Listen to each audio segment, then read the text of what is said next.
Hello. Hold on. Mono. And then filters, expander.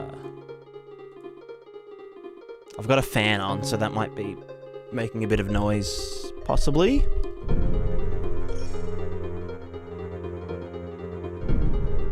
Oh, wait, no, there would be, there'd be desktop noise coming through the dude as well. There we go. There we go. Right. Much better, much better. Okay. Rightio. Rightio, rightio. What the fuck is up? John, how's it going? Hello, gamer. Rosie, how's it gaming? Just spent 2 hours drawing veins on a leaf texture. Well, fuck. I hope someone notices it. Also, there may be an ad playing. Although with the amount of fucking crazy people that have been gifting subs lately, I'm guessing everyone in here is subscribed on Twitch. Yeah,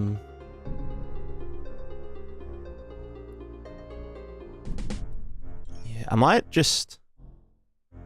orient my fan towards me because it's kind of hot in here. So one sec.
All right, we're back. Yeah, I hope the leaf texture is going well, Rosie. Also, Dragon Show, how's it going? Why the crying face? Fuglong, how's it going? Looks really good so far, but I'm just going to finish it tomorrow or on Monday. Yeah, that's fair enough. Hey, you got to do the things that excite you, Rosie. Long time no see. How's the game going? It's going good. It's going good. I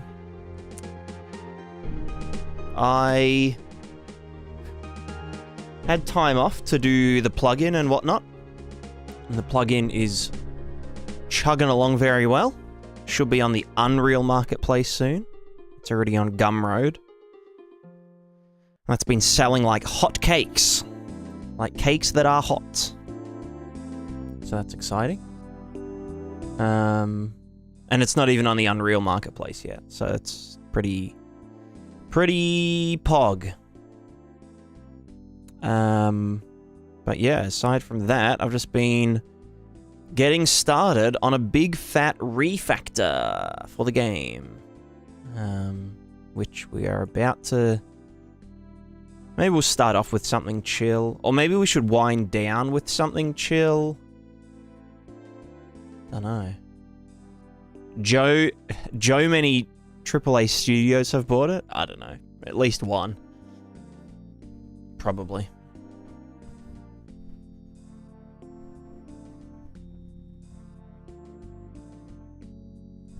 But yeah, I love refactoring. Refactoring is great.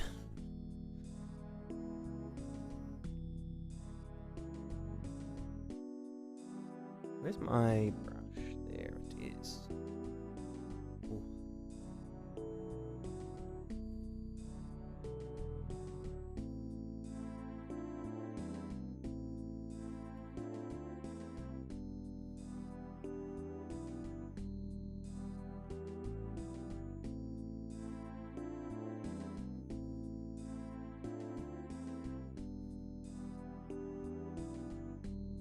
My hair? No, it's my hair. My hair. Mine.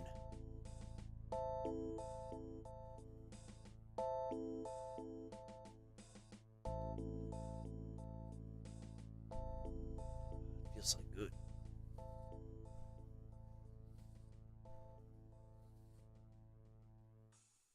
Hair ownership transferred. Yeah, hair NFT. Nice hair NFT.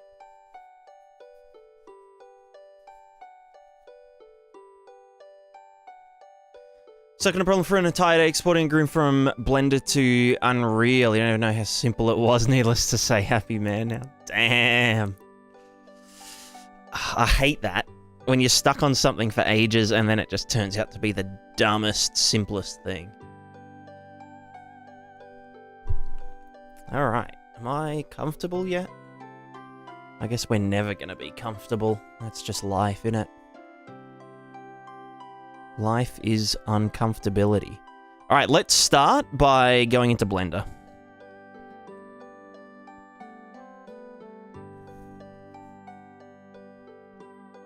We're gonna go to our crops session. Loves the good old props. Well, the crops props. And we'll just process a couple of these nice crops. Start with the what the fuck is that doing? Hello? Sunflower A. Why are you not with your friends? Get the fuck over there. Sunflower. Get over here. There you go, you little bitch.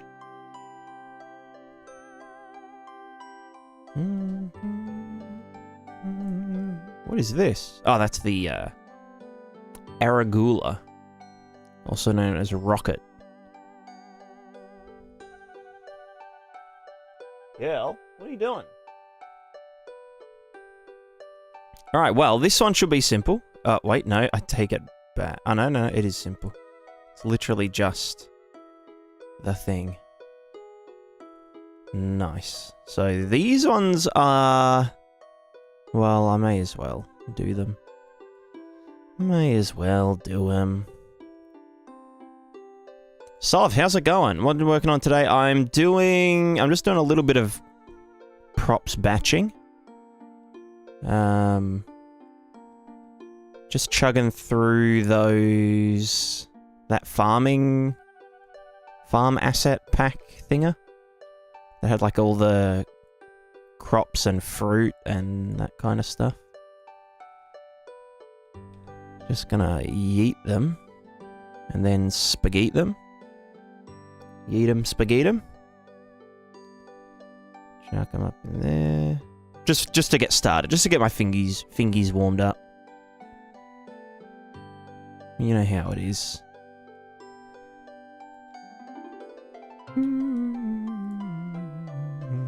These should only have one material node. Yeah. Sync them up. Shrink them up.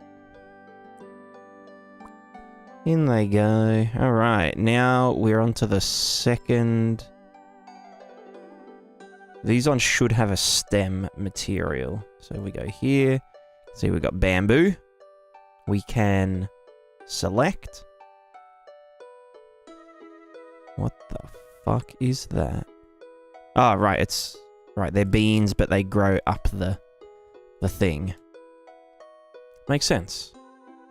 Oh, wait, no, there's 3. Fuck.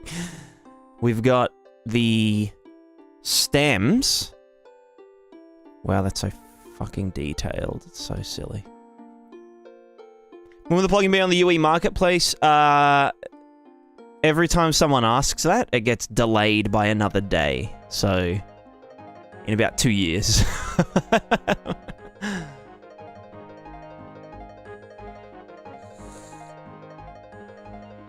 Nah, it should be. I'm pretty sure yesterday I fucking resubmitted it for the 50th fucking time. They came back. They were like, oh, you haven't done this thing, and it was about the copyright notices. Apparently they wanted me to put my copyright on the automatically generated files that Unreal puts their copyright at the top of. And I was just thinking the whole time, like, couldn't you have fucking done that yourself? Like, did you have to, like, take an entire week to get back to me, and then tell me to fucking change 2 lines of commented text, and then make me resubmit it, and then you're probably gonna take, like, another fucking 2 weeks to fucking do the stupid fucking thing. Oh my god, I just wanna fucking... You know how it is. So anyway, I'm having a great day.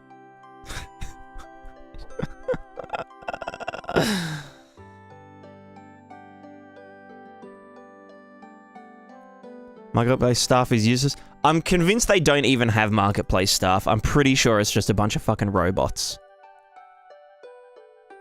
Mental breakdown stream, let's go. You mean every fucking stream? Isn't that just what we do here? Especially when we talk about that fucking marketplace. Jesus Christ.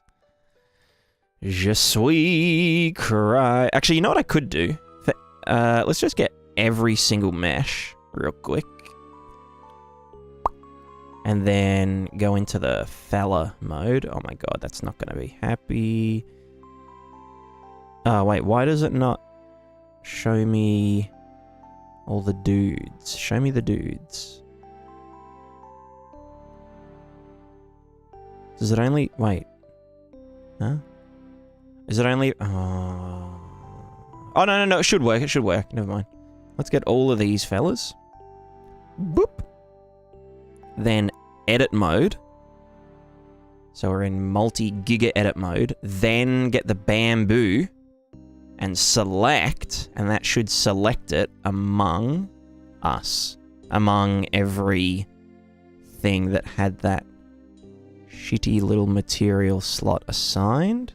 Where is the grapes? Where are the grapes? Show me... Actually, I could just do this. I could just go yeet up. No, it just wants that. Why is there no... Eh? What about this one, huh? Hold on. Select. Surely more of them have that. Oh my god, they're fucking... Right, well, we're just gonna do them one by one then.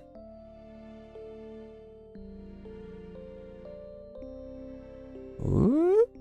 Yo, nice UVs, bro.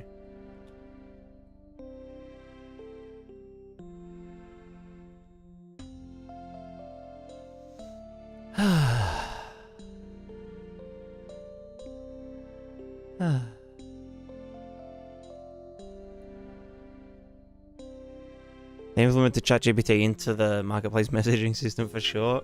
Honestly, probably for the very initial stages. Select every mesh control 3. Okay. Okay. So wait, no, okay, this is this one, and this has the BAM... Oh, wait, no, it's got fucking... Oh, they've got duplicate names. Never mind. Okay, I know how to fix this.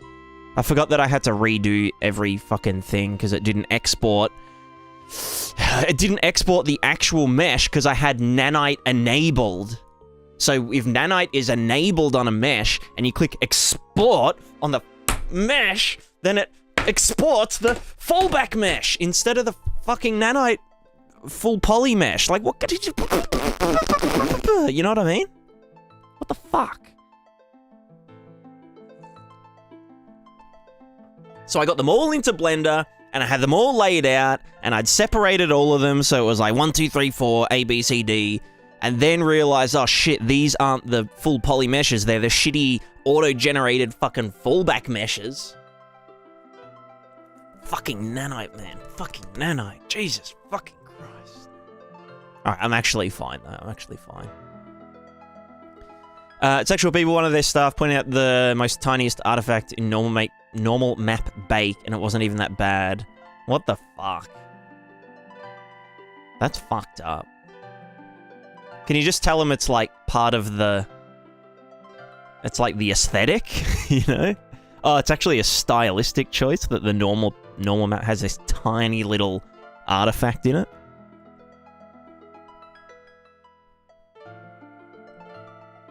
Right, merge base names. Auto rename replace.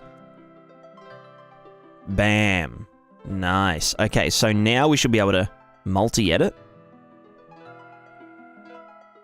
Joe many vertices. Can you stop doing that, Rosie? Yo, Joe. What was that meme again? Joe many liberals. I shouldn't drink while I think about that.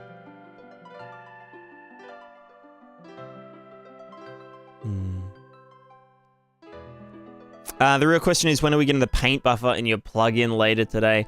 Honestly, as soon as I burn out from refactoring, I will do the paint layer and the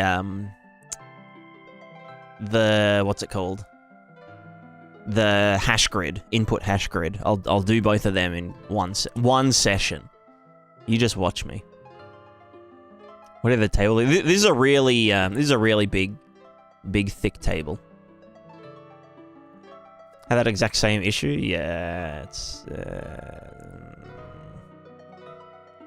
He's not acting? I'm not acting. I don't have any acting training. Has a table now night and sit there with your thumbs up your ass while it all loads just to... Yeah, it's got to, like, revert them all back, and it's like, ugh.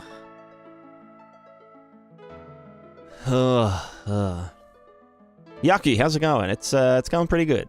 Joe, many times can I get away with saying?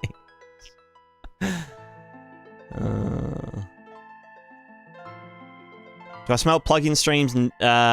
Maybe on the horizon. All right, let's go to light map UV, sync active map. Boop. Yo, Joe many verts are in this fucking UV map. All right, so now that all of the material base names have been merged, we can... Check me out. If I can find... Bamboo. Bam boop. Select. Yeah, brother. Look at this shit. Look at me fucking go. We've got all of the bamboo in all of the meshes. Now what we do...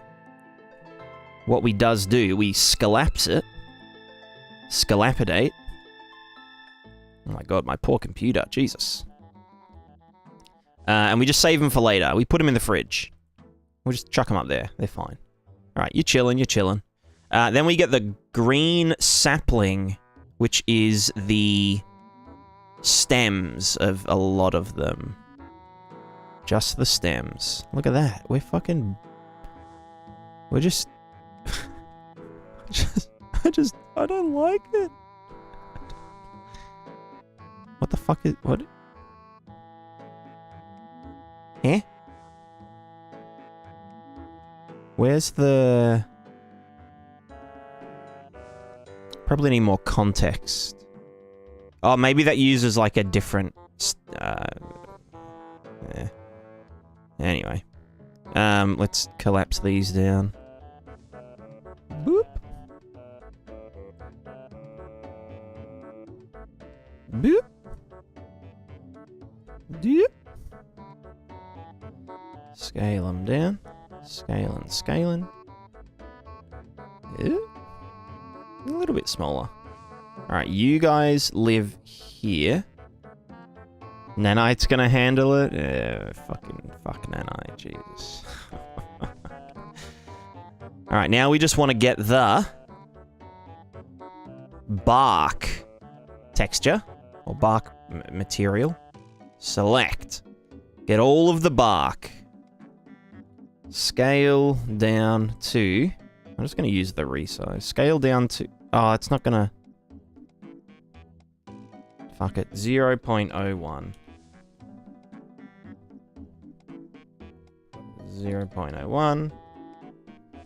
Don't have to worry about the Z. Oh, imagine if UVs had a Z. That would be like actually pog. This is bark, right? Bark kind of belongs with the stems? I wonder if some of them have bark and then stems coming from the bark, but... yeah. UV... no, they'd be UVWs, Bink. That's the actual... if you use a 3D UV, it's called UVW. Like a, cube map texture. Fun fact, fun fact. Not trying to flex, but like... Alright, that's bark. What's this one got? Sugarcane leaves. Spinach leaves. Rice leaves, green sapling. Where are the other sapling materials? Like actual volumetric UV mapping. Yeah. Yeah, for the UVs. Exactly. Yeah, at the moment you've got to use 2 UV channels and it's kind of cringe. Right, potatoes, green. Green sapling B. Hello. What are you doing? Select. Hey, look at us go. All right, let's just... 3D Code does some pretty wild volumetric painting with voxels. Ah, so you can like paint a volumetric texture. It's kind of pog. It's kind of sensual. Alright, more bark 01, more green sapling with 2 P's. I shouldn't pick on spelling. I shouldn't pick on spelling for a marketplace asset. Except the fucking marketplace staff probably would. They'd be like, actually, it's actually spelled, sapling is actually spelled with 1 P, so this is technically misleading, and you're gonna have to resubmit the whole fucking pack after you change all the fucking names of the fucking fuck. You fuck.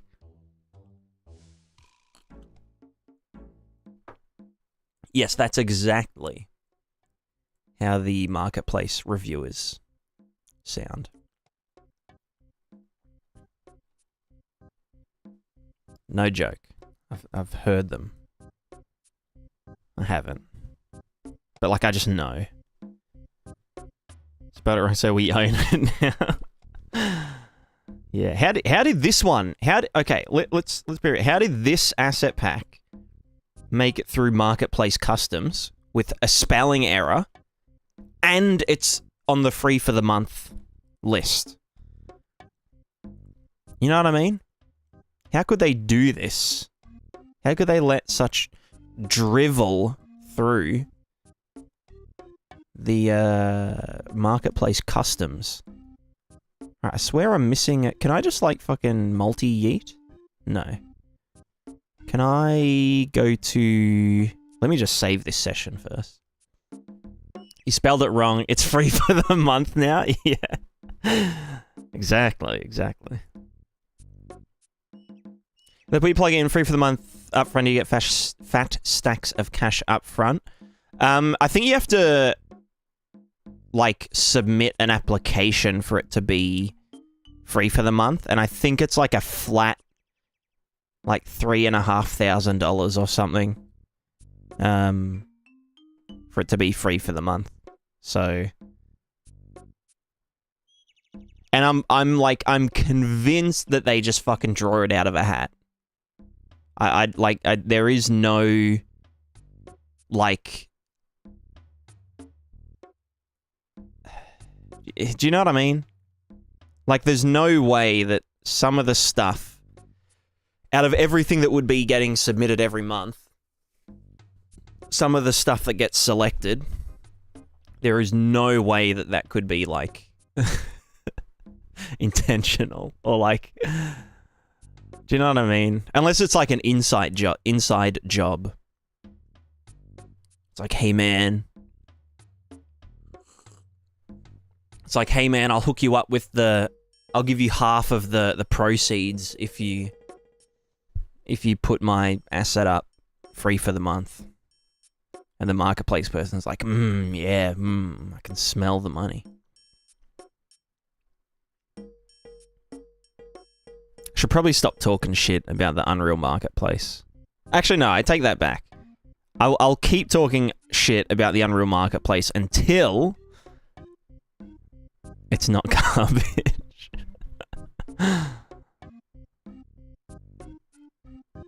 I mean, to be fair,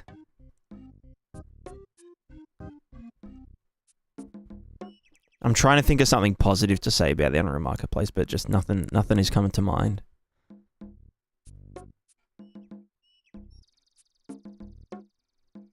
Yeah, like, actually nothing.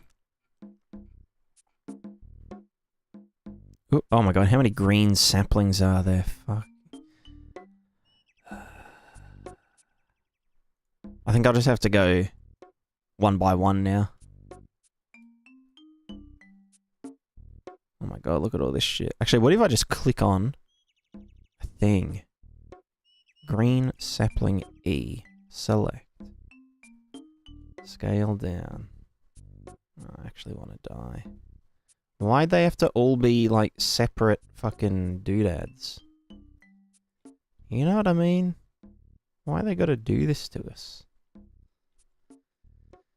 It's definitely one of the marketplaces of all time. Exactly, exactly. It really is, though. It really is. Alright, what are these ones? These ones are... greens... Wait, no, but what are you? Are they just the leaves? No, but this other shit. What is this? Oh, that's the actual pepper. Alright, bean... No, it's a bean, not a pepper. My bad. Select. All the leaves. Scale them down, brother. Scale them down. Right, so leaves are going to go in slot 1. The fruit are going to go in... Or like the fruit / the flower, or anything that needs to be masked out when it gets harvested is going to go in 3? Maybe? So leaves, then the stem, then 3 is the fruit, and then 4 is going to be the bamboo shit. Probably. Who fucking knows?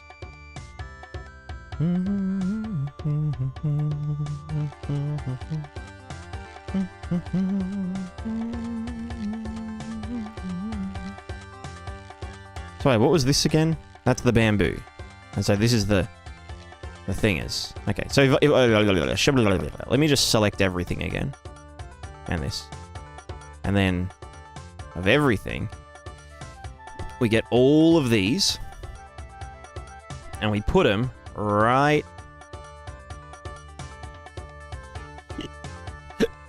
here. Is that in section 2? Just. I might just move them over a tiny bit.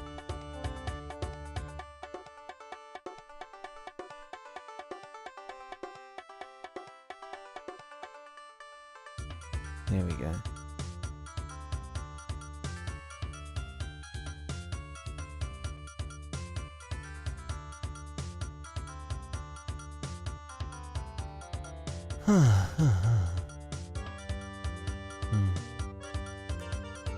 I think it just needs better search return. It needs a bunch of features. It needs like donate extra, you know, or like free with donation stuff. It's just a big shit show. Also, Dragon Show, are you an AI?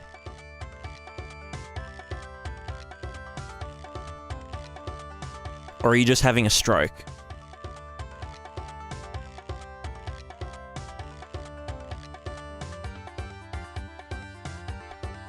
Probably, but yeah, actually, that's actually really interesting.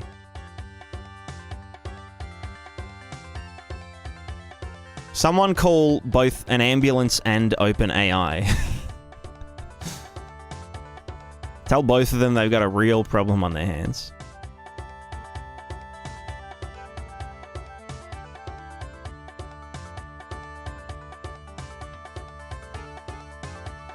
Alright, let's chuck these B-boys down here.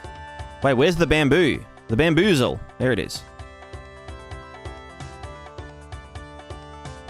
This should be fine. So they're all just forfers. Loves a good old forfer. Alright, no. Oh, you piece of shit. Give me the fuck. No, why are you getting...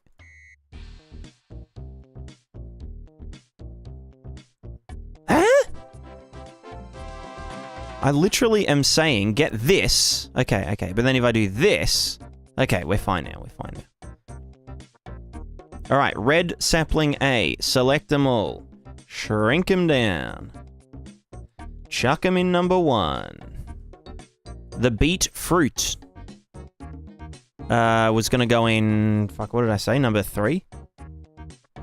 Yeah. Leaves, stem, fruit.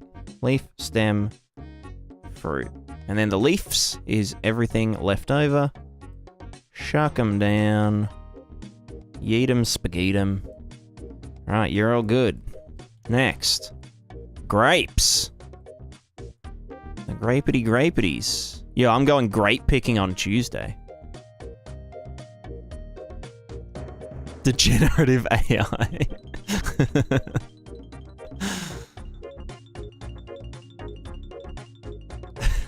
Degenerative AI. That's good.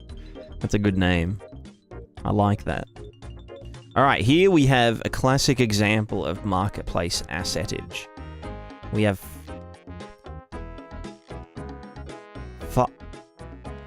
5 material slots for a piece of foliage,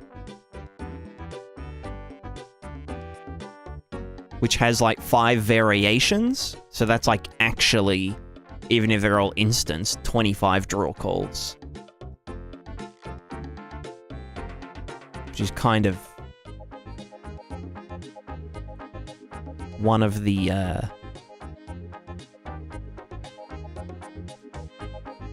assets of all time. Alright, leaves, select. Oh, wait, no, these are berries. I thought these were grapes.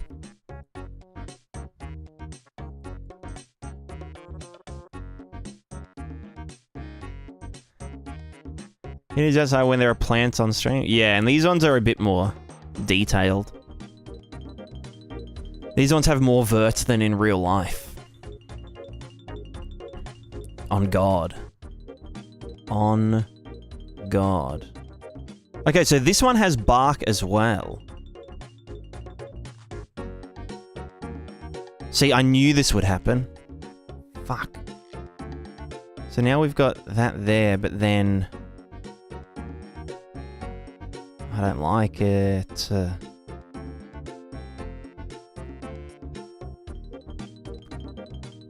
What's our priority list? I think we'll just chuck bark. Or just like additional over here. It's going to be different for every mesh, so, you know, what can you do about it? Alright, the fruit. Select them. Whoa, nice light map UVs, my friend. What the fuck are these ones? What are you? Oh, it's the little,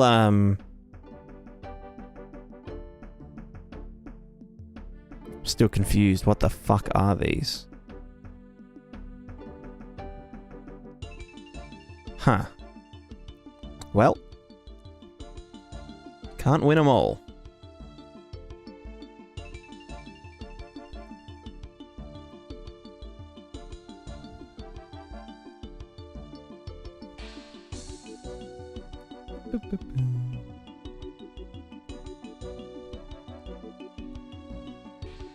I marked every edge is sharp and unwrapped. Yeah.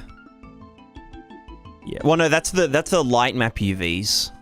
So it must be that their angle is something, something. Anyway, moving on to the blueberries. The bluebies. Yeah, I love bloobs.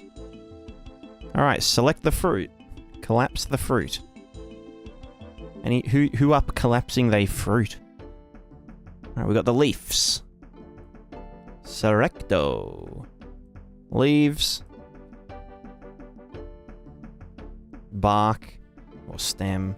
And fruit. Easy mode.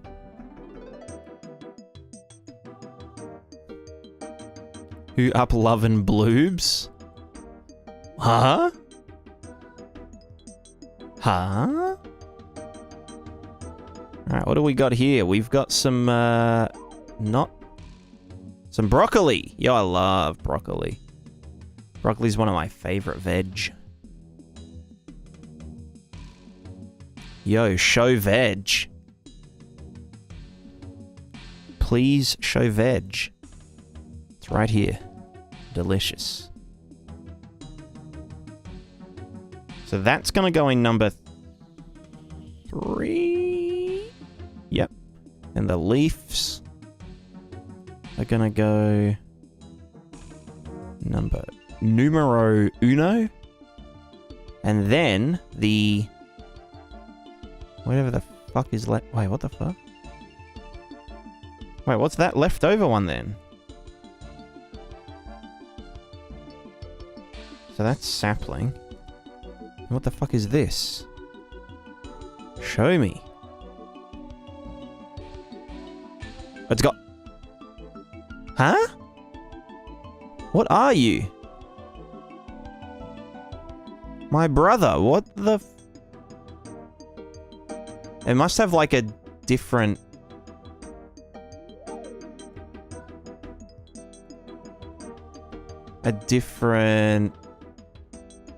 Oh, it's world grid material. It's a null texture. So yeah, you're just another stem. Get in number 2. Beautiful. Moving on.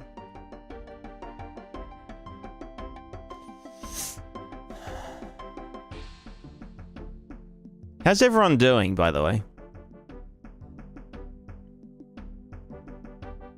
Is everyone doing good?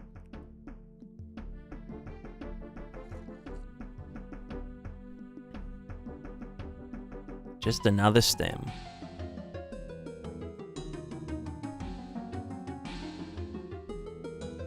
Basiator, how's it going? Bit of a headache, but overall good? Nice. I mean, like, nice that it's overall good. Not nice headache. Yeah, nice headache, bro. What is this? This is all just... No, but what about the fucking... Oh, this is cabbage, right. So every... Why has that got green sapling E as its texture? That isn't correct. These are all just cabbage leaf. I'm like at least 10% sure. But you can never tell. You can never tell with these marketplace assets.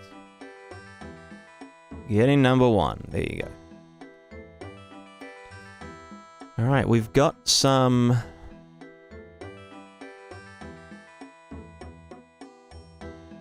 Cacao. Hell yeah. Moo.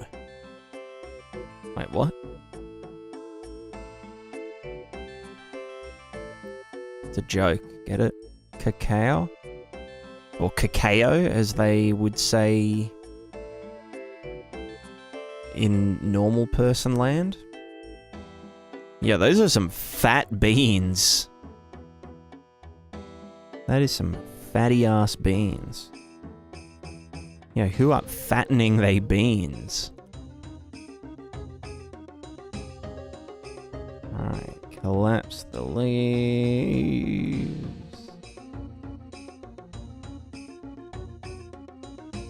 Alright, what are we missing? The fruit. The fruit. Right, that's all there is. just that, that, and that. And these will go there.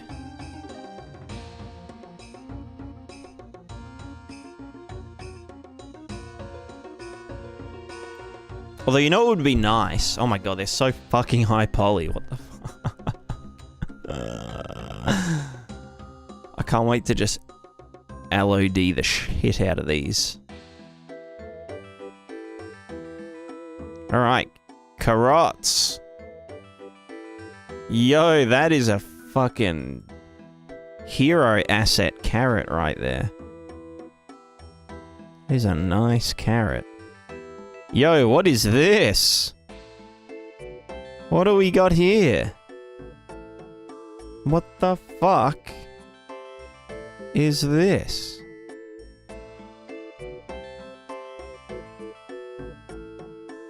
Anyway, it's best to not ask questions. How do you even release that? No, it's nanite. Just trust me, bro, it's nanite. Nanite.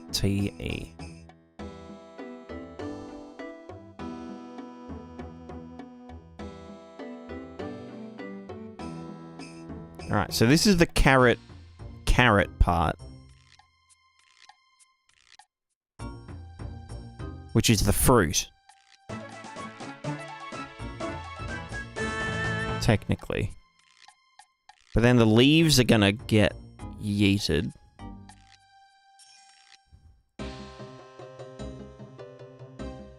And then what's the other bit? Wait, what is this then? Oh, it's the stems of the leaves. Gotcha, gotcha. Because this is going to be, like, in the ground. So I got that, and then... yeah.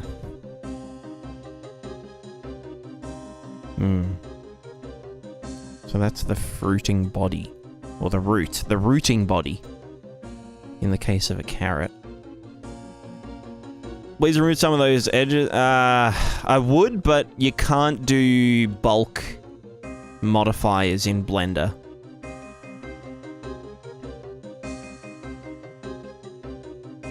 Wait, what is this? What are you doing? That is not a cauliflower. What the fuck? Don't tell me you're actually...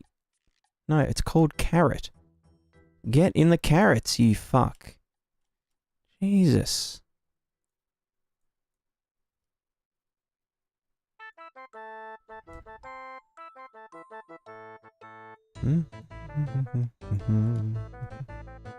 This is supposed to be a chill stream. This is supposed to be my relaxed time.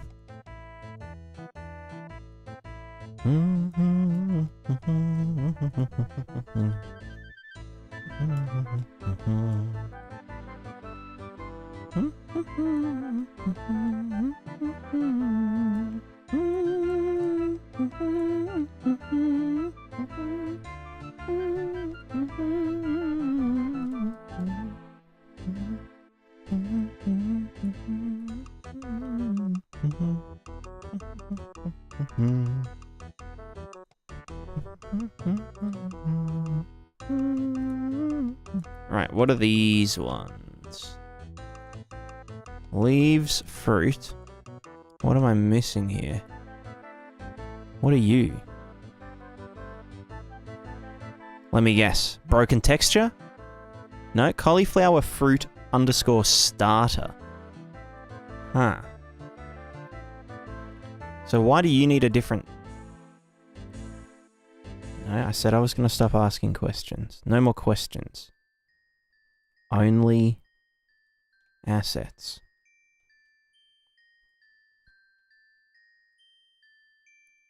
Alright, coffee plants. Hell yeah. Bet all these textures were 4K? They were, Rosie, they were.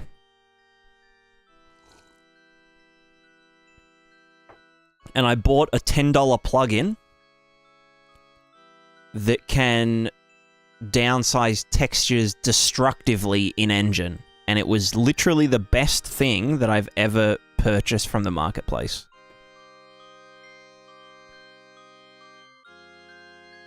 It's called Texture Resizer.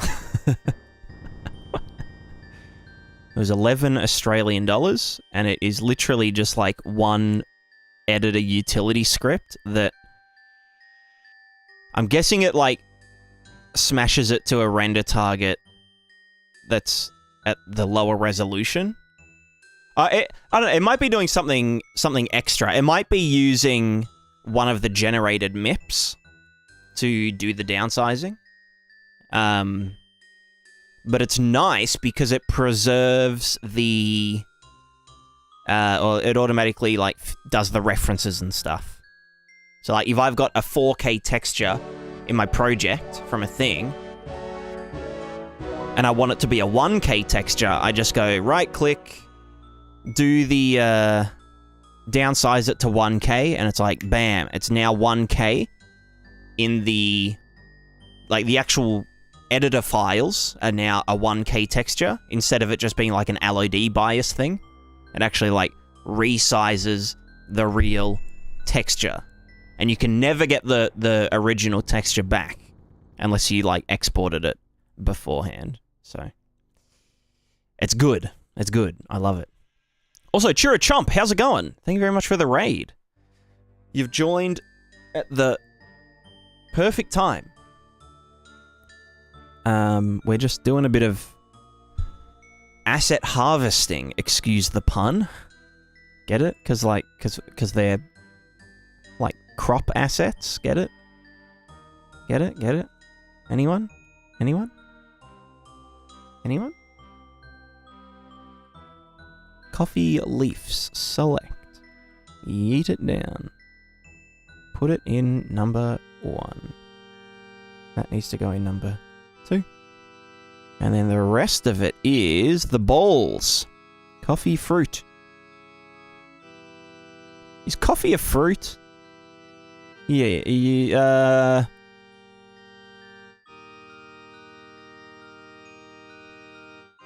aren't beans usually vegetables?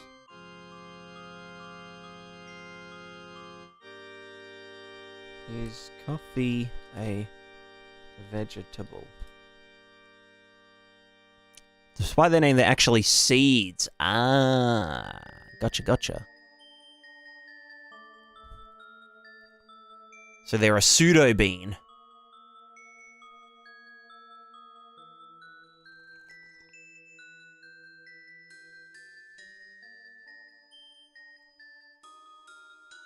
Well, so coffee isn't actually a fruit either, because it's the seed of a fruit. The coffee cherry is a fruit. The balls are the fruit, and the beans come from the balls. The beans are stored in the balls. Who would have thought? It's crazy. Crazy talk.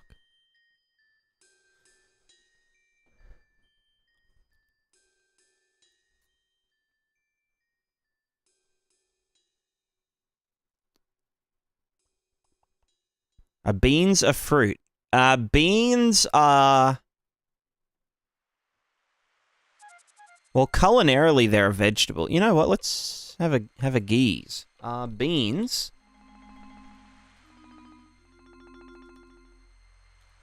a vegetable. Therefore, beans, peas, and lentils are considered part of the vegetable group, but are they... Yeah, I know they're classified... Well, they're legumes, right? So, and legumes are, like, usually culinarily classified under vegetables.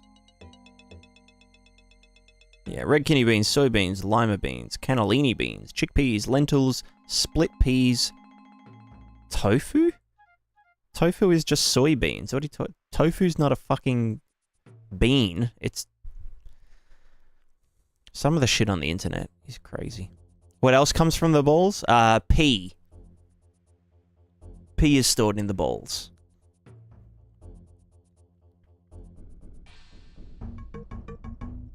It's like in Prismatica, it's programmed so you've got the balls property, and then P is actually a sub-object of the balls.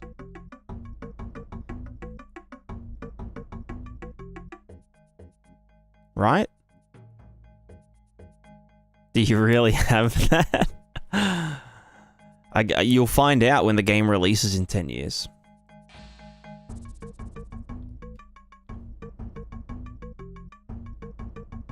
Corn leafs. Again, another spelling. I don't know how this made it to the marketplace with a spelling mistake. It's leaves. Leaves. Leaves.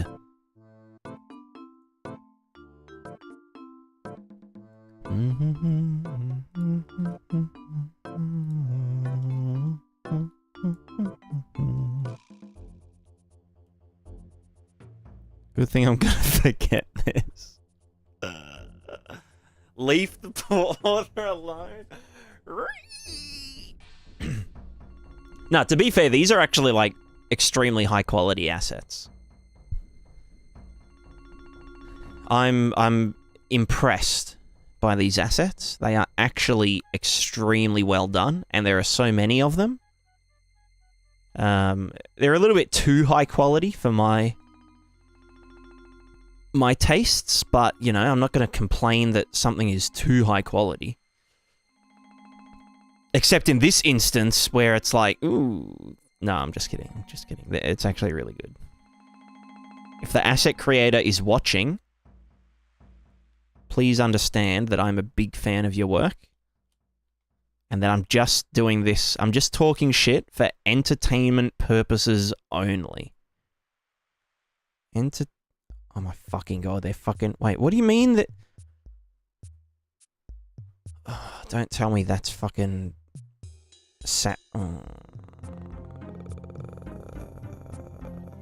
You know what? They're just gonna... They're the same... They're the same. I know that, like, cotton dries out and goes brown as it ages, but we're not gonna do two separate fucking things. That's just dumb. No offense. No offense. Alright, what's left? Cotton fruit? Select. Nope, we've got that. The leaves. Select. Nice. Oh no, what else do we have? What the fuck is this? What do we got here, brother? Oh, the leaves, again. But they're probably brown instead of green. So you guys are gonna live together. Bam. Bam. Nice. Save. Alright, we got up to cotton. I think we'll leave it at that. Oh god. Oh, we're like a third way through. I can vibe that. Alright.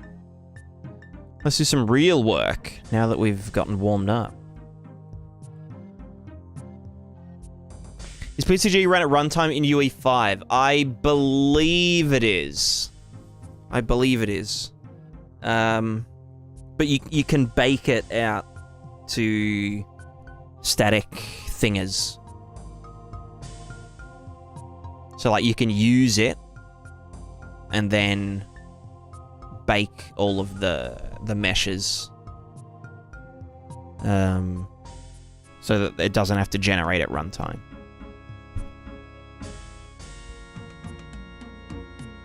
Alright, what was I doing last time? I'm pretty sure I left a note. By... Yes, here it is.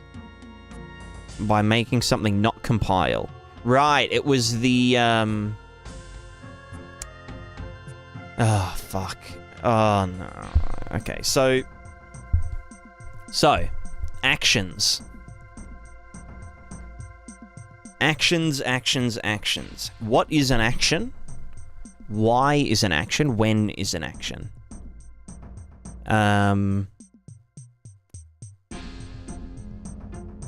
we were talking about tags. So we have the main action tag, which is like action jump or action offensive melee heavy attack. Right?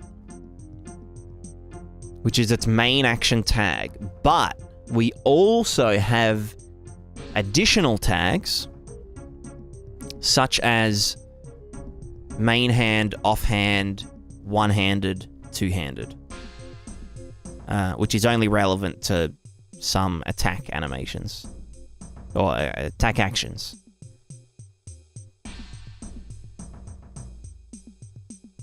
Yeah.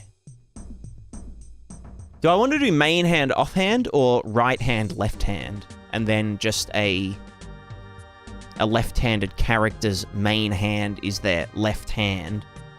Because that would kind of help with... I think I'll just say left and right hand, yeah. Can you eat the action? You can eat the action input.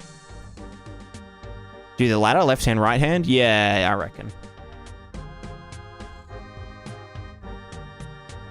And then if it's like a four-armed creature, they can have left hand, right hand, left hand, two, right hand, two. That kind of thing. If they have 4 weapons.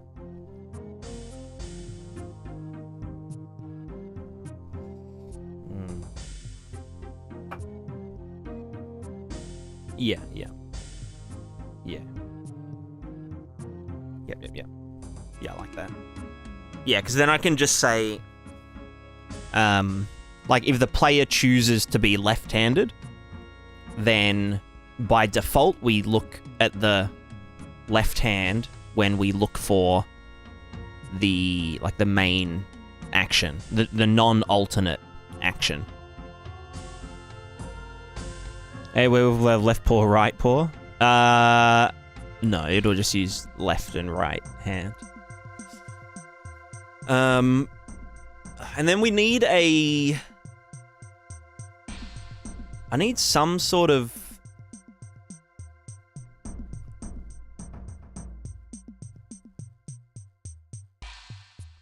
like, big fatty-ass tag container for character status. Like, left hand crippled or right hand crippled and that kind of thing. Because, like...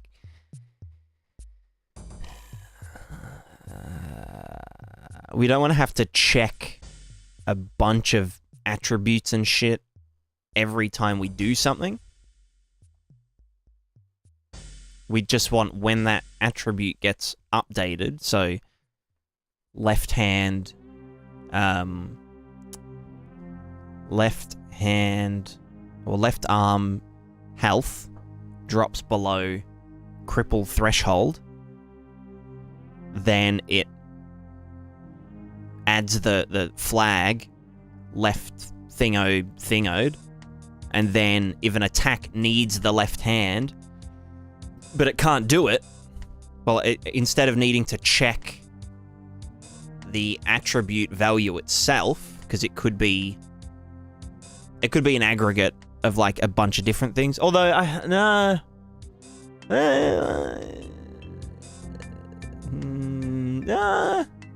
no, because I guess the way that the properties are set up, we'd only ever be looking at like one, or maybe there'd be a property called can use left hand. I don't fucking know.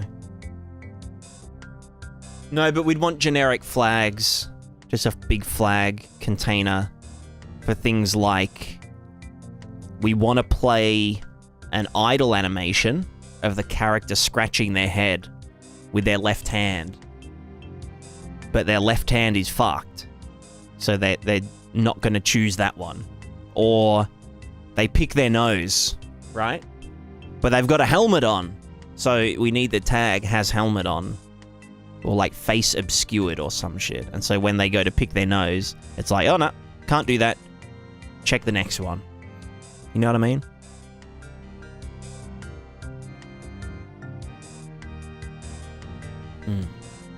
Using gas? No, I'm using a proprietary system. It's proprietary.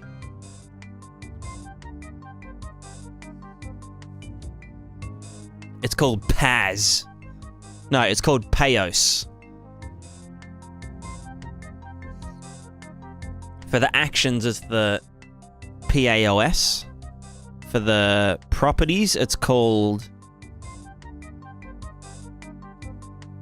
PMS? No. Property...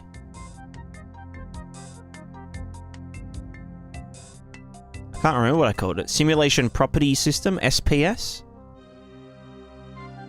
Don't know. Because those blocking tags you can add to each ability. Yeah, I'll probably do the same thing. So it's just a container that lives on the action manager. Although probably not even on the action manager. Probably just on a character tag object thinger. Character,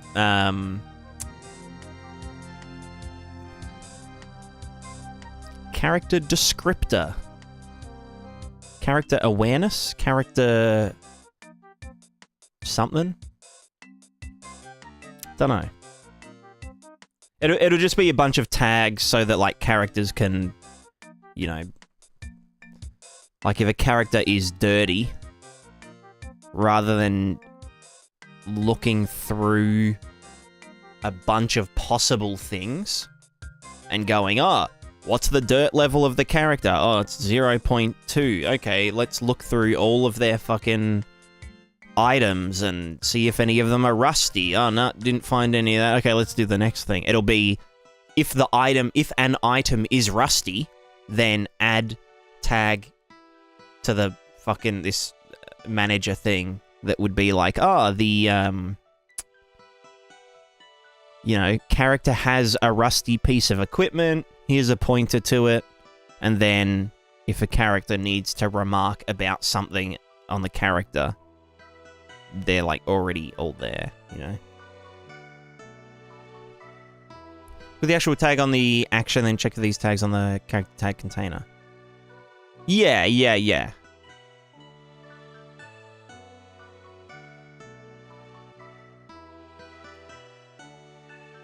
I think just any flag, like, you know, has helmet on, or, you know, has no shoes on, or just stuff like that, should just be in its own big container. Because then, you know, it's like, even if it isn't relevant to...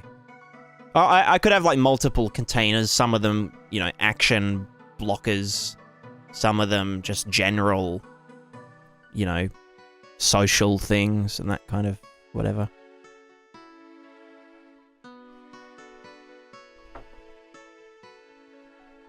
Doesn't need to be a complex name set up so long as you understand. Yeah, exactly.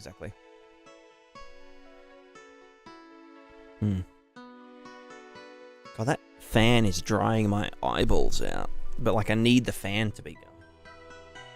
Can you table in UE5? Yeah, you can do tables. I just don't like them. Actually, fun fact, I've never used a data table before. I just use data assets. Just data assets. Although data assets aren't for, like, runtime thingos. Never use a data table. What do they do? It's like a data asset, but worse.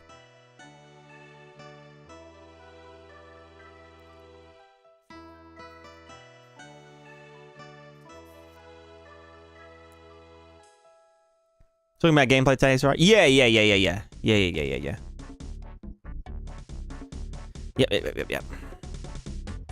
Well, I'm talking about a bunch of things, but that's one of them. So, when we... Wait, what was that doing? Was that on complete? Yeah.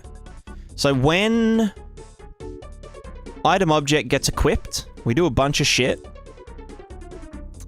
On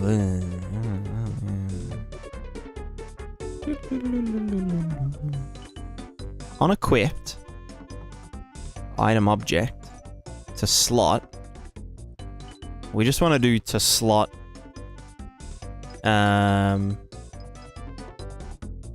wait, what was this doing then? You're doing that everywhere, but then what the fuck? On equipped could be for anything.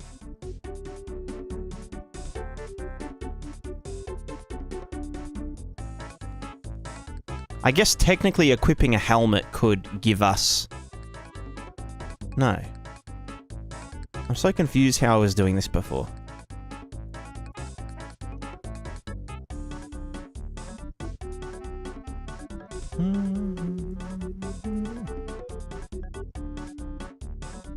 So item object.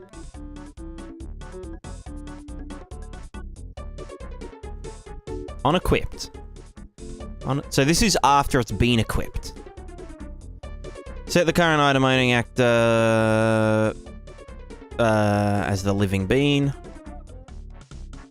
Does it have an item actor ref? Spawn this item, but what if it doesn't need to be spawned? Or does this just mean if equipped to... Oh, you know what? Fuck my life. Show me the money. Find references. Where are you? In other blueprints.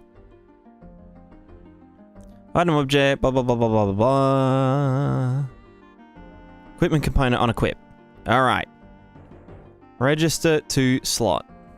Blah, blah, blah, blah. On equipped, proves item object.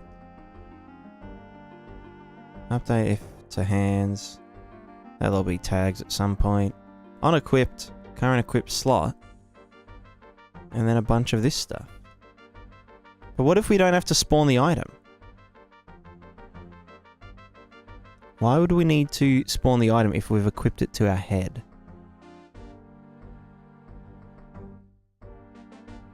I guess only if it's not valid.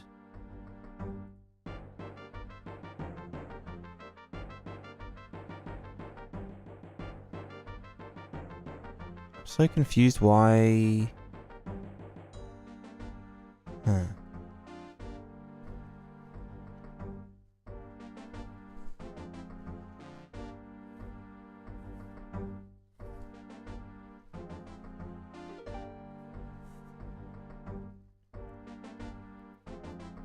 Well, it's not that they replace tables, it's that they can replace tables.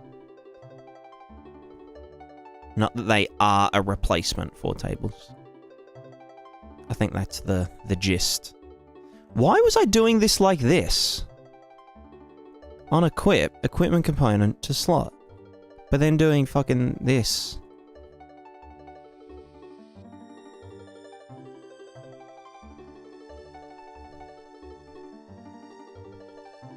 I can't wait to redo the equipment stuff.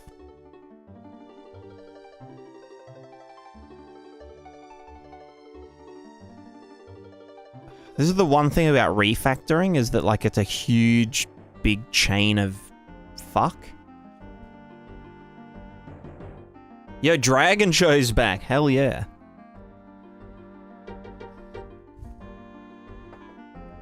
How are you, my friend?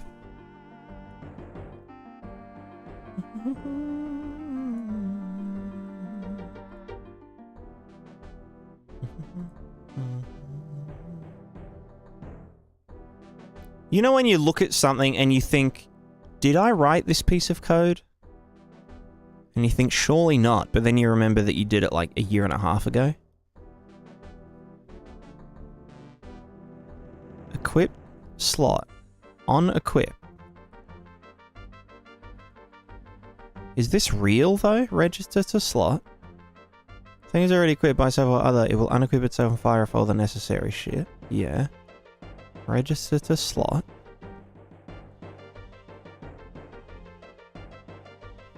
First containers contain item visibility. Yes. If not to both hands. Both hands doesn't exist anymore. Add it to the equipment object map, which again will get turned into an array of equipment probably, so it can be replicated easier. And then fire off on equip. Which obviously gets overridden in other places. Like for armor object and weapon object. But I don't understand why I was doing this. Am I doing an MMO? Single player MMO.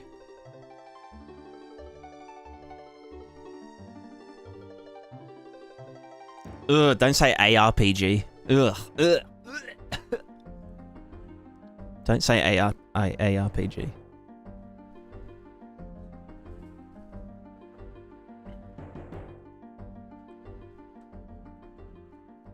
I think ARPG, top-down ARPG insinuates like Diablo-style combat, where it's just like mind-numbing click-to-win shit, like fucking cookie clicker. Whereas my game is like, you know, like, it's like actually like, you know, this game will kill Path of Exile. Yeah, okay. Alright. Alright, let's just...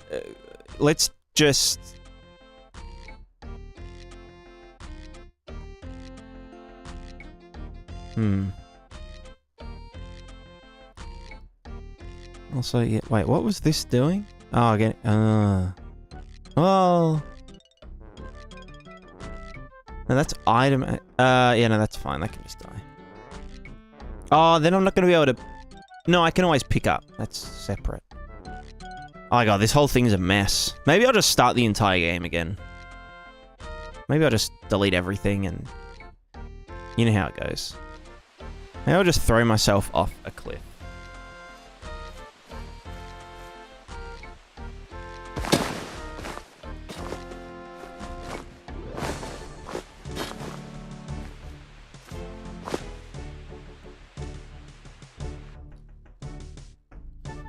One more time, just for good measure.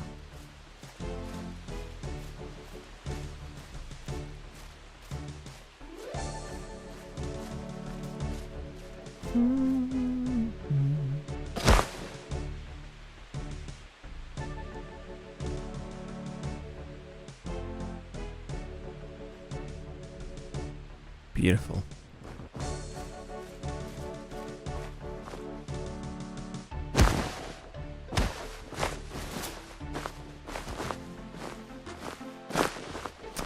Juan, hello. Why YouTube watches virgins less revenue or something? Look, there's nothing wrong with being a virgin. It's fine. It's fine. It's not a negative connotation.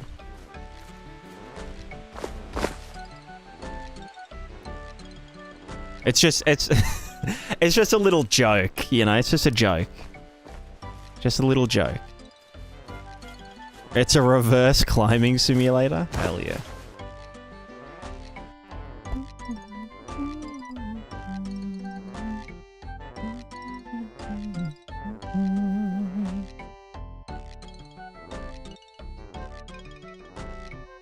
The difference between PoE and Prismatica is that Prismatica is POG.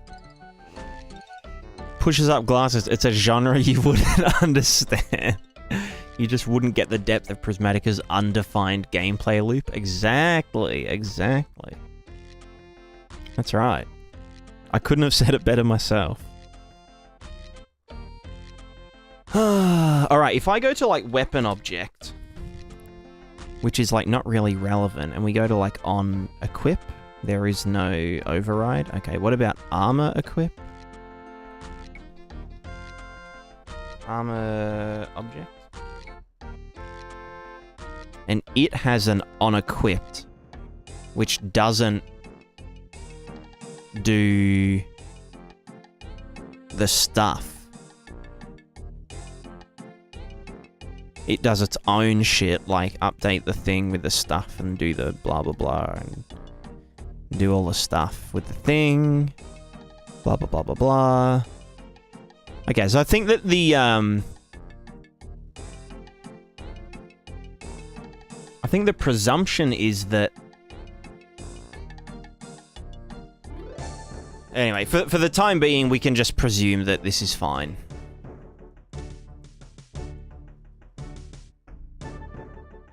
So we can just go ahead and do it. So this will get deleted at some point, but just for the sake of doing our action prioritizing, this will be fine. So we're going to get the items static data that we just equipped. We're going to yeet that. And for... Well, no, I don't want this to do it itself. I want the manager. Here, action manager object. You are going to add additional action, but you're going to do add additional actions plural, which is going to take in a... Actually, no, this is like a whole fucking... Add additional actions list? But it's not just adding them, it's literally constructing. Construct action from class. Probably. Let's do construct attack actions from class.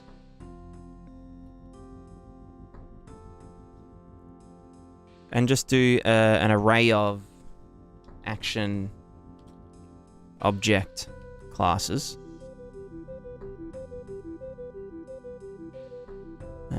Array. This is actions. Ations. Wow, this fan is real. You know, I'm gonna turn this fan around. BRB.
Alright, construct attack action from class, 4 each.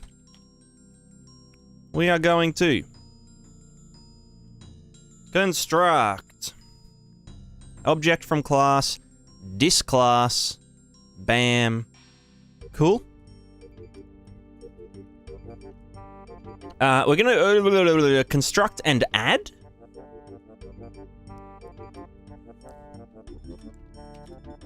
Attack actions from class.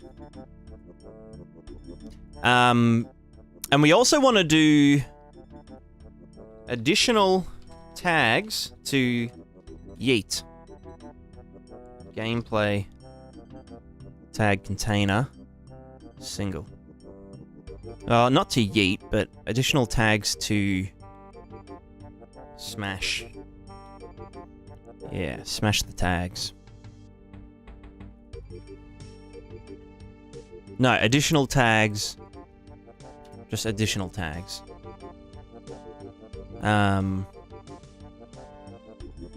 Because this is going to be like the, you know, left hand, right hand bullshit. We add that in. Well, let's just call it handedness tags.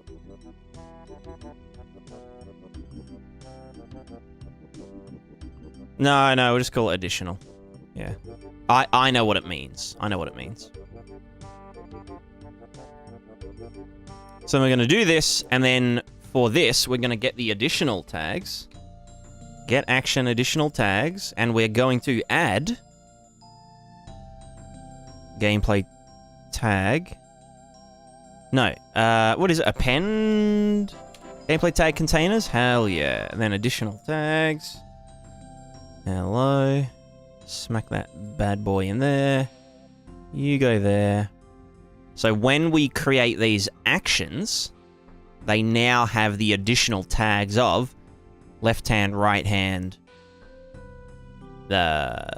One-handed and two-handed are inherent to the actions themselves. So we're good there. And then for each of them, we just need to do add additional action. Bam. Incoming action. This bad boy. You can get your Jotun over the top. Like this. Very good. Very good. Very gluten. And then if we want to yeet the tags...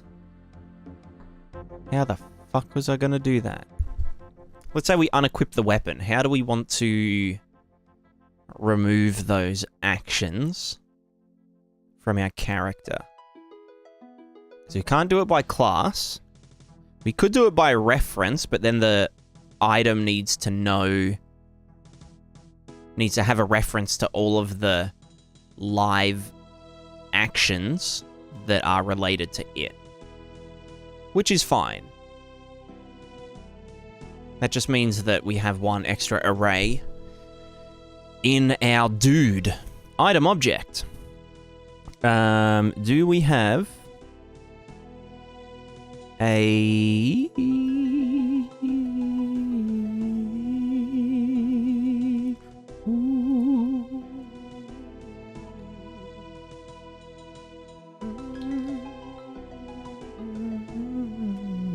Nope. Alright. Well. Variables. Variable. Current. Spawned. Action. Current. I don't know. Reference counting is one solution. The owner holds a number of actions and a count of how many times that actions has been added. Then when you remove a sword, you decrement sword light attack. It would have to have the exact same tags, though. Which I could do... Because, like, let's say we've got two swords, and they have the exact same light attack on them. One of them's in the right hand, one's in the left hand.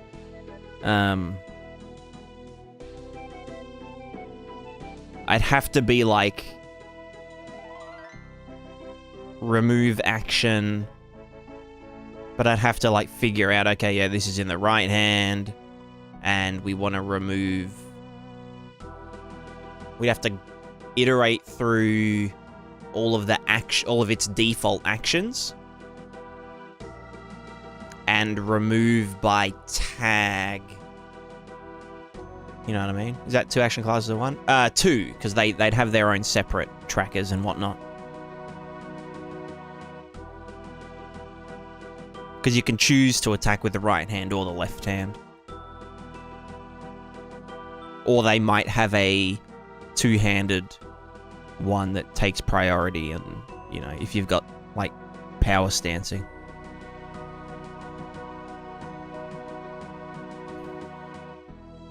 You have a map tag, reference count, or just an array struct with tag and count.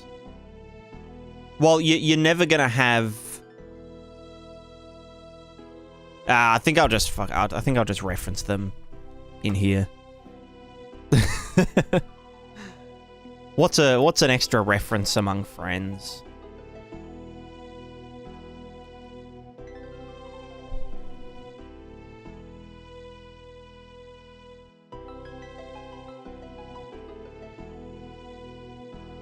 No, I want you to...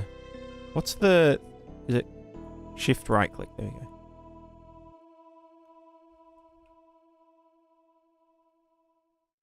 Because then I can just say, like... You know. What's an extra reference among 1 million dynamic permanently loaded objects? Yeah, exactly. Might run into some serialization annoyance down the road, but no biggie.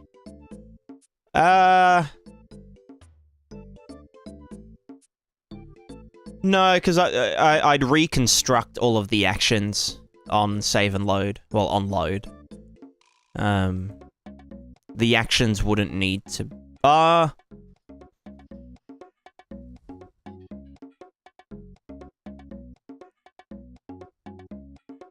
Well, either way, it's going to be an issue, so fuck it.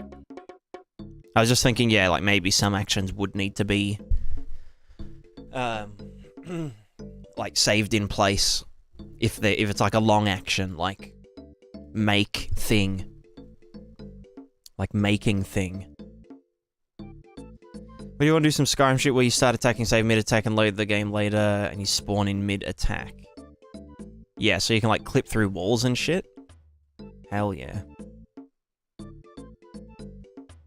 Although, actually, my idea was that whenever you quit the game and log back in, it skipped forward a bit of time and you're back at camp or back at town or wherever you last were hanging out. Kind of like Grand Theft Auto style.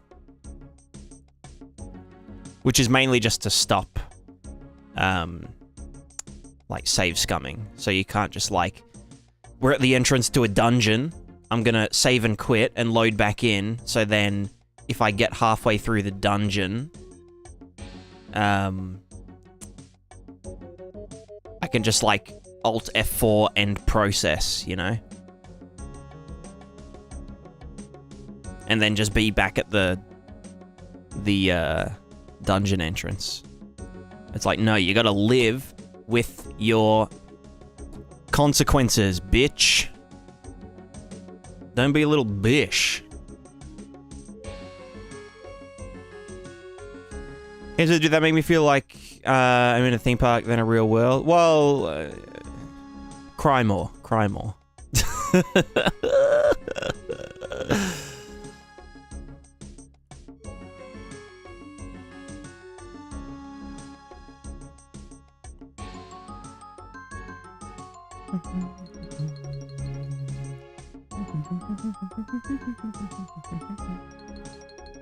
Think of the busy people midway through a dungeon, gotta go to work. Too bad you're back at town 2Ks away. Yeah, well, that's just the nature of, you know, dungeon delving. Don't go into a dungeon if you've gotta go to work, you know? You know? Nah, I'll figure out a nice way to do it.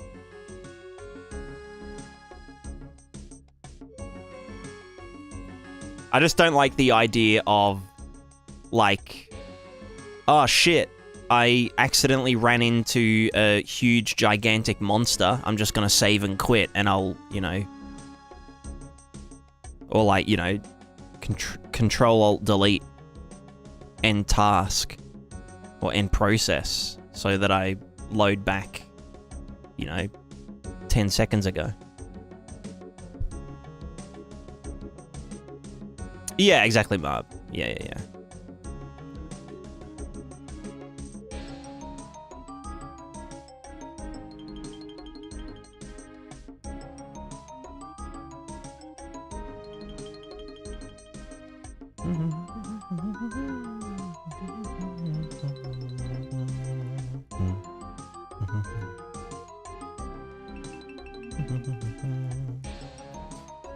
What was I doing again? I need to do Action Manager. Function, equipment component, living being. So I don't like this, but again, I'll have to change it later. So we're just gonna get living being, entity, Action Manager, the Action Man, and then get the add, no, spawn, no, construct and add attack actions from classes. That should be classes. Like yoga classes. Alright, we get all of these ones. Additional tags, well. What are the additional tags? I forget. Right, left hand, right hand. So we need to be like the 2 slot. This is a whole fucking thing. If to slot equals... Oh god. Equals... and R...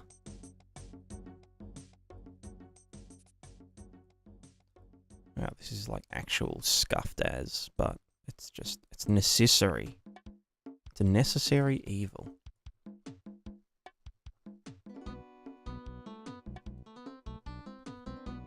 Constantly save the current danger level to a text file. If the game detects the game stopped during a high danger level, the player is penalized with withdrawal from a ban. That's an interesting one. So even if they do save scum, there's knowledge that that happened.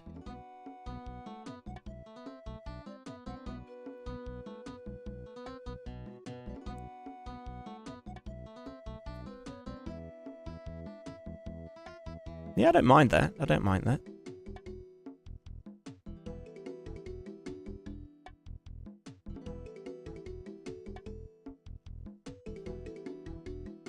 I mean, I still think like, you know, yeah, you'll have your camp set up nearby. So, like, you're never gonna get set back super far unless you die.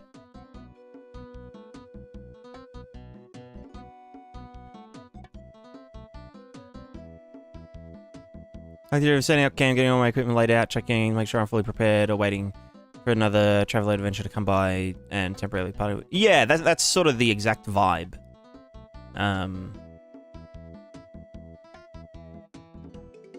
That we're going for.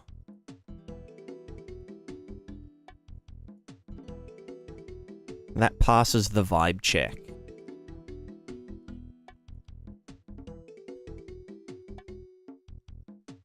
Then the balls attribute shrinks. True. True. Less P capacity. How do I want to scuff this together? I want to just do, like, tag select. Or just select. Oh, God. Oh, God. Select. Change pin type. Tag. Gameplay tag singular? No, it wants a container, doesn't it? Gameplay tag container. If true, then I need to add one called action.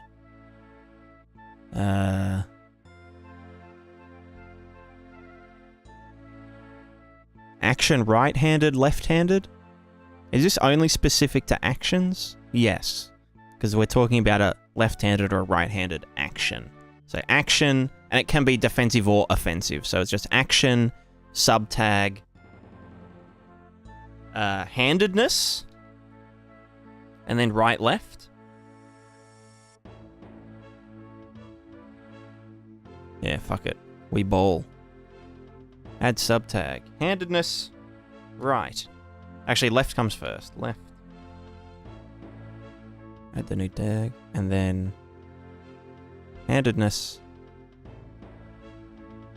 I mean, it should be limbedness.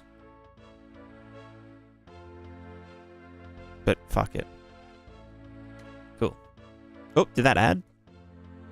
Yes. Okay, so if right, then right. Then we're going to append that to our dude. If not, then if this true, then left. And then that goes into the false. But then if neither, then that. And this has now successfully been scuffed together.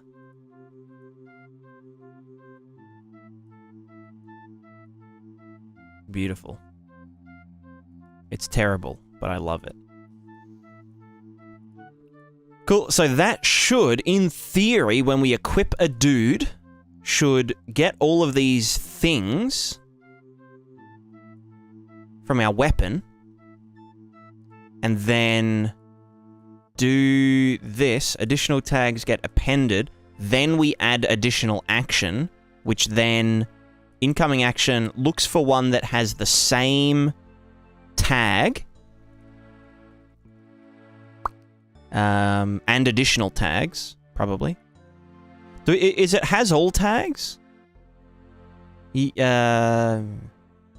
Yes, because when we search for an action to use, we will look for two-handed first. So,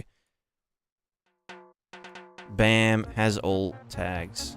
Exact match, probably, yes. And we just want to do a classic. So wait. Incoming action, then the comparing action has all tags. Do I want it this way or do I want it that way?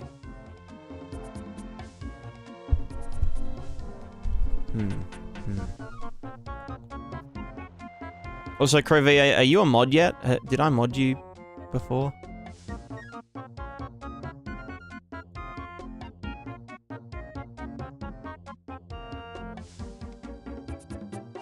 No. Well, congrats. You're now moderator. Well done. Whoa, what the fuck? Stop pinning... Jesus, what the hell? Stop abusing your mod powers, you sicko. Alright, has all tags. So, incoming action. This is the one that we want to add.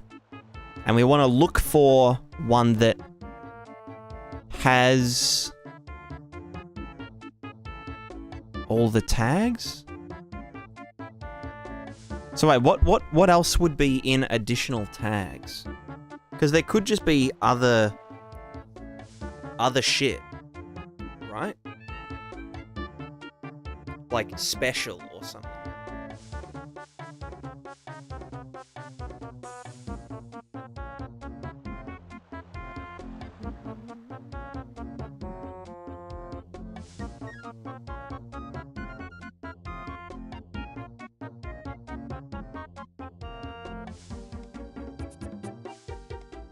Repeat that? What? Repeat what?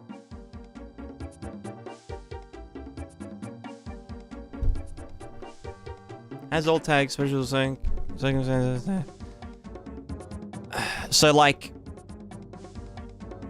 actually no, I think I wanted the action tag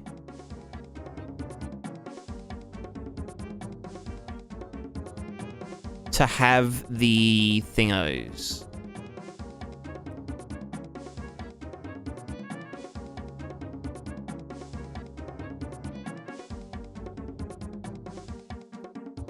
All right, here's an example, right? Oh, let me put my feet up. All right, example time. So we've got a character. By default, a naked character has an unarmed, two-handed set of actions, which is like, you know, you punch like using both hands alternately. It's like all one big pool of attacks. You know, looks real cool and shit. But then they also have a single-handed right hand set of actions where you only use the right hand, right? And then another one where you only use the left hand and the left foot and the whatever, you know. So then, if we equip a sword in one hand, right? It needs to be like, okay, well, we've now got a sword in our right hand. So for anything that is action, these are the tags, by the way. Action, offensive, melee, light attack. We need to put ourselves above it in the list. So we're going to look for any action with that initial tag and one-handed and right-handedness.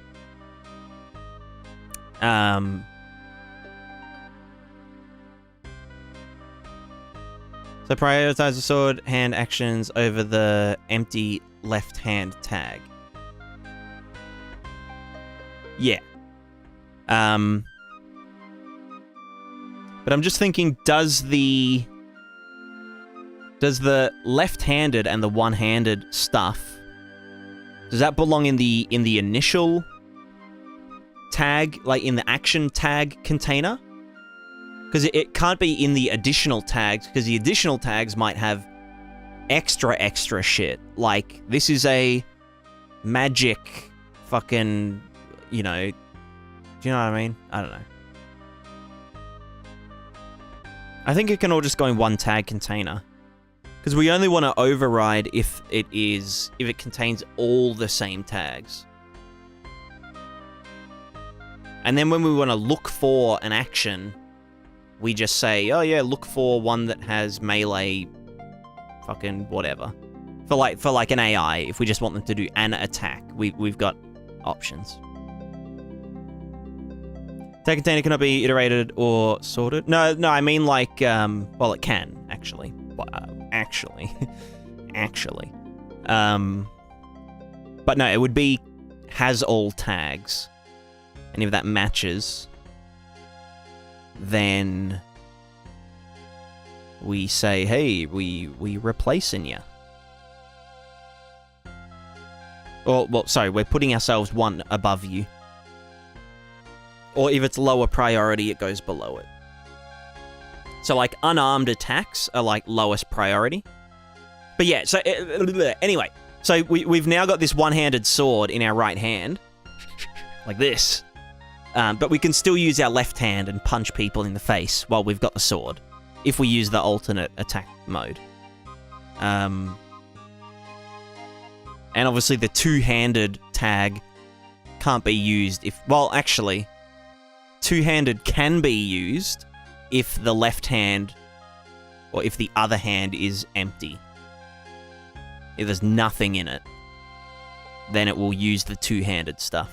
But if there's something in the other hand, it will use the one-handed one. So when we equip the sword, let's say it's a long sword, which can be used in two or one hand, then the long sword's actions will override both the unarmed right hand one-handed action and the two-handed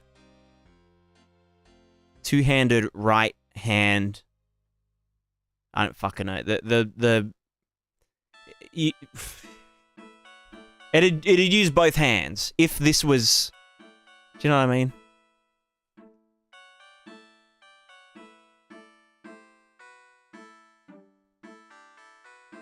I'm just trying to think about the unarmed two-handed shit.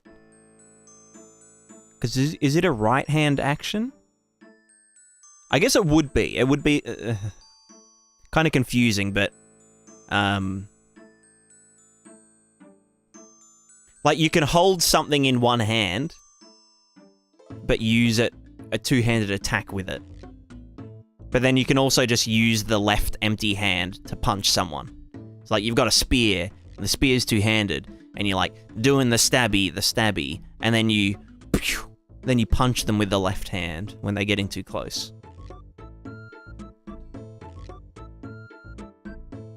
So that would mean that the spear is using right-handed, two-handed attacks. But only if the other hand... Yeah, exactly. So if the other hand had like a shield and you had a spear, then you'd be using the one-handed actions of the spear. But we spawn all of the actions when it gets equipped, just so that, you know, if we get rid of the shield, or the shield explodes, then we'd start using the two-handed moves for the spear. Some attacks are left hand dominant, others right. Yeah. Yeah.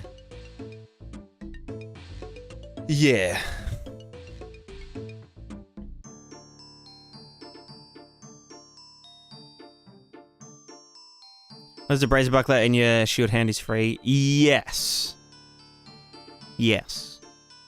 And that would be in a tag that says... user's left hand? I don't fucking know.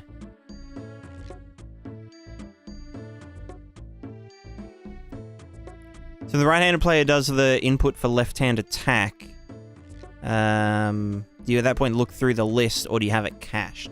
It would look through the list at the current, in the current state. Even though there is technically only one correct thing. But it's like...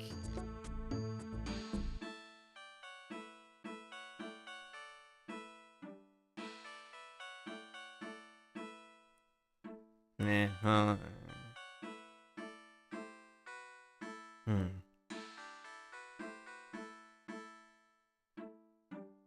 How are you storing the actions? So the actions are objects, U objects, and they're just in an array.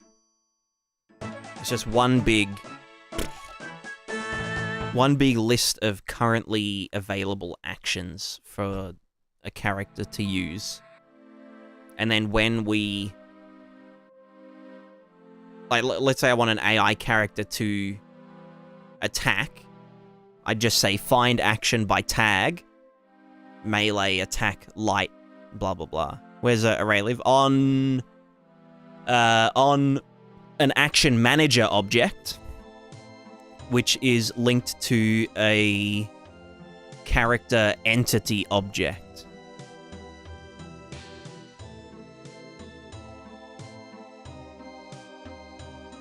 Talked about some actions having secondary tags. Can you explain that? So, imagine like a special two-handed sword swing that activates a fire area of effect thingo. In the additional tags, there would be like area of effect or something, so that we can search for area of effect if we needed to, I guess.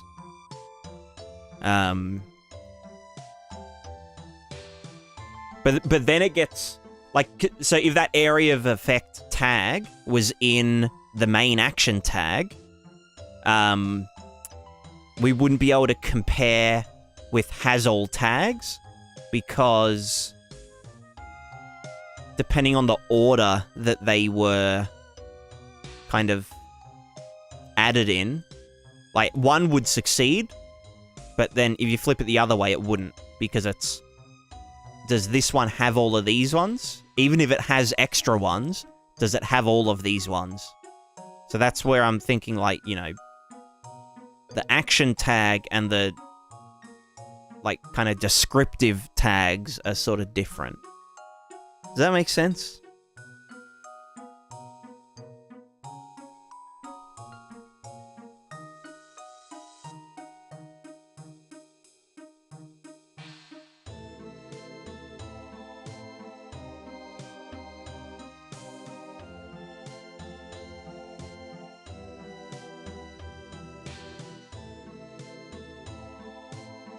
Like a play state type class, that's how it can be done with guest. Yeah, yeah. Yeah, imagine this is... Oh, hello, cat. Yeah. I imagine we're going to arrive at, like, the same conclusions that Gas does.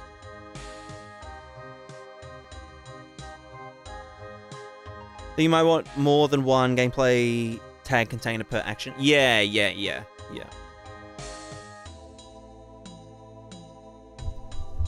I mean, like, there's obviously going to be another tag container for, like AI sensory tags, like, you know, area of effect and that kind of shit. Or that might even be like a notifier class kind of thing, or I don't know. I think for the time being, we just do it in the main tag. Because we can still search, does it have a tag for the thing?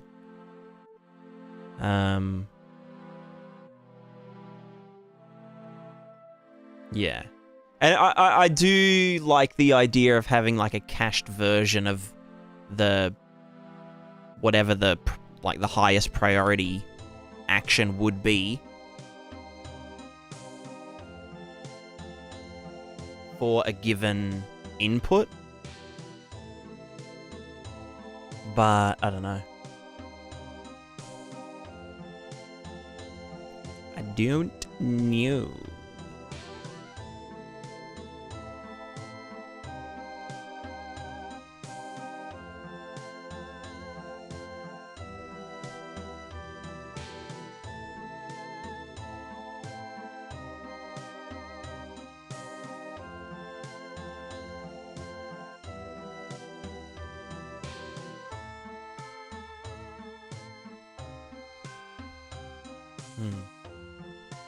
Paul, thank you very much for the resub. Also, Yaku, thank you very much for the resub earlier. I totally forgot to give you a shoot-out.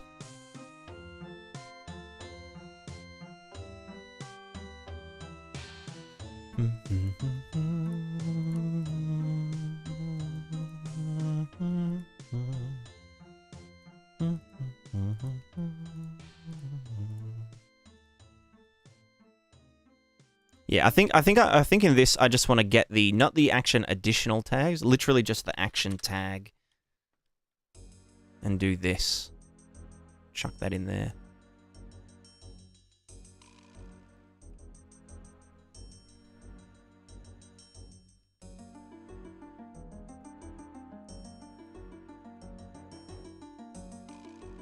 Also, technically these aren't just attack actions. Call them item actions.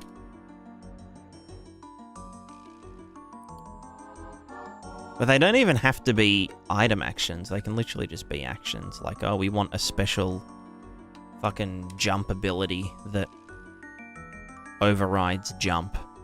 But what if it's like a jump with an area of effect damage thing?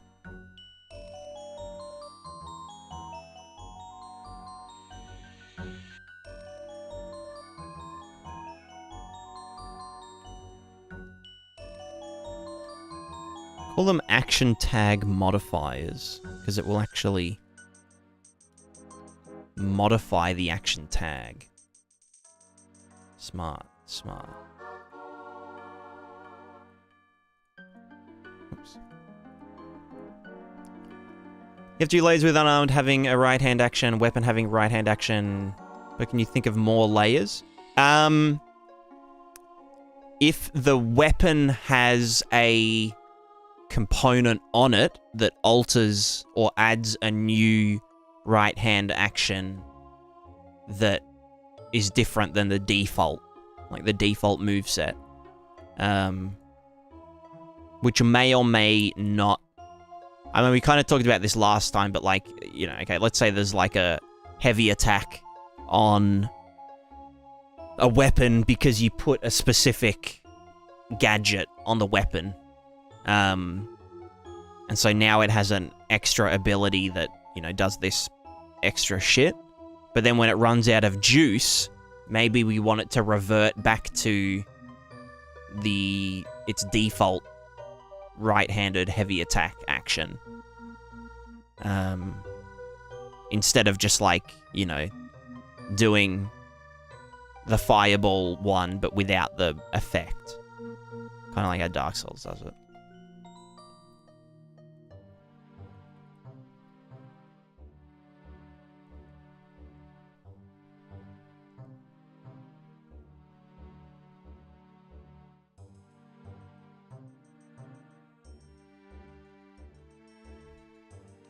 Yeah, or maybe like you activate it, and it's like a limited time thing.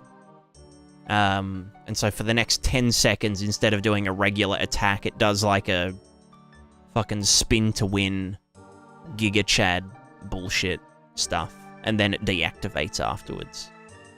So we'd want to create the action, chuck it over the top of all the existing ones, and then delete it later.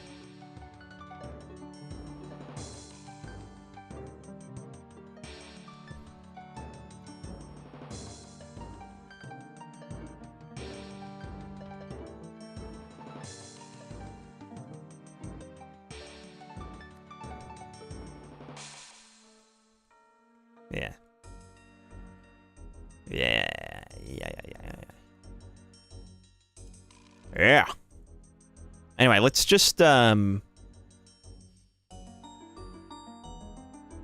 see what happens. Also, let's just do a quick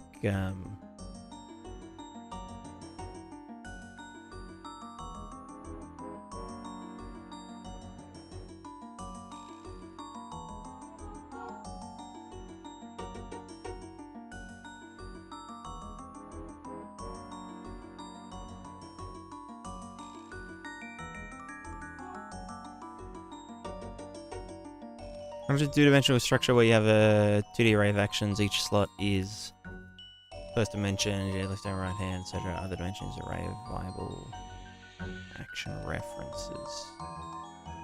Sounds like a pain in the ass.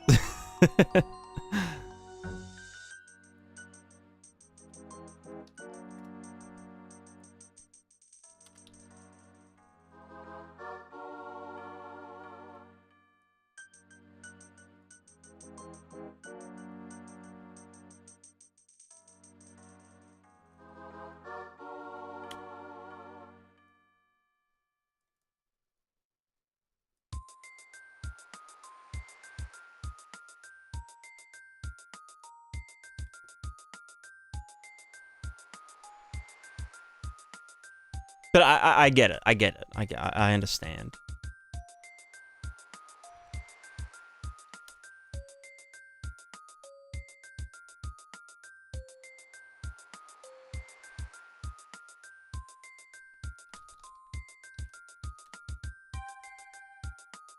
Added actions? Actions added. I hate that you can't have a local variable the same as the output name. It's confusing. Alright, so then we can just say, hey, we did this because we did this, and then we set. Set, or do we append?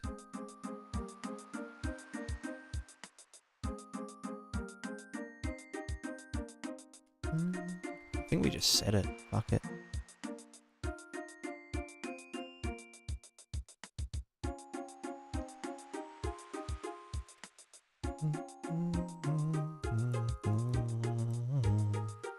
Right, so when we unequip, unequip, unregister the fucking thing, unequip, pris item object. Set your equip slot to none. That'll be a tag at some point. Do we have an item actor ref? If we do have an item actor ref,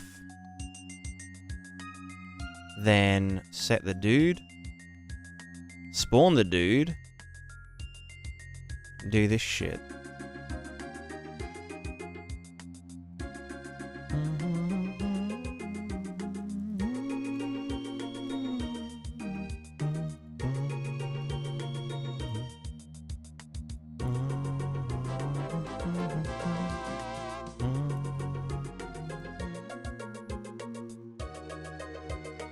Right, and then we just want to get your current spawned actions, and how do I want to delete them?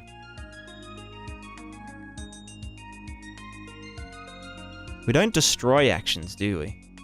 But I do need to remove them from the list. So that's where we'd get... Ugh, what a fucking pigsty.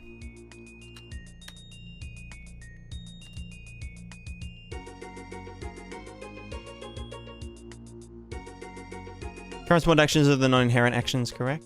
They're like the item, like, you know, the actions that were given by the item. By this item.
The nature of the gameplay container will prevent any duplicates, which makes sense. Can't attach a short sword to your short sword.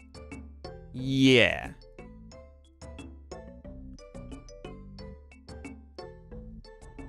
Yeah. Well, like, there will be duplicates, but they have a priority list. So, 0 is the unarmed stuff. Well, actually, no.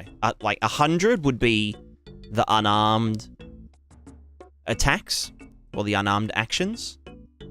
Then weapon defaults would be, like, maybe 0 or, like, 10 or something. And then super special attacks would be, like, 0. Give an example of duplicate. So, like, the right hand one-handed punch, unarmed, its tag is just action, offensive, melee, light attack, right-handed, one-handed, right? But then if we equip a short sword, it will have an action with those exact same tags, because, you know, it's our light, one-handed, right-handed attack. But we don't care about the class. It just has a priority integer, which, yeah, same tag, different class, exactly. Yeah, and because we get actions by tag rather than anything to do with the class. That's why I want just a list of the spawned actions on the item itself, because we can then remove them by reference,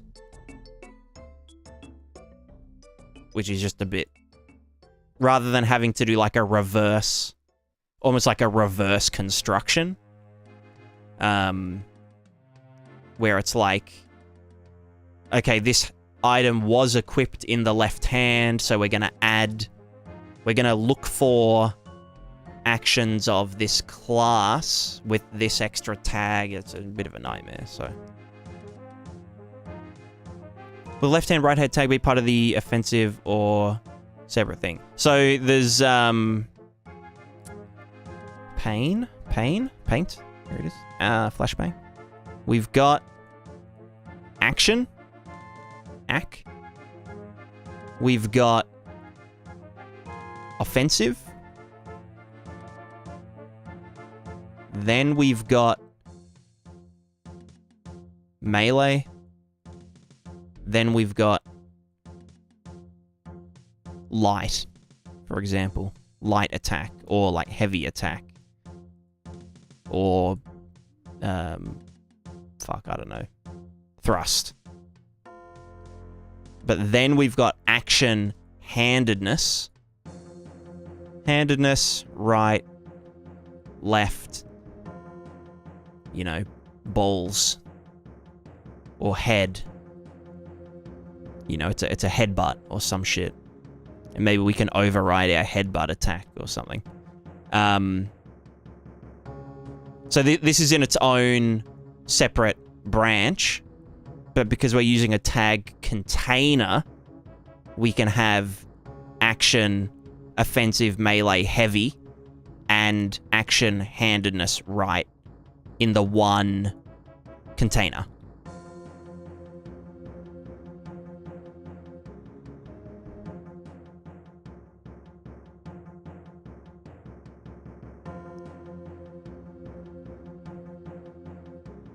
So then if we add a new action that has all of the tags here, then we know that, you know, we need to order it so that it is above or below the other one. So that when we look for action by tag, we just get the first one. And we're like, yep, we know that we ordered them beforehand. And so we don't have to look through the entire array and then compare all of the successful ones by their integer thing. Which, like, it's kind of a stupid optimization because we could just cache the, you know, the highest priority actions as, like, a whole thing, but I can't be fucked setting that up.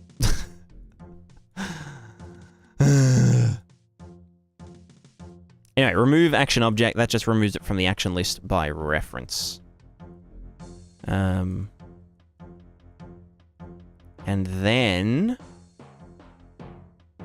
we need to do remove action object. Remove action objects. Remove action. Oh.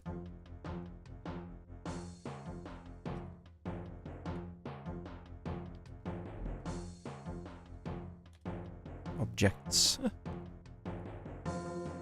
Make pull records of caching when you open source? Hell yeah. Dragon's always having fun? Yeah, I like this guy. I like this guy. Easy M, I agree. Easy mode. Remove action objects. This is an array of action objects. And then you just want to do for each loop. Remove from the fella. No, that's not what I want to do. I want to do remove.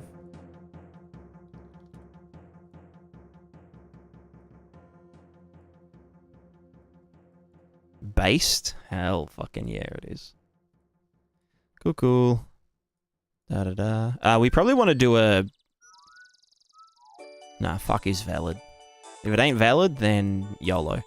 Okay, so now we want to do remove action objects, plural. Get all your currently spawned ones, yeet them, and then clear this array. So you got no null references and shit. And that's what happens when we unequip. Very cool.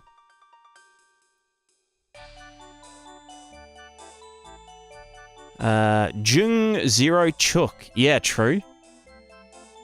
Very true.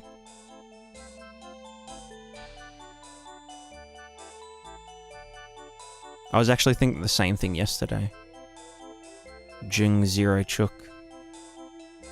Although I've actually got 3 Chuks at the moment.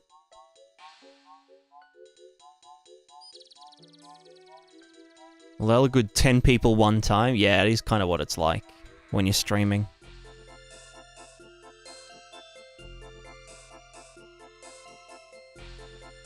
Talking to 10 people at one time. But, you know, that's just part of the job. It's part of how it is. Robot face, thumbs up. Fall Guys win. What's that? Yeah, nice. 10 people, 1 lol, good. Yeah, exactly.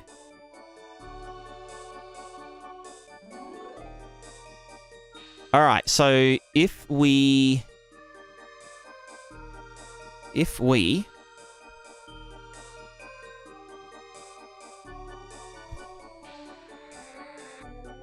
humanoid default actions, blah blah blah.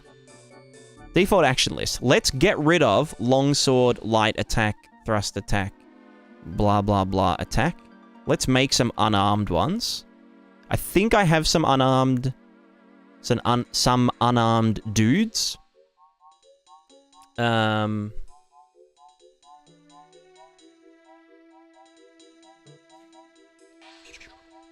Let's go to our PAOS.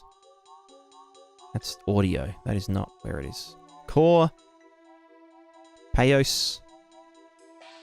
Action objects. Attack objects.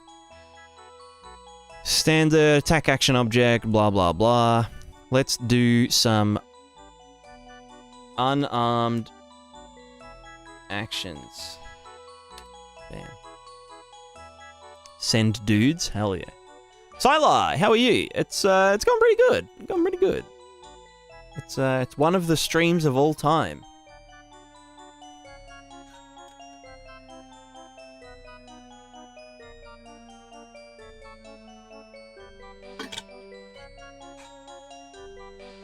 Wow, the sun's coming up.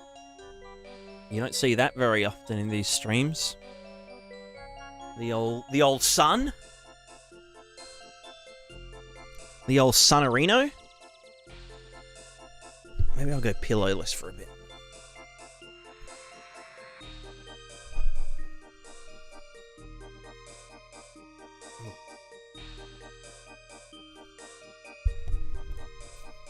Left punch, right punch, grapple, kick, trip, headbutt. Yeah, basically. Alright, we need a blueprint class of standard melee fucking attack action, standard melee attack. Select. Actually this is... No, it's actually part of the thing. So this is PAOS unarmed punch. Or unarmed light two-handed. I mean, it's not like two-handed. It just means that it doesn't discriminate between the left and the right. So if you've got two free hands, then you will do a two-handed unarmed attack where you just like punch like this. You know, you can alternate, kind of. It'll automatically alternate. But then when an arm gets destroyed, you won't be able to use a two-handed attack anymore, and then it will revert to just using the right hand, you know, just the right hand, if your left hand is destroyed. Yeah. Put it any hand so you can see in the name it's actually two-handed. True. True.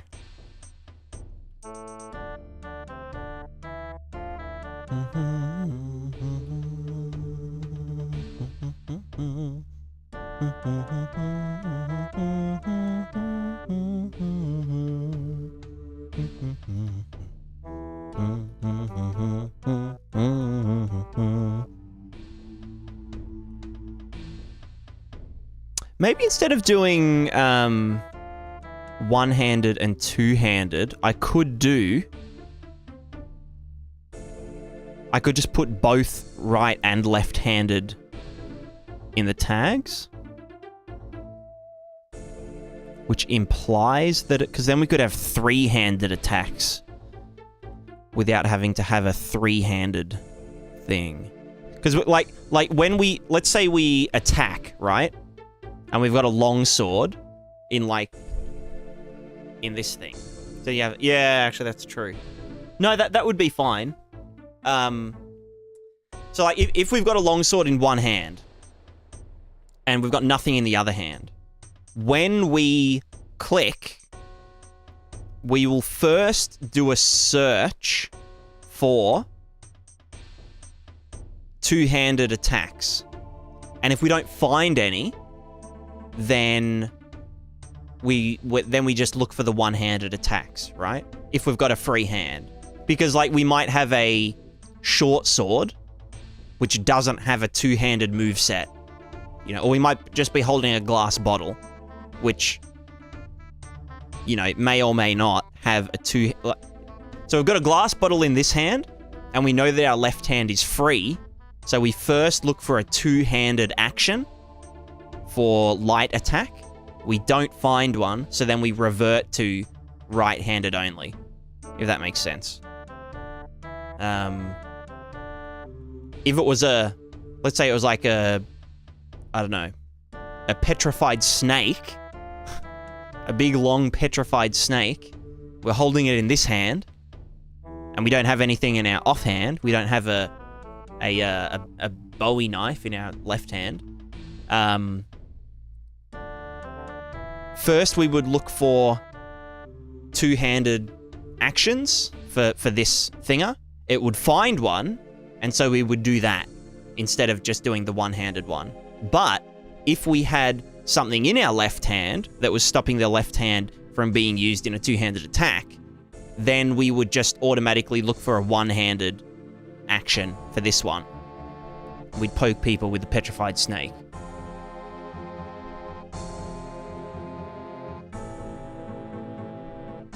That makes sense. What if it's a bow?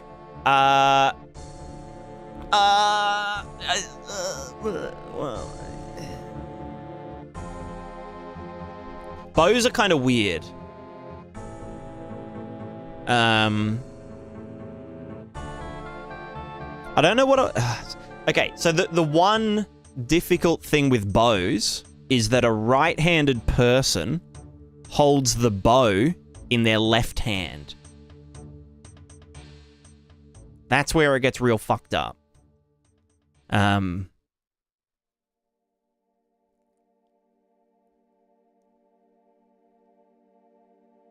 But you can also, like, punch with the empty hand. So, like, we've got a bow in this hand. Maybe we've even got an arrow in this hand.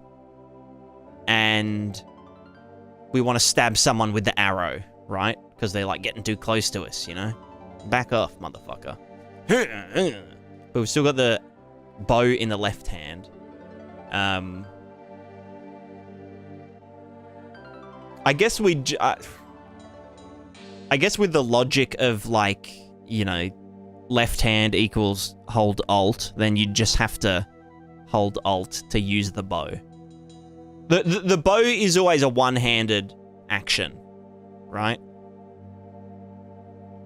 But I don't know. Then you just gotta start doing what players would expect to happen. Yeah, I don't know. Because, like, it always depends, right? Because it's like, okay, I've got a bow in my left hand, but I have a short sword in my right hand, you know? So, like, if I left-clicked, I'd expect to attack with the short sword, right? But then if I hold alt attack to use the bow, I would expect to load the short sword into the bow and launch it. But in reality, we will sheath the short sword and get an arrow out and use that. Or drop the sword if we double clicked. If we double... Yeah. You can, like, urgently do the thing. So instead of, like, having to put the sword away and then get the thing out, you can just drop the sword and do the thing. Oh, maybe that should be a manual thing. Like, manually drop the sword to then speed it up. Maybe that's, like, some speed tech shit. Some skill ceiling shit. Or maybe you could just throw the sword at someone and then get the arrow out, and that would be quicker.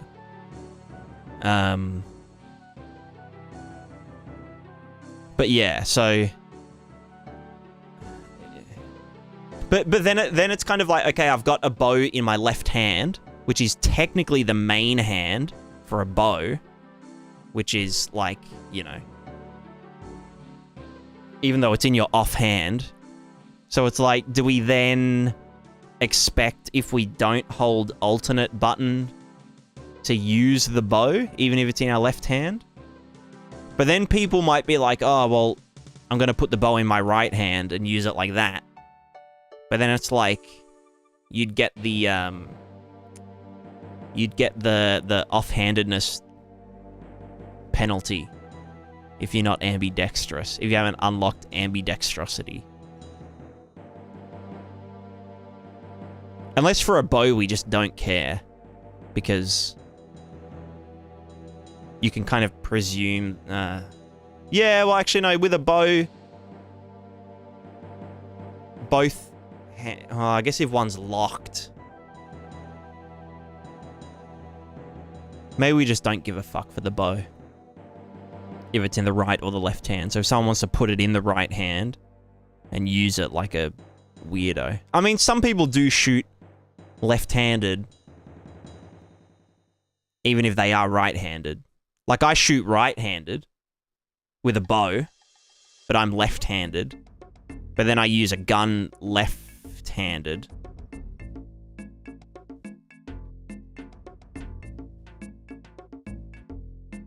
But then it's like you've got the bow and you've got the sword, and it's like swing, swing, and then you're like... Let's go scenario, the action manager has a bow system override boolean. Yeah, that's true, that's true. So just whether it's worth the effort? Yeah, yeah. Well, it's more like it could become confusing for the player if when they have a sword, they have to use the alternate attack button to then use the bow that's in their left hand. But then from that point on, now that they don't have anything in their right hand, it's now the default button thing. You know what I mean? Like, they don't have to hold alternate. And if they did use alternate, they would punch with their right hand. And it just, like, fucks up the entire logic of, like, main hand is just click, and then offhand is hold alt and attack. But then there's also, like, things like, okay, well, I've got a shield in my left hand. Like, does the shield's parry, or the shield's block, override the weapon's parry? You know? Because it's like, even if you have a shield, you can still use the weapon to parry. And there might be benefits to doing so. And then it's like... But then it's like, okay, well, using a shield, you now have to, like, use the alternate action button to use the shield to put it up. Which I imagine for some people could be cumbersome. But then it's also like, okay, even if it is a little bit more cumbersome, at least it adheres to the logic of left hand and then alt for right, oh, sorry, right hand, left hand. Do you know what I mean?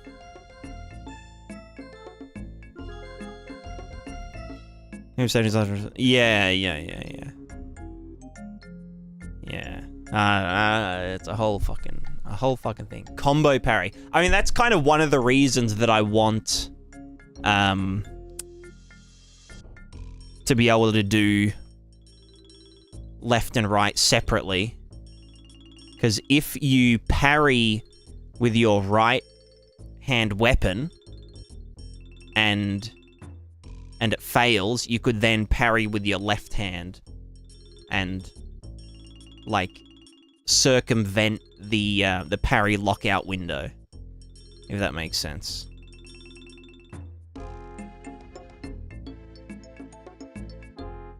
I don't know. It's a whole fucking thing. Maybe I'll just use AI in real time to just like we developed a piece of hardware that, like, neurolinks to the player's head, like an intrusive operation, and it can just tell what they want to do when they click the button. You can see the tooltip wall of text. Yeah. Come on, parry. Have a parry free if you're up against 2 enemies. True. Like, it could be like a fallback parry. So, like, if you double-click parry, it will do the main hand. But then if the main hand is busy parrying, it will do the offhand's parry ability.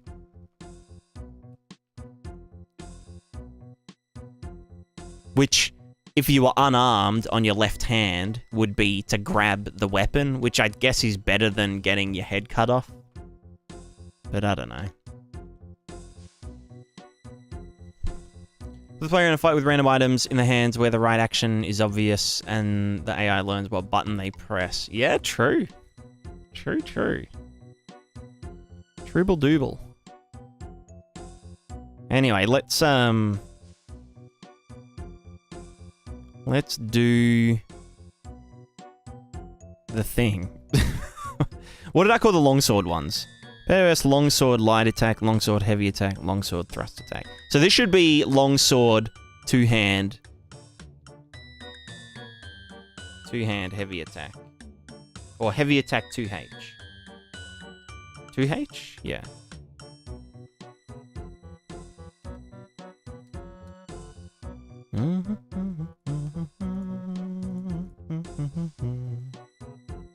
Very lucky because octopuses don't hold weapons in your game. Well, actually, we did talk about that just before, about how one-handed / two-handed should work. So if something needed to be three-handed to be an action, yeah, I don't fucking know. I don't even want to think about it.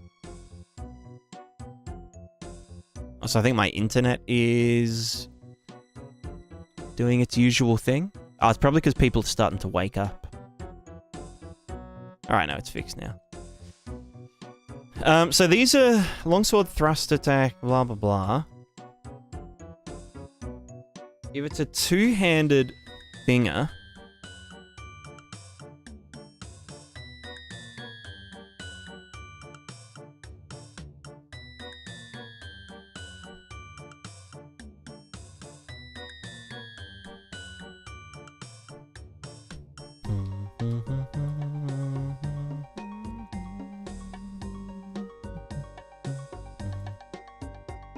If I try to append a tag container that already has the tags, it'll just leave it, won't it? So if I just set longsword heavy attack to be action, offensive, melee, heavy, and handedness left and right, and then I equip it in the right hand, and it says append action, handedness, right to that, it will just have both, right? Yeah. Yeah. Yeah. Yeah.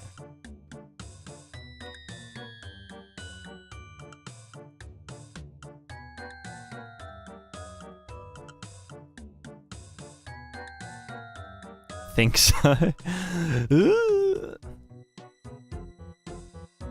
Well, I guess we'll find out. Action additional tags, jump. I don't think that's right. I don't think that's correct. Alright, longsword, thrust, attack, 2H. I mean, the 2H is kind of implied. Oh, no. Whatever. Priority 10. Alright, so that's our longswordy shit. So then in unarmed actions, so this is unarmed attack, light, underscore 2H, which is now going to attack anim set, unarmed. What was this? Light attack? Does this have both left and right? Oh, it does fucking mirrored stuff. That's a whole other thing.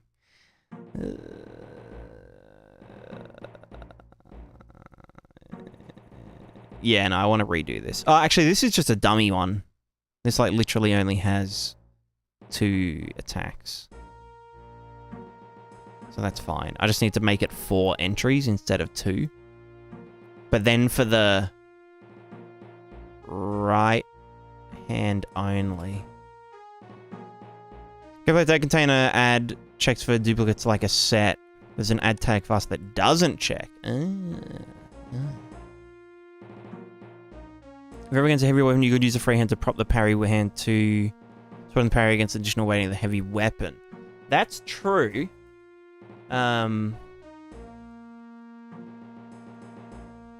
Would that then just become a two-handed parry for a one-handed weapon?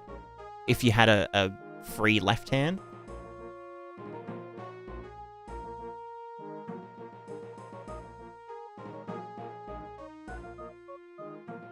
Hmm.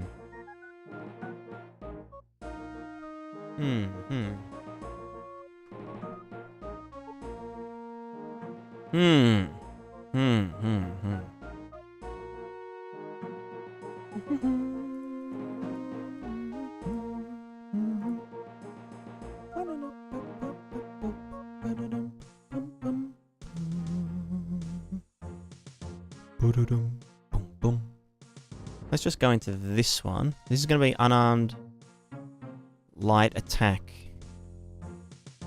underscore 2H. Well, not like actually 2H, but, you know.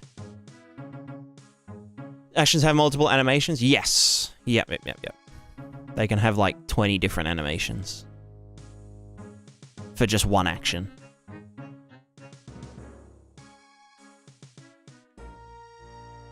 Also, I don't think I need to do mirrored.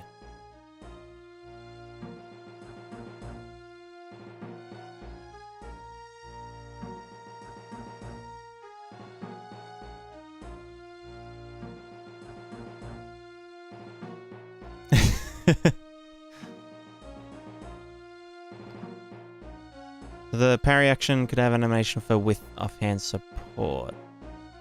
It'd probably be a separate action if it was, like, with offhand support, because that would have different, like, actual gameplay implications, like different code, different values. So that would be a case of, like, if this weapon, like, this weapon maybe has conditional actions by default, that if the weapon in the other hand is of a certain type or has a certain tag, then add this additional action. So maybe if you had like some fucking, what are those fucking Ninja Turtle, you know, the little tri spiky dudes, you know, that dude, and he always like fucking crosses them over to parry and shit. So if you had like two of them, then your parry would become like a fucking Giga Chad. The forks. Yeah.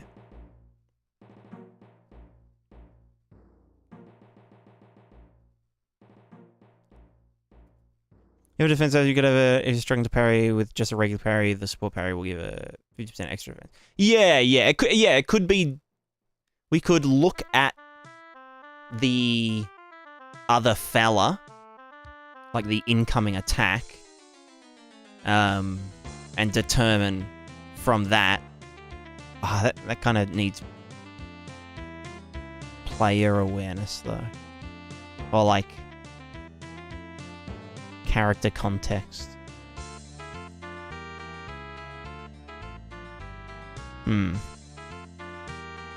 I don't know.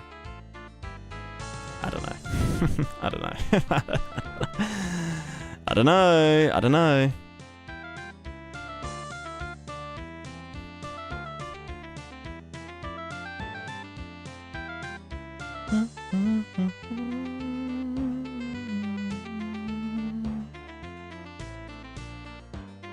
Also, yeah, previously I was doing mirrored in there, presuming that right hand is the default. But do I want to now do a separate action class?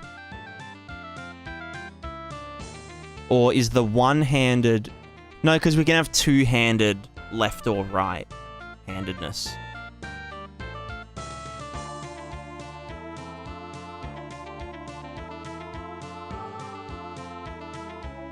Right, that's why... Okay, hold on. Hold the fucking phone. Okay, no. So we do need a tag for one-handed and two-handed, because it can be left-hand two-handed, or it can be right-hand two-handed. So fucking confusing. Fucking... Who would have thought it was so hard to just, like, figure out hands? Hand stuff. Let's go to the... give me the actions. I need action. Give me the... No. Back. Go back. Give me the thing. Action tag. Action tag. Right, we have handedness. Left, right. Let's add another one in handedness called one-handed. And then another one called two-handed.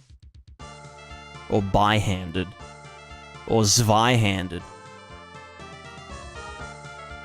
Okay. So now we have one-handed or two-handed. But then we also have left and right. Because we... Because reasons. It's just how it is. Just don't question it. It's fine. So we now go to unarmed actions, unarmed attack, light, two-handed.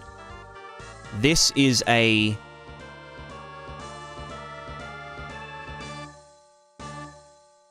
two-handed... Fuck.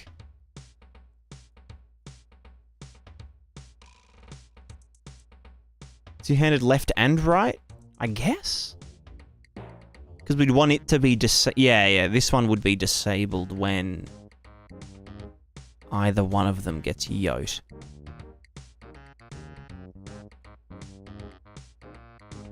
I'm so lost. So am I. Because, like, okay, so, like, the thing is, right, we can have... If you're holding... Where's... I need a prop.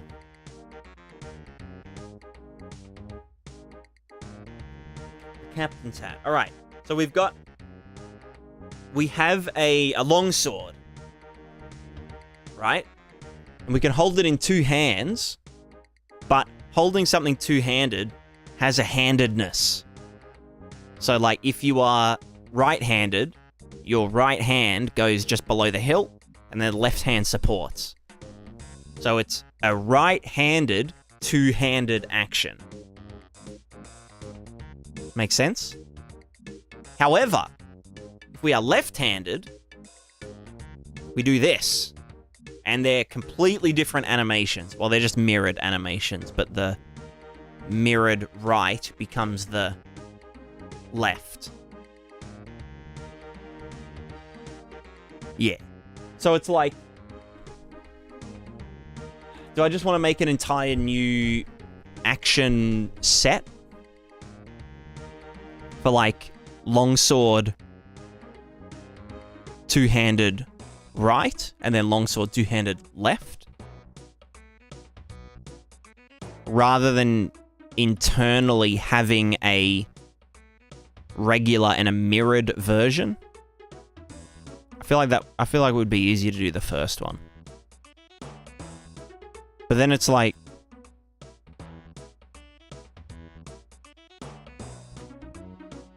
But then it's like, why bother adding the handedness tag when we add the action based on where it is? We'd have to do it the other way around, where it's like, find the fucking right one from the item to then add to the thing based on what hand it goes in. Do you know what I mean? So maybe we do just want to do the one-handed attack and then add the handedness where it gets thinged.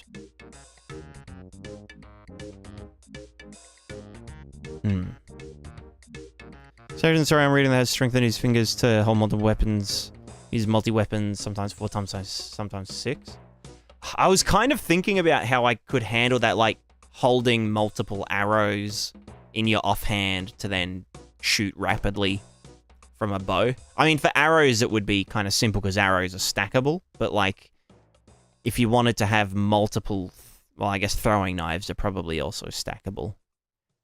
So you could hold, like, multiple in your offhand and just grab one and yeet it, and grab one and yeet it.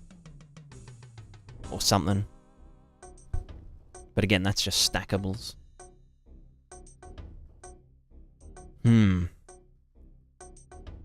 Double shield throw? Hell yeah. This shit's kind of breaking my brain. I'm so sweaty. Such a grease ball. Too much thinking. So we want...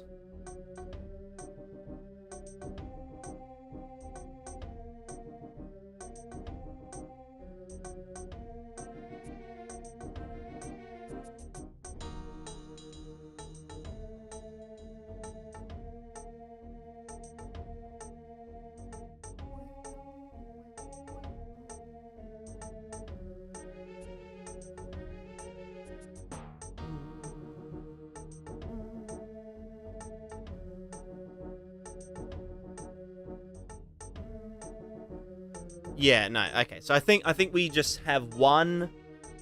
We have the one-handed version and the not one-handed version. I think for the unarmed attacks, we just assign 2 objects, but one of them has right hand, one has left hand. That's the only time that we'd have to manually set a handedness in the default object. But everything else, it's like short sword, one-handed action, and then we manually assign it left or right hand. And then in the move set itself, we have a mirrored, like for each animation variant, we have the mirrored version of that. If it's in the left hand.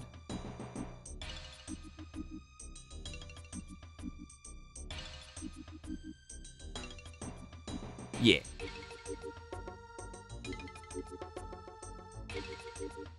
Yeah. Yeah. Yeah. Yeah.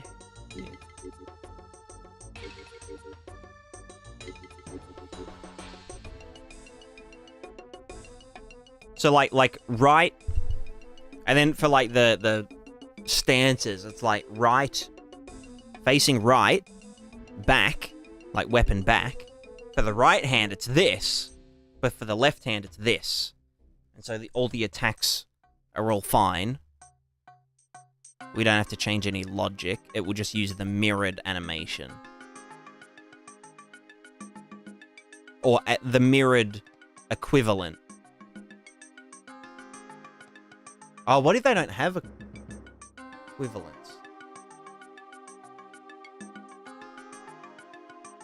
No, we'd say...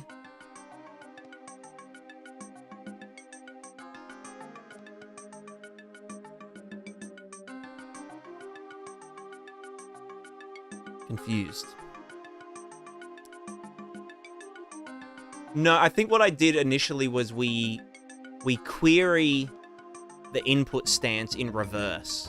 So if it's left back, we then look for a right back animation, but we get the mirrored one of that, and then reverse the output stance.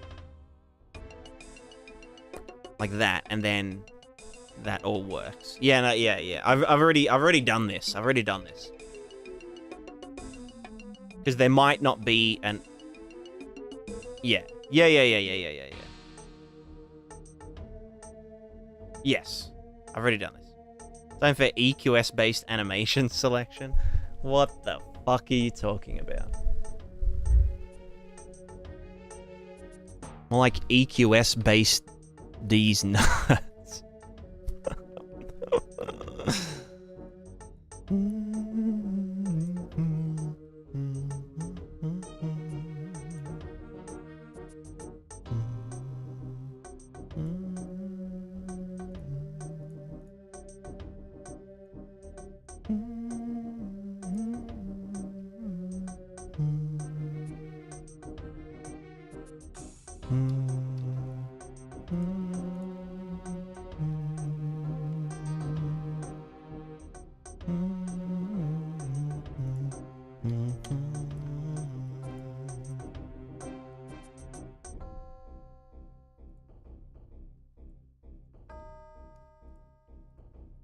Alright, so this is unarmed attack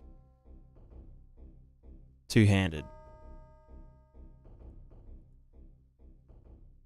Which doesn't need mirrored variants. Although we're gonna give it them anyway. For some reason. Probably.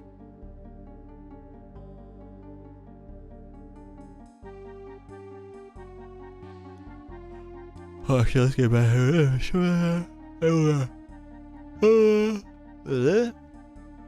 We're gonna do jab 4, and that's jab 2 now. And then these input stances need to... Wait, what? That's not right. I'm so confused. Let's just do these from scratch. Bam. Alright, the jabs. This is input stance from the right. No, from the left. From either left stance, we go jab, left to left. And the mirrored is right to right, I guess. Output stance, either of the right stances. Animation, offset, don't care. Alright, next. Duplicate. We go to the second one and the fourth one. All good. Cool. Duplicate. Here we have... I should have done right first. No, fuck it, it's fine. Alright, now we just need the right. This one. And this would be number 1. The stances would be right and right. And these would be left and left. And then duplicate U. And this is now number 4 and number 2. That's hella fucking confusing, but it's just the way it goes. Also, these are all, what's it called? Placeholder unarmed attack animations. Right, so then we have unarmed attack light, one-handed. Which is just the right...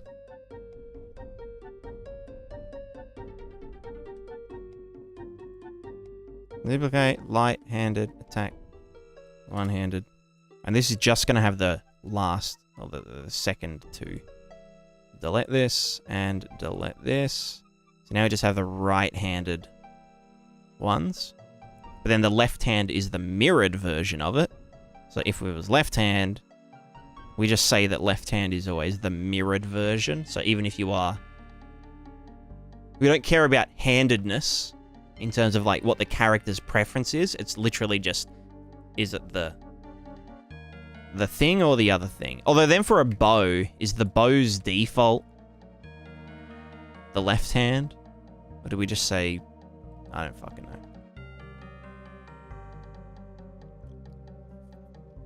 I wouldn't want to swing a big sword in a closed area, so using EKC to... Yeah, that's true, that's true. That's not an animation thing though. The animations are like all swings. Is this even gonna work? Hold on. Can I don't have any default actions, but if I equip this, we don't get our actions because I didn't... The weapons override equip... I don't know, I can't remember.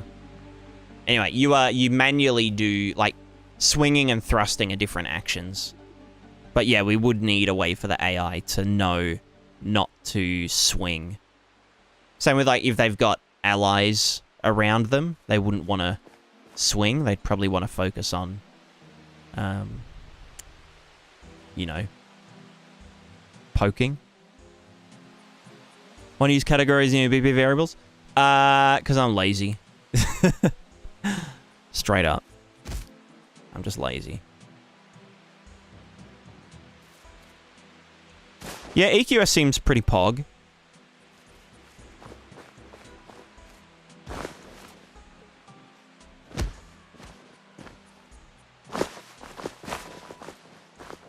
Woohoo!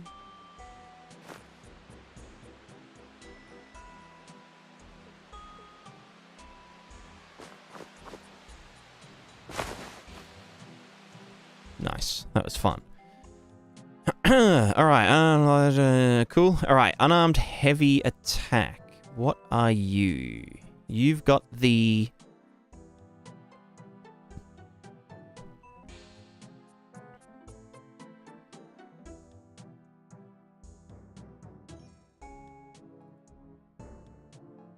Oh, wait, no, the left is the right hand.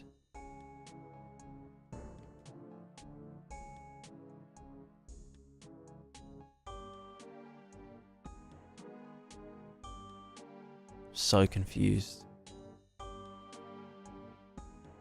That one is right hand. But then I don't have any that are single-handed. That's kind of an issue.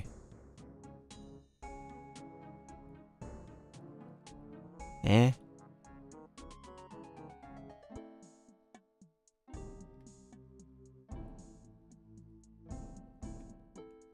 Fuck it. Unarmed stuff, we just put in a placeholder. So that we have something so that we can override. Alright, go back to wherever I was before. Go to the thing, please, please, please, please, please. Alright, unarmed... No, that's not it. Here. Unarmed attack, light, one-handed. Handedness, don't tell us. This one is just one-handed. Cool. And just whatever. Give it the same thing. I don't care. Attack step anim set. Oh yeah, step anims. That's gonna be so cursed.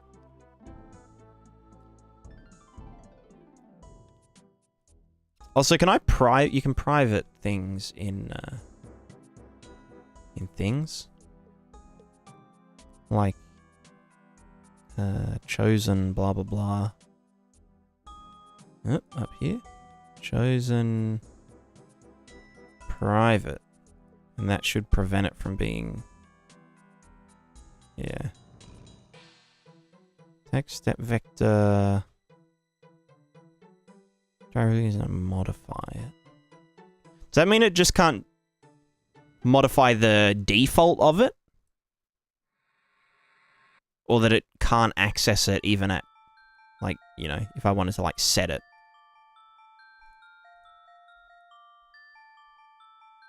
Any knowers?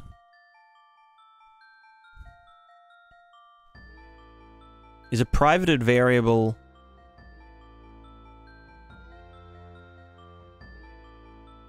just not exposed to the defaults in a child class? Or is it just literally inaccessible?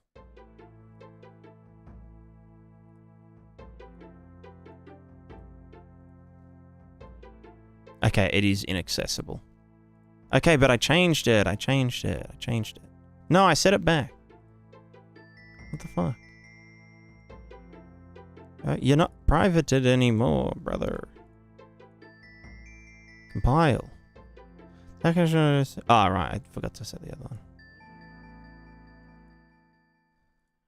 Alright, it cannot be modified at all. Which means I'm left with all these stupid variables in here.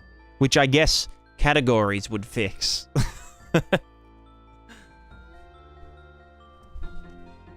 So I could have runtime variables in their own category and just hide it. You know? You know? Anyway, I'm lost. Unarmed attack, blah, blah, blah, blah, blah. One-handed. But we'd want to give it a left and a right manually. Right? Because we need one for the left and the right. Which is a weird edge case, just for the unarmed stuff.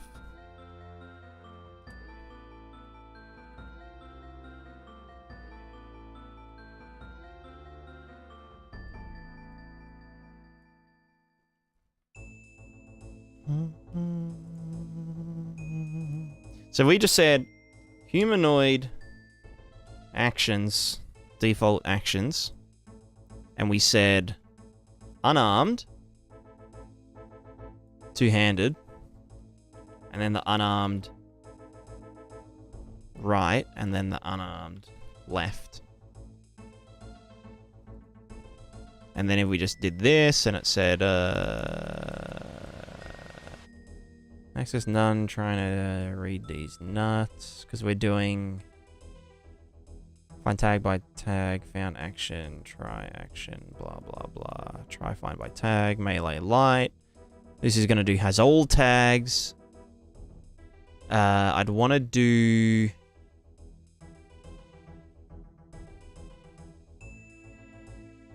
I mean, this would work.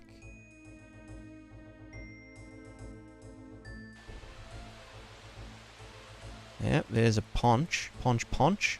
Retrigger rule delay. Why are you getting angry? Access none. Trying to read property. Current action montage. Retriggerable delay. Ah. Limb exclude. You know what? Just fuck off. There we go. We fixed it. Not even going to worry about animation stuff. Random question, is interactive foliage going to be on the Epic Marketplace? Yes. If you rewind to the start of the stream, you will know my feelings about the Epic Marketplace staff. They are not making it easy. Oh, I've got an email. And it's an... What the fuck? Do they... What do you mean all source and files contain comments, copyright, blah, blah, blah. All code files need a comment at the top with publisher name and intended year of publication. Prismatica editor.build.cs. I fucking did this, and it wouldn't fucking build because of...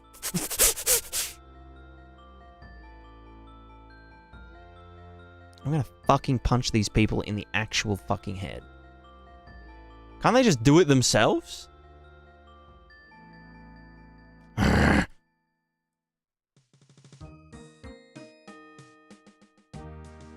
So fucking mad.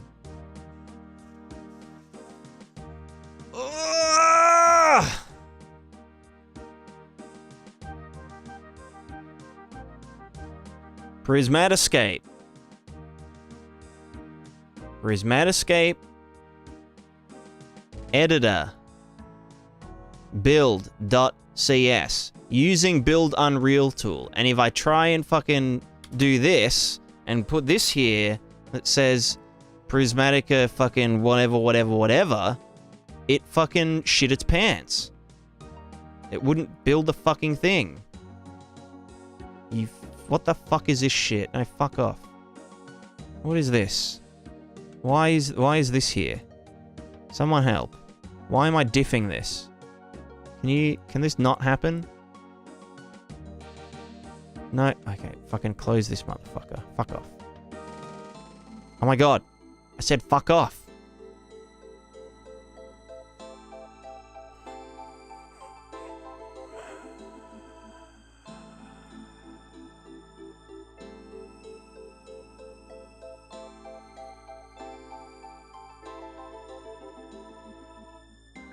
Do this.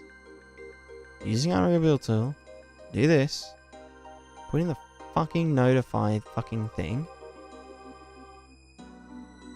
And now... No, it did when I tried building it. It just fucked up.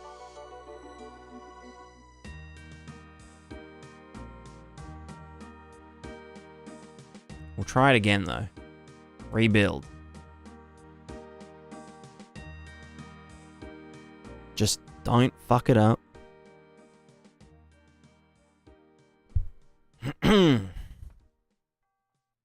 Why can't they just do it? Like, how fucking hard is it to edit a fucking text file so that I don't have to fucking upload the whole fucking thing again to the fucking thing and re-fucking submit it, you fucking fuck. Oh, I just want to fucking punch someone.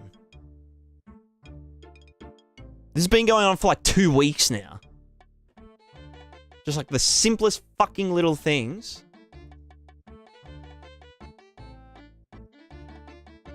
It's like, bitch, do it yourself. If it's something as simple as, oh, there's a fucking copyright notice in literally every other fucking file in the fucking build, and it's like, oh, but you need one in this one. It's like, well, do the fucking add it there. Jesus fucking Christ. Oh. Also, did I just did this while I fucking changed that while I was fucking building. Do it again. Rebuild. Oh. Oh.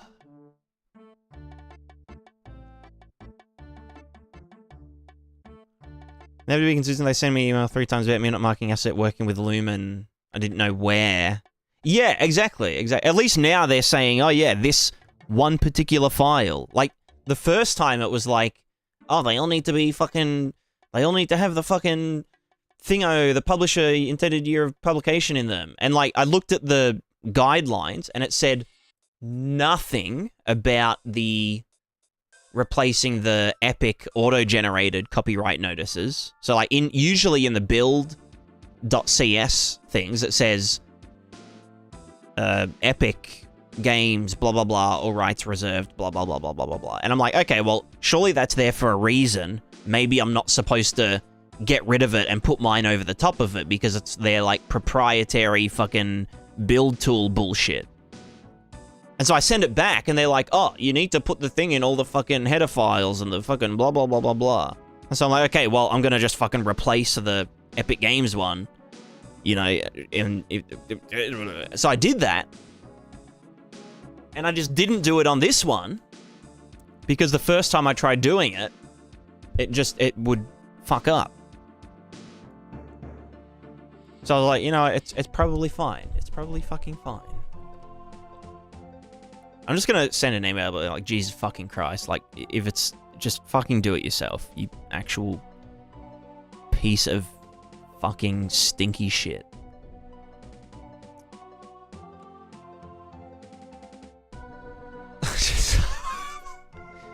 This is what... Pardon me. This is why the plugin is $10 extra on the Epic Marketplace. Because of the amount of fucking extra work I've had to go through.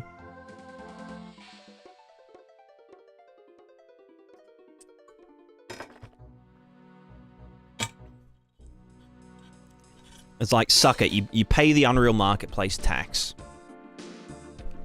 If you're gonna blame someone, blame the fucking actual Papega, clueless, useless marketplace people that they've obviously outsourced to people that literally have no idea what an Epic game or a plugin or a fucking anything is. Anyway, let's try and build this fucking plugin. Edit, plugins, Prismatica, package, Z drive, fucking plugin packages, delete this one, plugin packages, select folder, do your thing. If it works, then it works. Then I've just got to zip it up. I've got to fucking resubmit it for the literal 10th fucking time to the fucking marketplace fucks.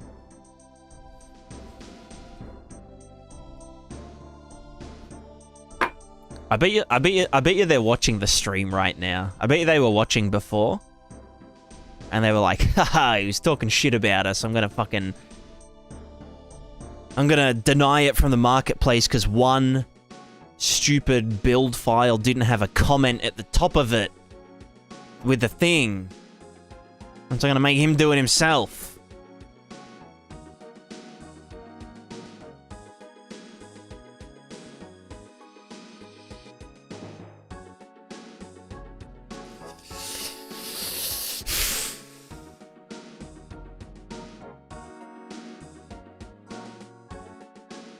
Hurry up.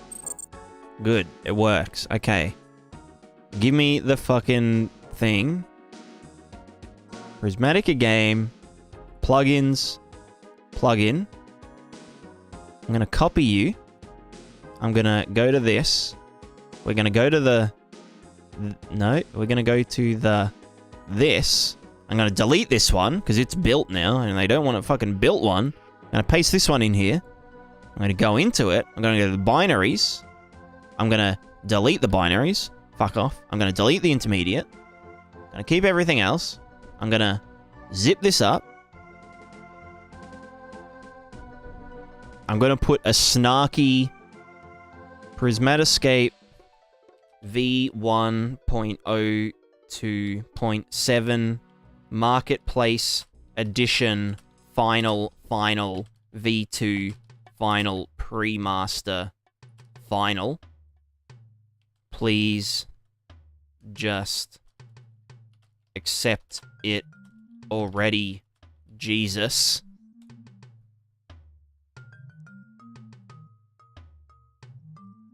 And then we're going to upload this one.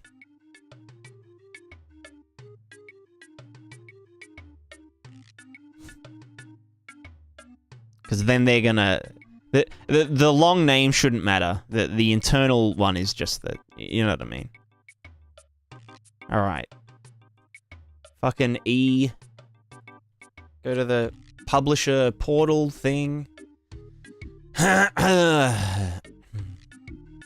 Yeah, I was just thinking that, Cravate. Maybe I'll just fucking... I'll just say final, please, God. Please, on God.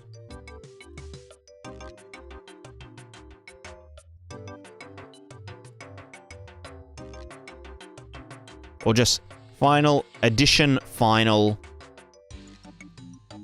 Put me out of my misery, please, .zip.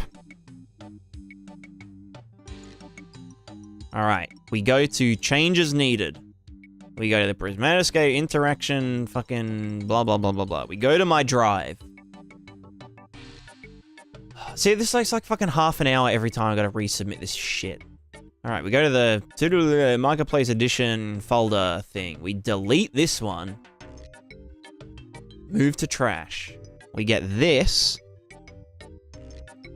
Which one was it? This one. We get it. We drag it into here. The stream dies for a bit while I fucking upload the shit.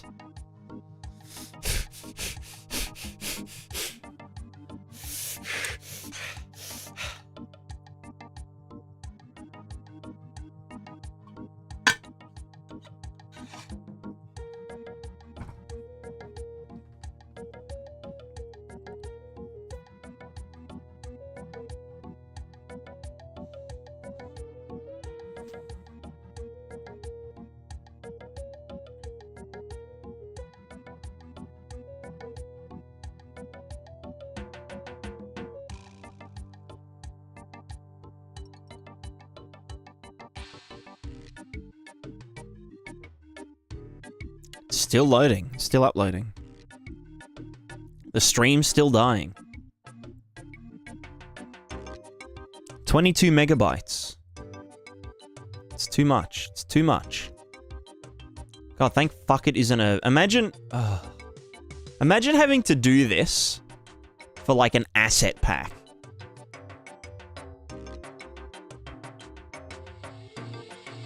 Imagine having like a fucking 5 gigabyte fucking thing. And they want it in a zip folder. And it's like, bro, like, what the fuck? It's like, oh, you need to change the comment in the fucking header file. I can't do it myself. It's like, okay, I'll just fucking upload 10 fucking gigabytes of files again, just for you, Mr. Marketplace fucker. Fucking fuck. Right. Share. Share. Link. Anyone with link can access. Copy link. Publisher portal. We go down to the Pscape, blah, blah, blah. We replace this Google Drive link with this other one. Save changes. We submit for approval, and we just fucking just hope to God that they don't find something else wrong with it.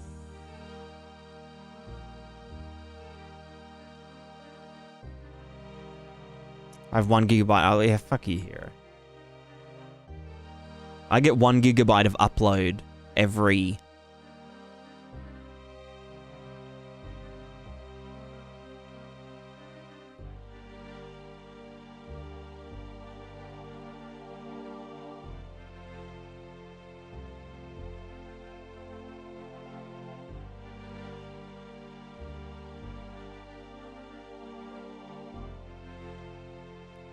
...6 minutes.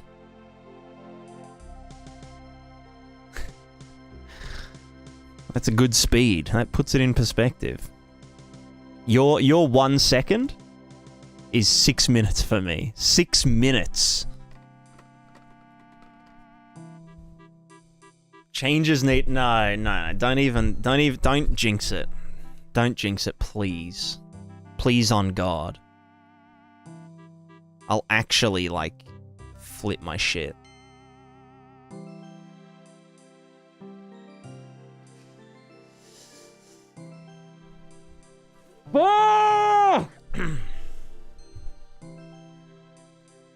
We've detected SAS? No, that's Sov's plugin. Oh, wait. Fuck, I included that in the... I'm kidding. Alright, back to work. That's right, Dragon. That's right.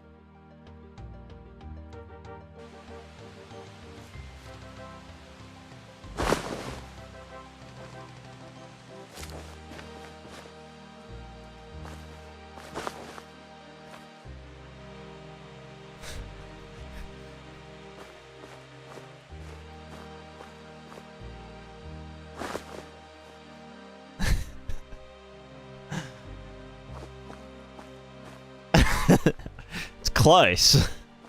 It's close, Dragon. Close but no cigar.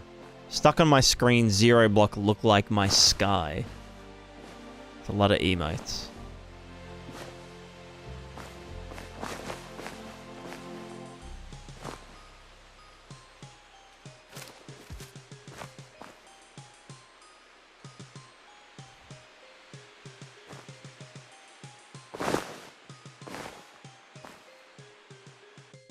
Alright. What was I doing again? Actions. Fucking actions. Alright, blah, blah, blah. We're doing this. Everything's fine. And then... we... want to equip a weapon. So when we... equip weapon... Well, okay.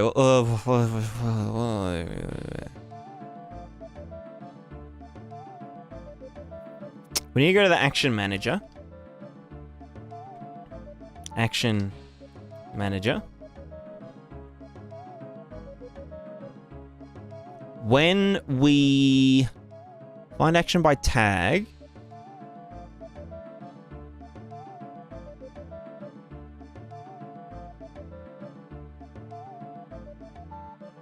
from the player's perspective, we just care about the handedness, basically.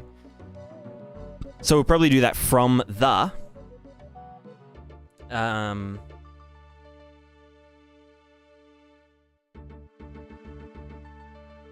Controller. And be like, hey, if we do default attack with alt mode off,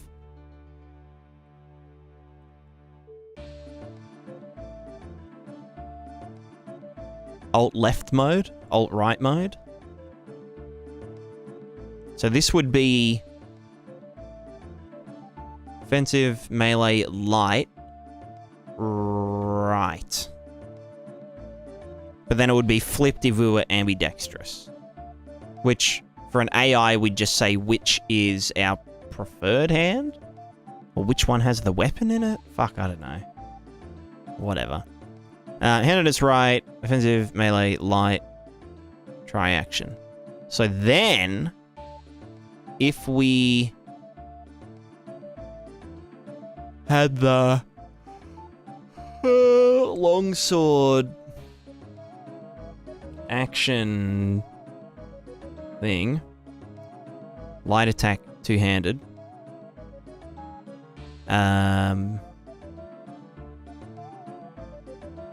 Handedness is up for debate, but then the two-handed. So we don't care about two-handed or one-handed right now. We just care about attack, longsword, light. So, if the longsword moveset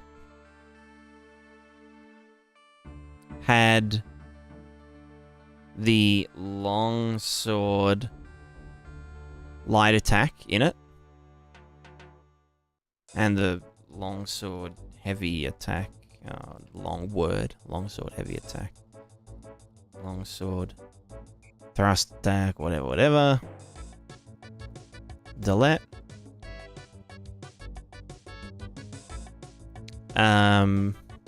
So then when we equip it, it's gonna yeet those actions in. So right now, punch. We punch. If we equip this to right hand, crash the engine. Probably an infinite loop. Maybe. Any knowers? Why would that be happening? Do I want to know? Don't know. I should probably set my infinite loop detection to not 1 billion.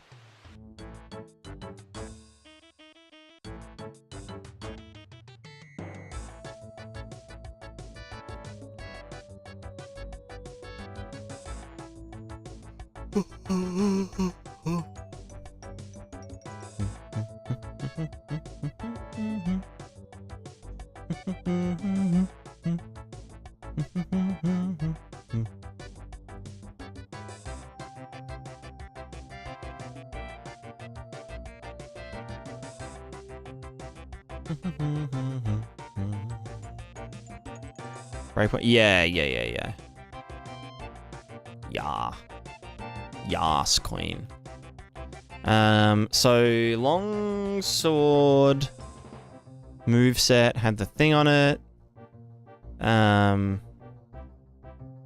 moveset had all the actions on it.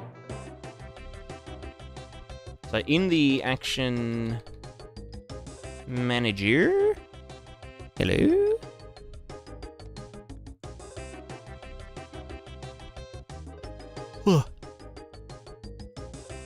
Add additional action, do all the stuff, finds another one, then do the thing. We also need to, if it doesn't find any, if it completes, then we want to just insert it or just add it.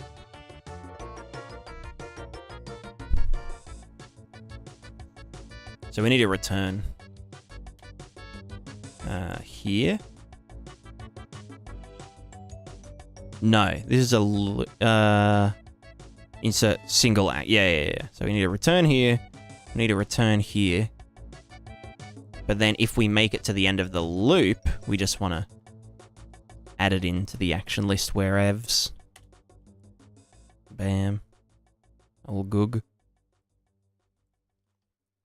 And that would be you. Into there. Cool. Alright, so where are we going wrong? Construct and add additional actions for classes. Construct. Pen gameplay tag. Containers. Action tag modifiers. Left or right hand. Add additional action.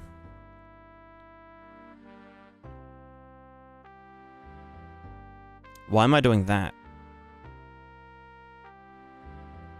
Oh no, that's the local variable so that we can then tell the thing to do it.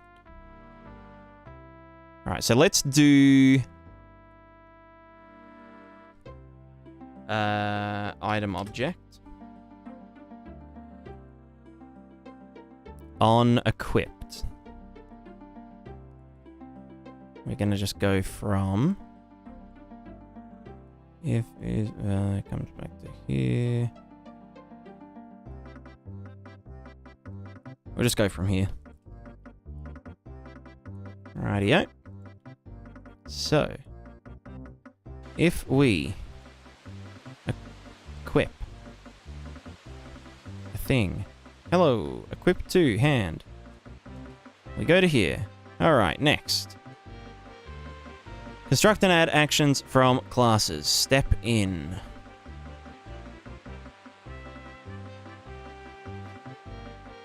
Huh. That didn't step in, but it also didn't crash. Why did it crash before? Okay, this is good. Access none, trying to read. Living being owner actor. Why? Yes, I just not trying to read property action manager. Try start action. That's our.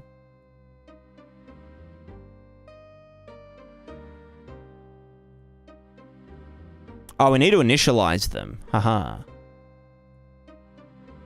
Silly me. When we construct blah blah blahs, we need to do this, initialize them, then pen gameplay tag containers.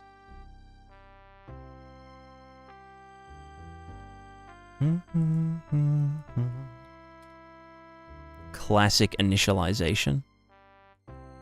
Action manager is self. Elf on the shelf. I wish objects had a begin play. Or just like a initialize event. Like built in, you know. Maybe they do in C++. Just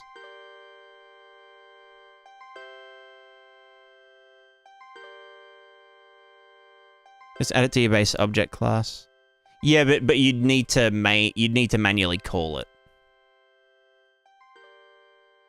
Just constructor. Okay, yeah.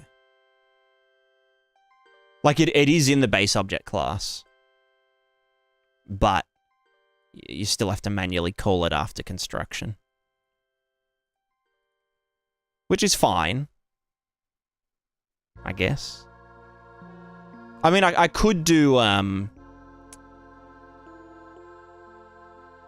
like, instead of having to do all this stuff here, by, like, backtracking from the action manager, I could just expose them on spawn. Because if we exposed this on spawn, then we could...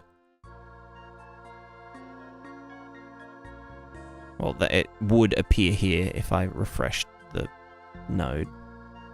Right? No? You don't like that?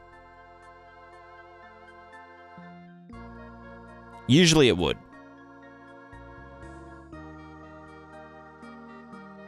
Anyway, we initialize the action now, so now it will have all the stuff. So now... Create it. Yeah, that makes sense. Alright, so now we punch, here, equip, set owner, blah, blah, blah. Let's just play forward. Now we have this. Now we use the thing. Because that's overriding the thing. Wow. Very cool.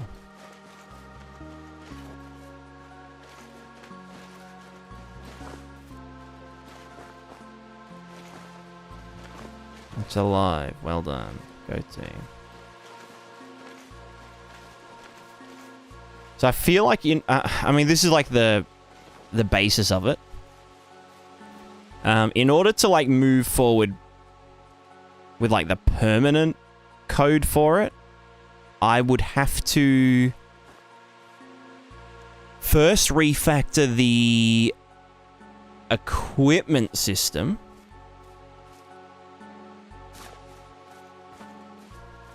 And maybe the items in general. That's the hard thing about this refactor, is that it's like a quadruple parallel refactor where like I can't refactor one thing all in one go. It's like just an absolute fucking mess. I mean, like, I can, but, like, some of the implementations from the other systems would need to be changed. You know what I mean? Like the other systems call things on the thing.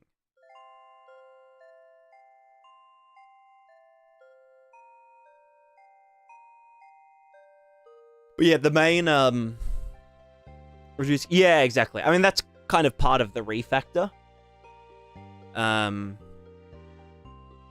Keep it a one-way coupling. Yeah, exactly. Which it mostly is.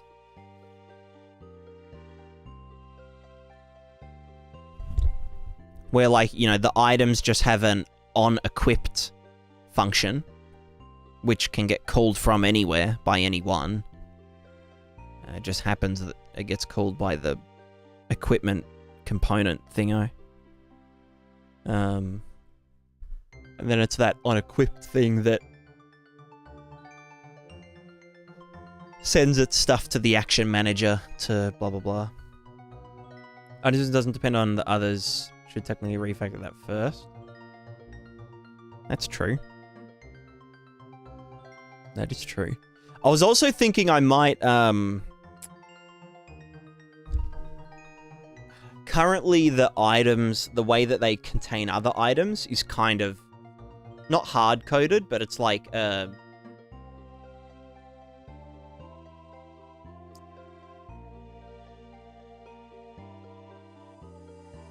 it's like there's different modes that an item can have to contain other items.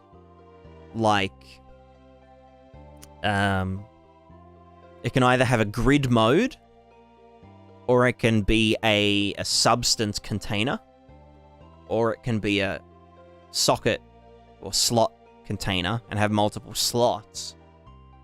But then it's like, what if I wanted it to have both? What if I wanted it to be a grid, but also have slots, but also have a substance slot?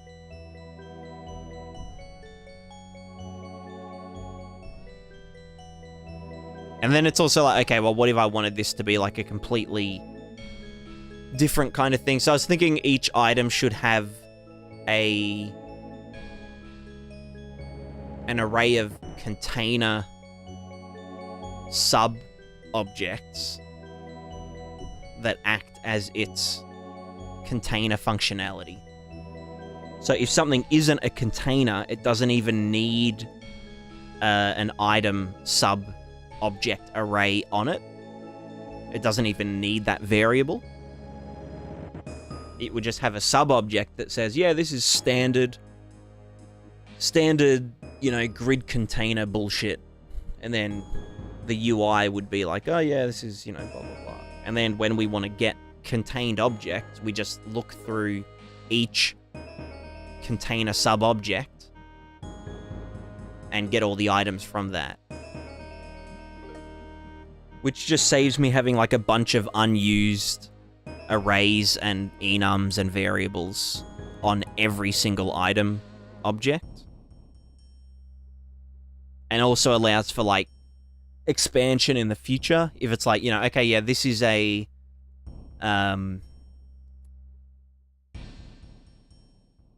you know, it's a container and it acts like a grid, but it can only accept cooked eggs.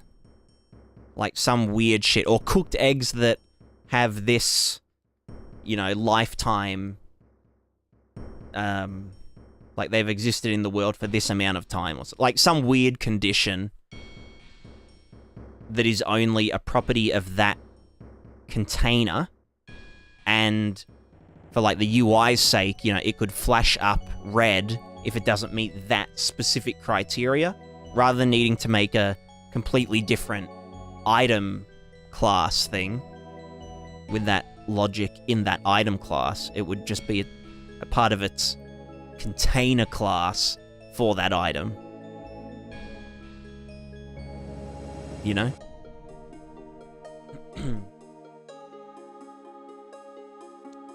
Egg or chicken? That's a great question, Dragon. Container just holds a list of allowed and disallowed gameplay tag parent tags. Yeah, well that's what initially that, like, I've got that variable for that very reason, but that's on item object rather than container sub-object. Which means that every, even a sword has, you know, an allowed and blacklisted items tag variable that's just empty. Yeah, exactly. Because again, not every item is a container, and not all containers use the same logic. So just, yeah, it would save a lot of dicking around. I'm a big fan of the object and sub-object and sub-sub-objects that you can do with U-objects, as opposed to actors and components. Because that was one thing that, like, from the very start, I was like, oh, can components have components? Like, wouldn't it be nice to be able to like, you know, have a health component that has a bunch of components on it that define all this functionality and shit. And then I just figured, okay, well, what if everything's just objects instead? And we basically write our own component system, except then the components can have components. It's like, fuck yeah. Fuck yeah, boy. Yeah.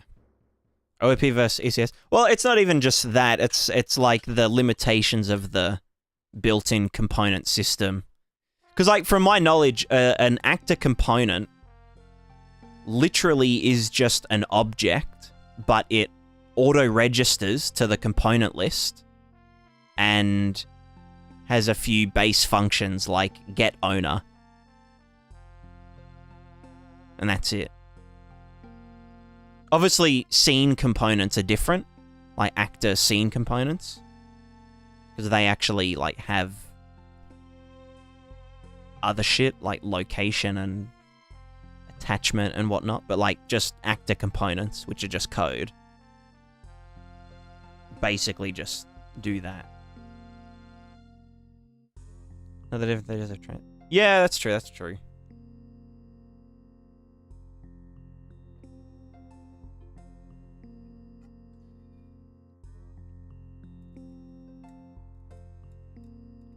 Can have any component be your root component in C++? What, even like an actor component? Or do you mean like empty scene component?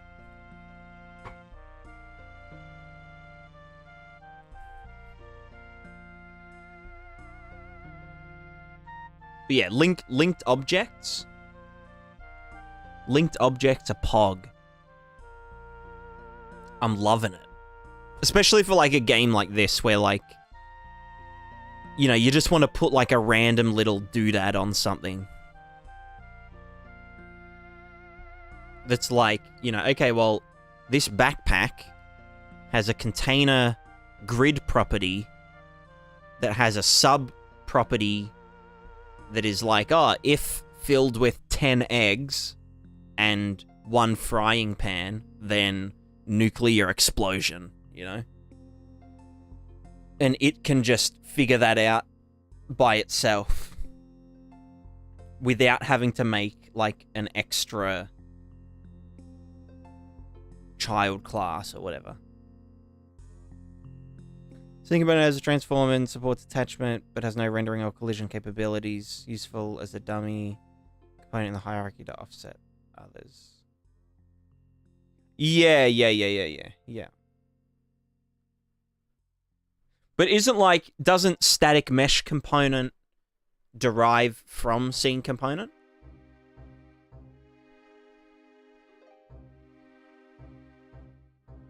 So like the basis of it be like existing in the world derives from scene component.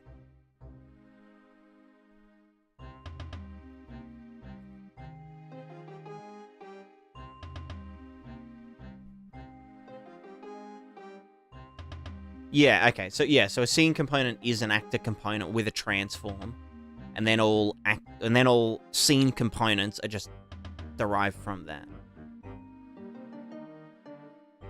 You static mesh component, you mesh component, you primitive component, you scene component. Yeah, and then that would be you actor component.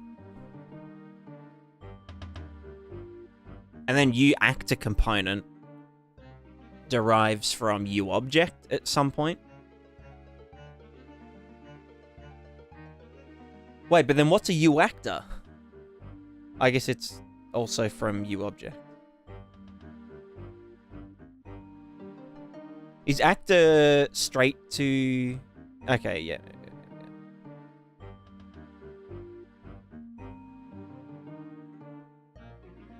Why is there a distinction between actor and scene component then? Like they're literally kind of the same thing. You know why? What? Because Unreal Engine?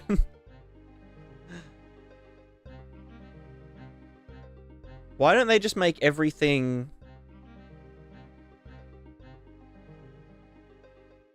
Is it literally so that you can't sub-component? Do you know what I mean? Like the same way that I'm doing object referencing, you know, objects and that kind of shit. It's like, why doesn't everything just derive from the one thing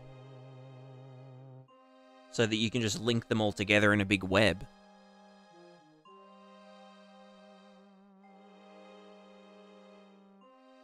Like, why can't components have registered subcomponents? Go around from the original ACS idea, actors. Yeah, true. Yeah.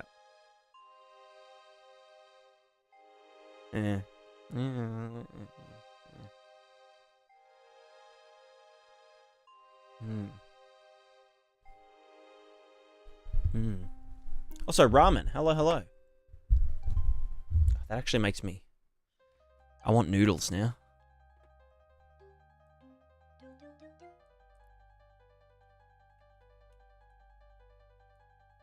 I know that like ramen is like a name, but like it looks like ramen, the dish.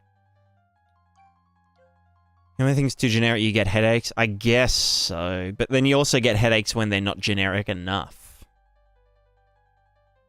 Know what I'm saying? Yo, any genericists in the chat?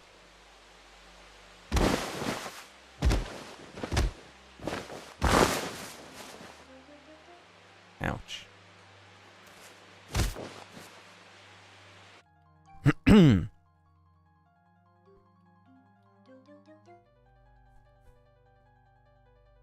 All right, what rabbit hole do I want to go down next?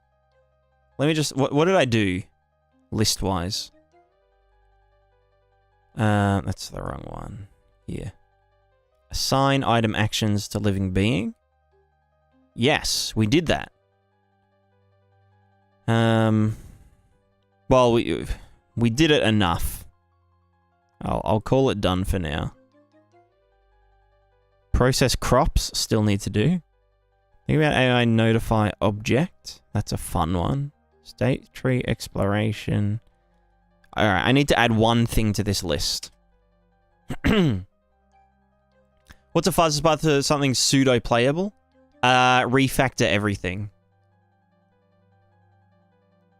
Like literally.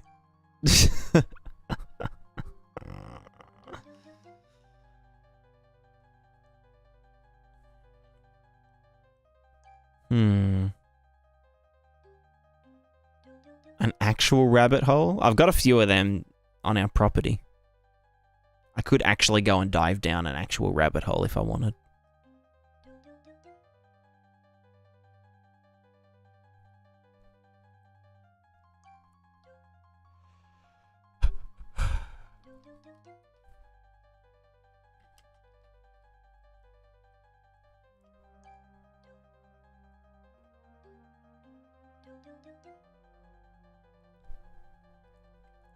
In fact, the item system, it'll be a quick win. Oh god, don't fucking say that. You have no idea. You have no idea. The rabbits eat you over there? Some of them do. The big ones do. Let's get a notepad. Let's get a notepad going.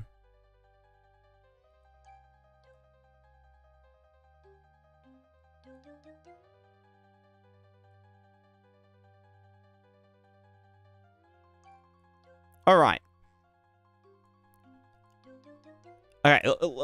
Let's think about this. What is the first playable actual demo?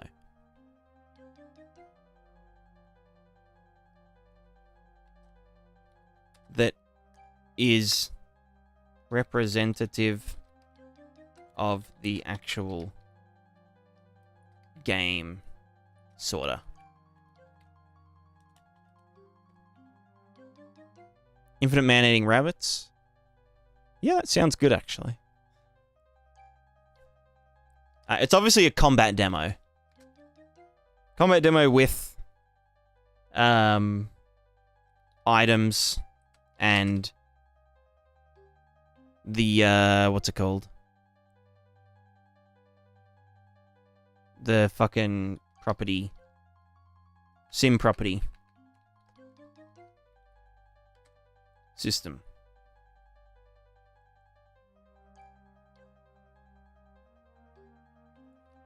All right. What do we need in order to make this happen? This is there's a lot of shit. There's a lot of shit. Which like the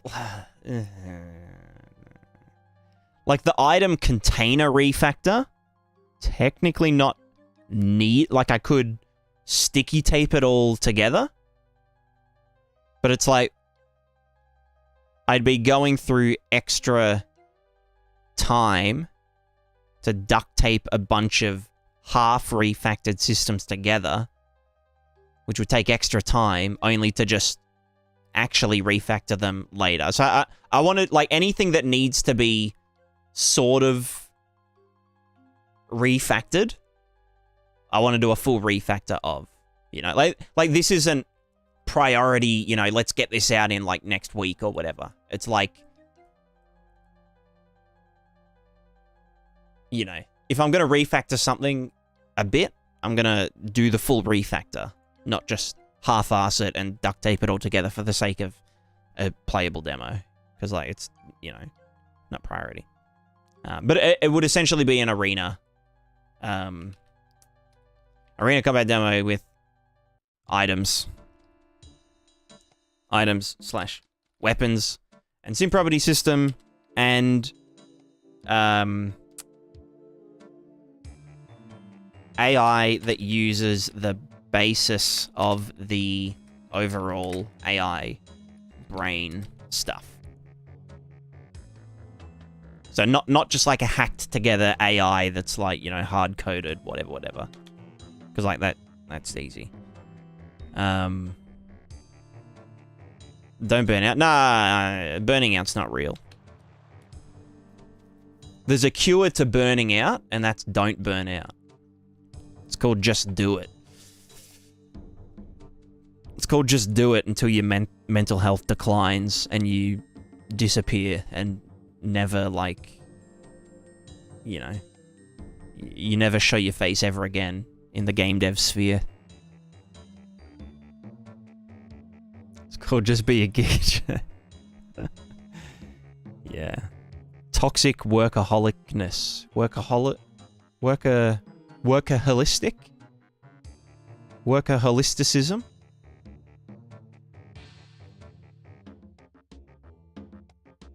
Saw a shader of in the stands the other day. Oh, like the crowds cheering stuff.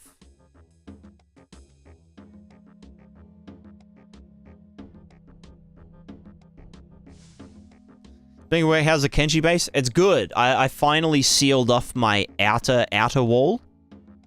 I've got tier 4 walls, but I've got tier 5 gates.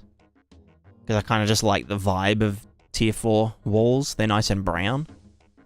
And I've started putting like auto harpoon turret Mark II with light fittings on every wall tower. And now I'm just recruiting a bunch of nobodies to just man the towers 24/7. So they can just destroy. They can just, like, kill any passerbys. Without me having to, like, look at the base. So I'm, like, off on my solo adventure, and they're just, like, just, like, you know, auto-turreting everyone.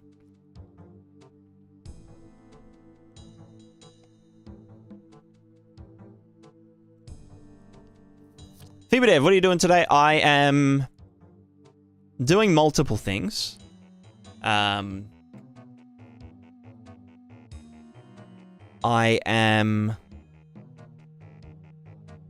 raging at the marketplace team, the marketplace reviewer team.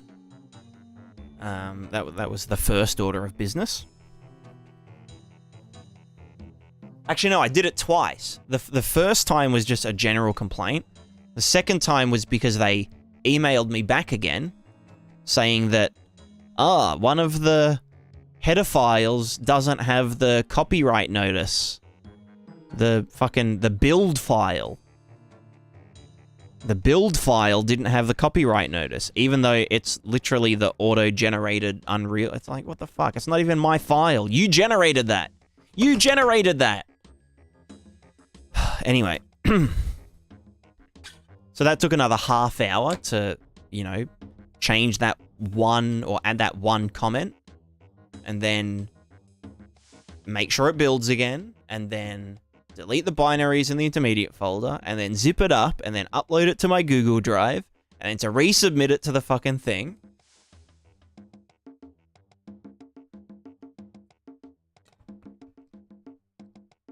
And now I'm probably going to have to wait another 5 days until they email back again. Because it, like, takes a fucking week every time.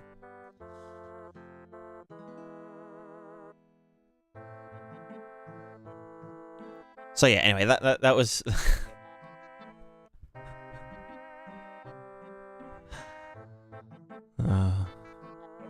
It's like the only time that I've actually shouted on stream is today.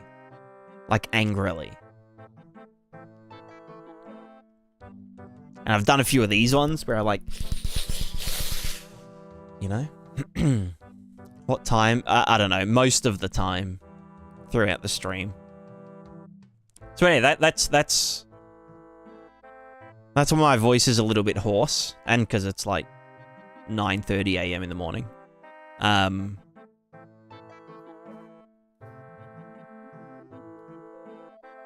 You could just you could just scrub through and look for a thumbnail with me doing this in full screen. You'd probably find it.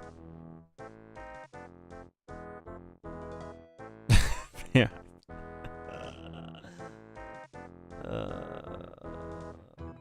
Anyway, so what do we need here? Items. Refactor, which is pretty simple mostly, just like yeet, legacy, action, component stuff.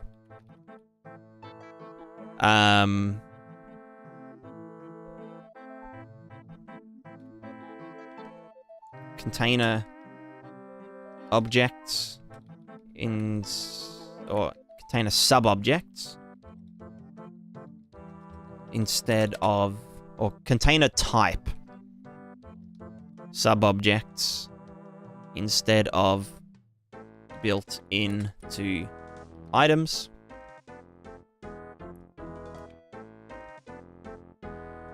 That'd also mean I could put containers on non-items.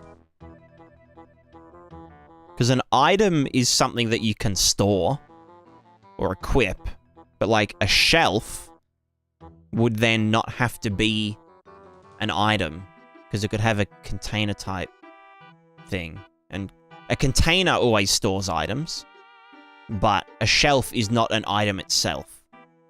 Which also means we could put the prison pocket straight on the character entity as a container type.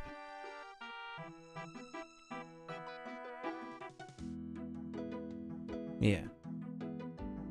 Also, that was a joke. You don't get a prison pocket. No, a prison pocket. It means butthole. It's where you stash, you know, contraband. The prison pocket. Oh, anyway.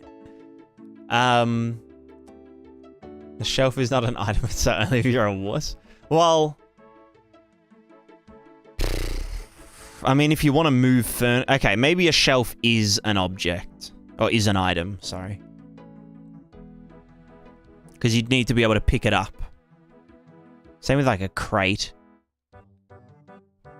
But like, is a furnace an item? Probably. I mean, if you can place it or set it up, or build it, or someone can build it, then it's probably an item. Does that mean that all our walls are items? Dunno. Dunno.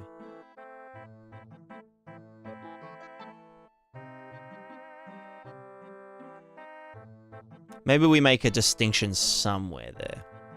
What about composite items, modular items? Those are container types. So like a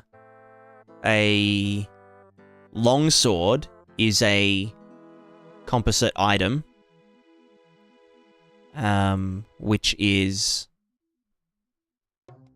kind of just like a template longsword, but then has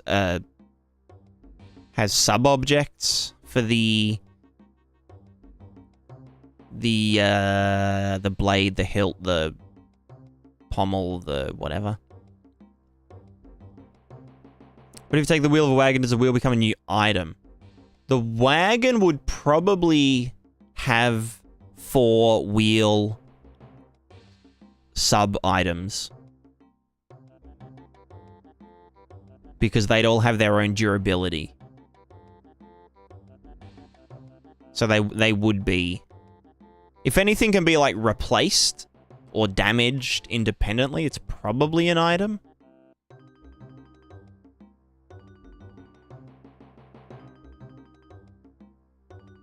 You have items and real items. Item is stuff like a town, a house, etc. Real item is ontologically atomic stuff. So door, shelf, etc. Yeah, okay. So how's the collection of 5,000 items? Yes. Yes. Every bottle on the shelf in the house is an item. Did you find it, Phoebe? Oh no. There's multiple of them. Multiple meltdowns on this relaxing Sunday morning.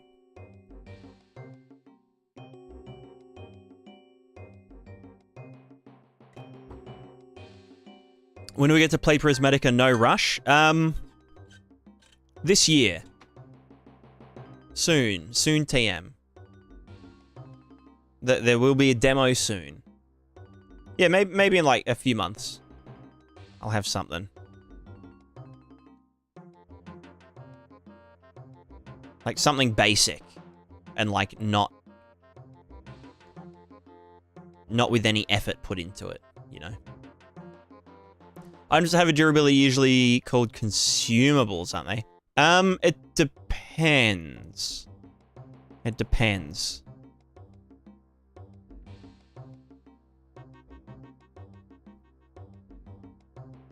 I mean, technically everything is consumable if you, like, set it on fire, you know? Like, is a shelf or a wardrobe a consumable because you can use it as fuel in a fire? I mean, yeah, technically.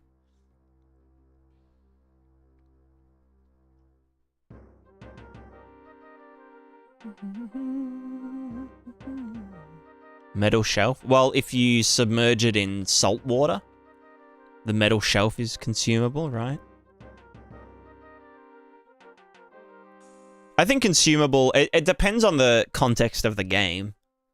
Like if you're looking at like Dark Souls, it's like a consumable is, you know, a throwing knife, because you can never get it back once you throw it. Or like an arrow is consumable, or, you know, a fire pot is a consumable. Technically, the Estus flask is a consumable, but you get it back, you know, when you rest at a bonfire and that kind of thing. But yeah. Once the durability of a wall or shelf is used, it's gone. Yeah, or it breaks into a bunch of plank objects. Plank items. But is it made up of those plank items to begin with? Can you remove one plank from a shelf?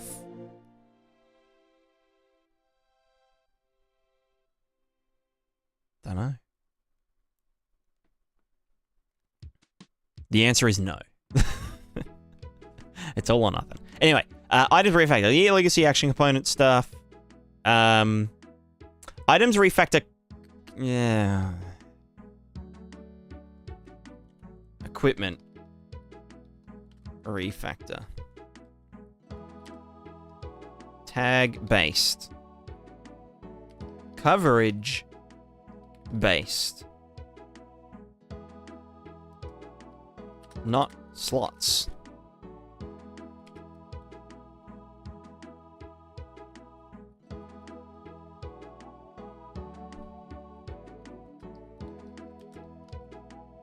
I still don't know about this. I still don't know about this. Like, the gist of this is kind of like how Exanima does it.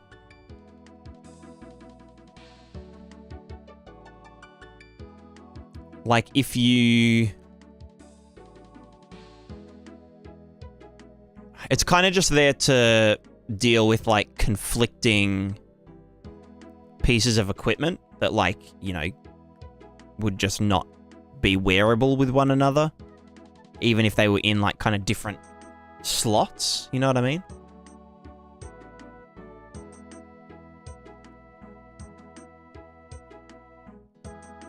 Inventory system for each slot is just a gameplay tag. You have a universal versus specialized slot. Yeah, yeah. Yeah, I don't know. Like, my thing is, like...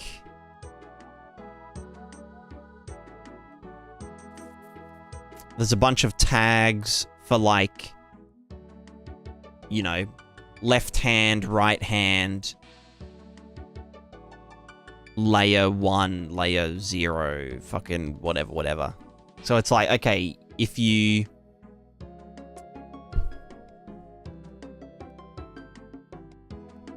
I don't know. I might just keep it as enum slots for now.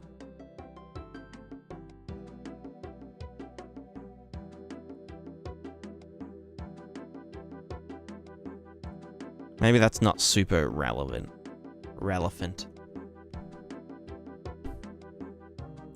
But yeah, the idea is like, okay, let's say there's like a piece of armor that has... It's like a full upper body thing. And it's like... It's got the gauntlets built in, and it's got the arms, it's got the breastplate, and that kind of shit. If you were wearing gloves already, in order to equip that other piece of equipment, you'd have to take the gloves off. You know? Like, it can't... You know? But then it's kind of like, okay, well, why don't we just split it into the different parts, which is kind of how it is at the moment. And I guess that's kind of just... you know, I kind of don't like that about Exanima. Because there's like a few things that are really annoying. Like, you can't have Vambraces on with one of those full plate arm thingos. So I think I just... I mean, I might move them to tags, but it's still slot-based. Not... Yeah. Yeah. The equipment manager is an object. Because it has to exist in virtual state. That's like the main thing, is that it's now an object, not a fucking component. Move to tag-based slots. The equipment array, not map. Or like equipment item object array, not map. Any universal slot control, any item specialized slot can only hold items that have the slots tag as a category. Yeah.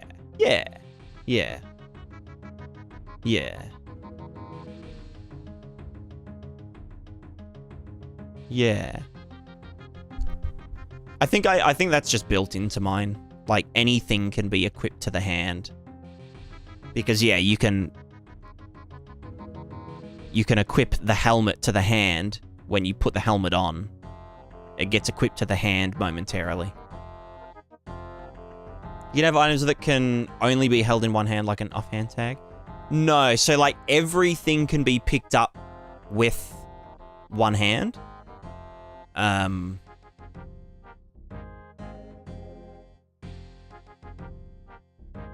Even a two-handed weapon can be held in one hand. It might not be usable in one hand. In which case, if you went to use it, you would drop your left-hand item, if you had one. If it didn't have a one-handed moveset. So it would free up so you could use it two-handed. Think like a huge mega sword or something. But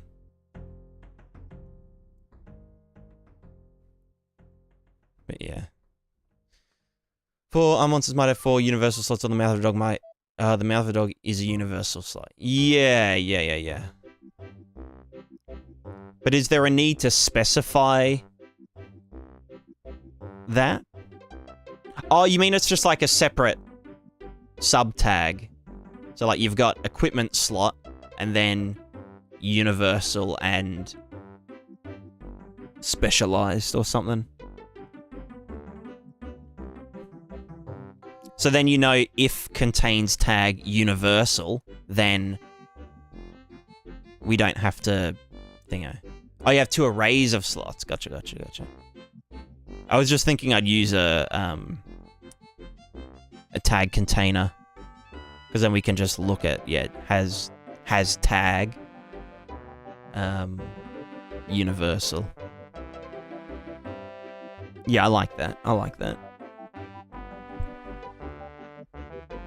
Because at the moment, what I had to do was, I even wrote a function for it in the data asset that everything had to be equipable to the left and the right hand. So like in their equipable slots enum array, there's like, oh yeah, this is equipable to the head, but it's also equipable to the left and the right hand. And then there's like a branch, if left or right hand, then it doesn't get merged to the character on the head. It just gets socketed to their hand. It's a bit of a fucking mess. So that would be part of this. Equipment decides what to do with itself more.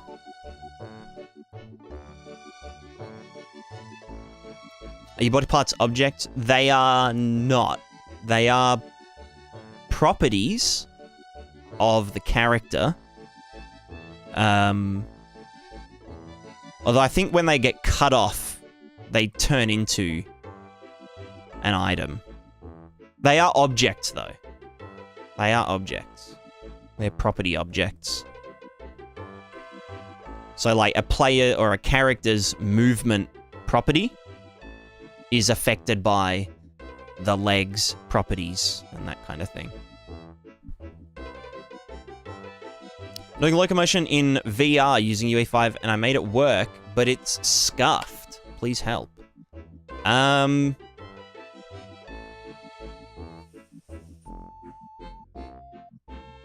don't know.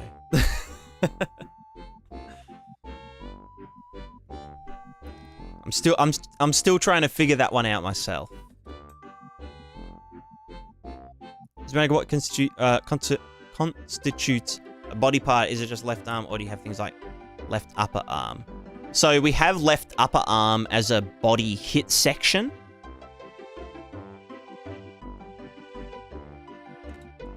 Which is then mapped to a limb. And then the property is matched to a limb. So the body overall has a left upper arm, or a left bicep, as I'd call it.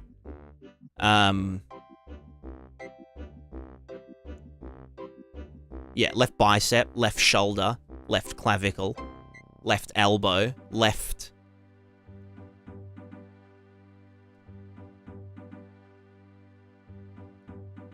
upper, left lower arm, left wrist, left hand. Something like that. I can't fucking remember. But then whenever we deal damage to the body of a character, I think it was forearm. When we deal damage to a character, we figure out which body hit section we hit, and then all of the armor and clothing knows what parts of the body it covers. So we know, oh, we got hit in the left elbow, but I've got like an elbow armor on. So we ask that armor, how much damage do you reduce? Do we play any particles? What sounds do we play? All that kind of shit. It deducts damage, and then eventually when the damage that's reduced and whatever gets to the elbow, it will deal that damage to the left arm. So each section doesn't have its own individual health, but the left arm has its own, health and pain and all its own properties and shit. And it also has, like, damage multipliers based on the section. So, like, the elbow is, like, not as affected by slashing damage, but it's very crush prone to crushing. But in the end, it just affects the health of the arm, the operability of the arm. Push forward, I go forward, but I can also push backwards to go forward. The turning makes me go in circles. If I don't stay in the same spot as I started in.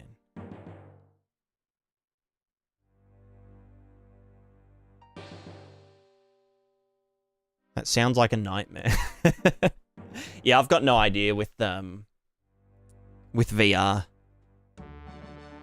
But someone might. I mean, Rosie sounds like he's got it under control. Bludgeoning it? Yeah, I call it impact damage. So all damage events have... There's a force behind it, and then depending on what it is, it has force multipliers. So a sword has an impact multiplier of like 0.3, because swords are light and they're like, you know, they're bottom heavy and all that kind of shit. But it has a slashing multiplier when it's swung, if you hit them with the blade, of 1 or 1.1 or something like that.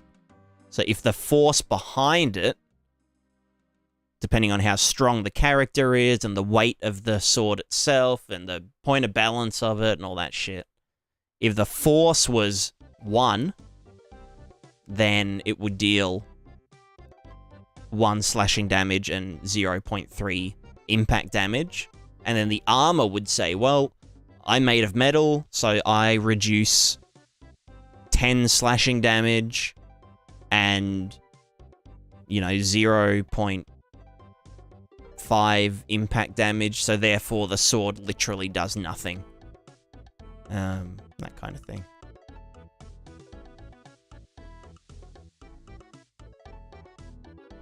Yeah.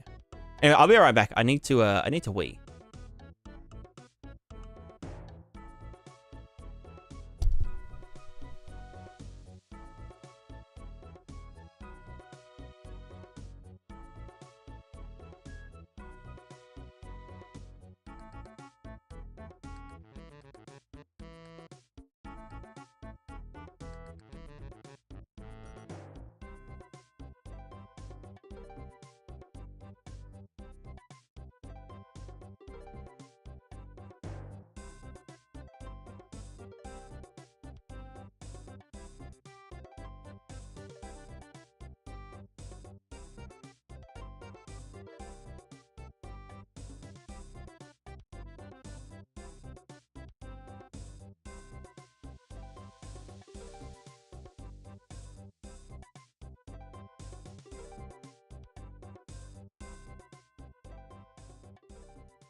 I'm back. I made food. I made muffins. Muffins on Sunday morning. Mmm.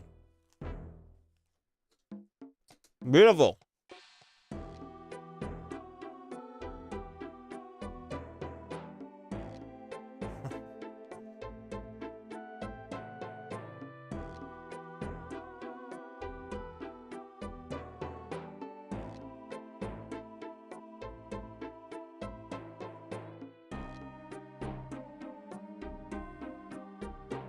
What kind of muffins? They are English muffins with peanut butter. And by made them, I mean I just put them in the toaster. You know how it is.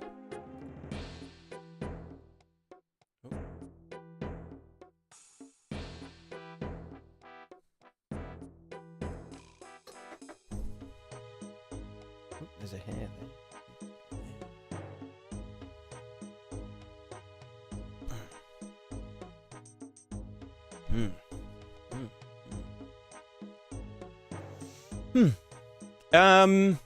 Jose, hello. Is the shader compilation stutter problem be fixed yet, or will be fixed in 5.4? There's a varying amount of games made it unreal. That is a stutter issue.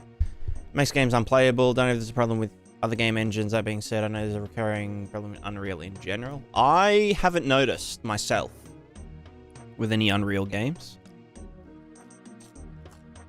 So it might just be a skill issue. But it might just be a setting about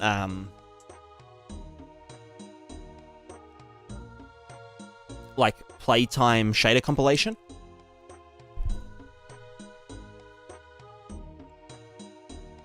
Usually what would happen is when you install a game and run it for the first time, it should compile all the shaders that are needed.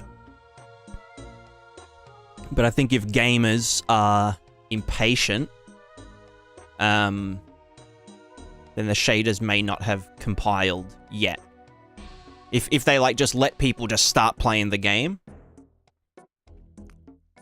Recompiling shaders when they were async loaded. Yeah, okay. That's kind of dumb. I don't know. It sounds like an easy fix. Like, it sounds like it shouldn't be an issue. And it's just a weird bug. So I wouldn't worry about it too much. It's obviously fixable.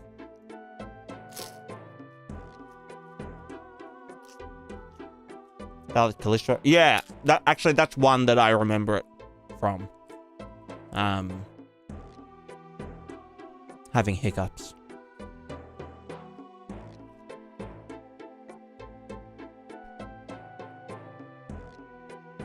But usually all the shaders should be compiled and just ready to go. Like they should be able to just get loaded as they're compiled thingo and just sent to the GPU and shit.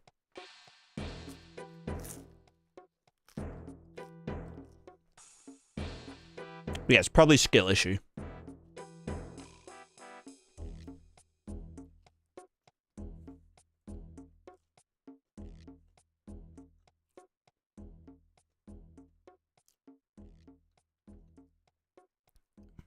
Does it make you compile shaders on startup?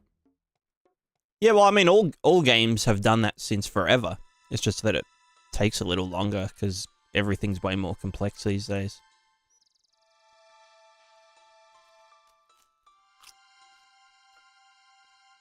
Or they used to just ship the compiled shaders in the download file.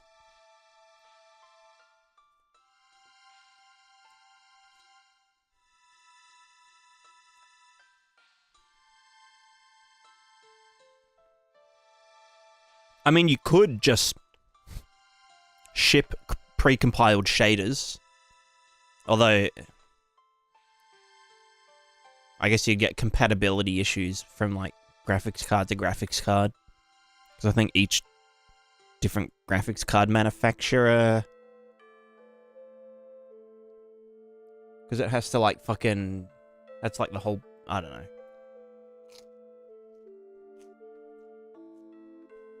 If you ever complain about stuttering in that game, I guess that's the minority. Yeah, it's probably the people that were running it on their fucking iPhone.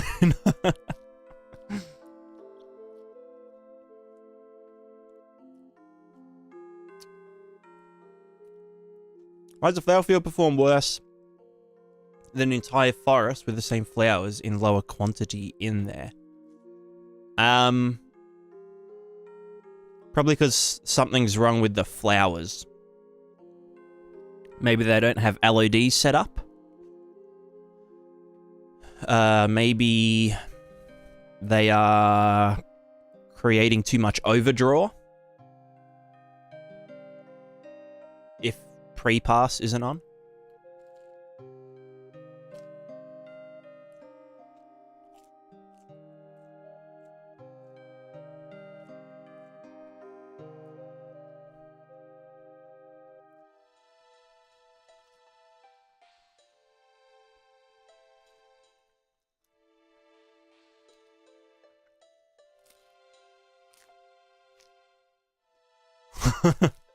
Nice one, Rosie.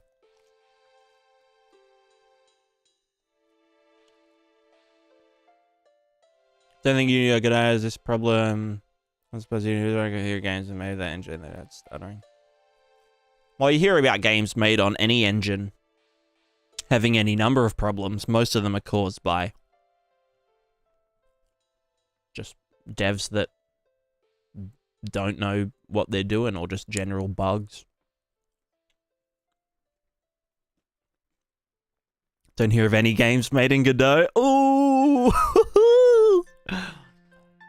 Savage. Savage AF. What is velocity parallel in GameDev?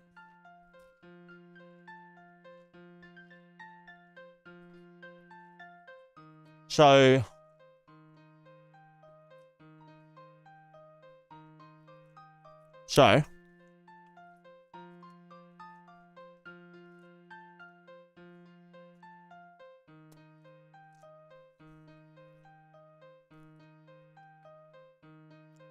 there's a thing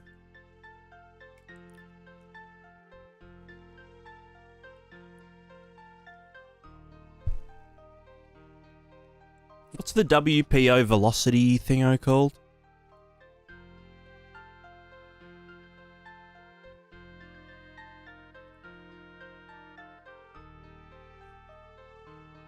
Here we go. Output velocities due to vertex deformation.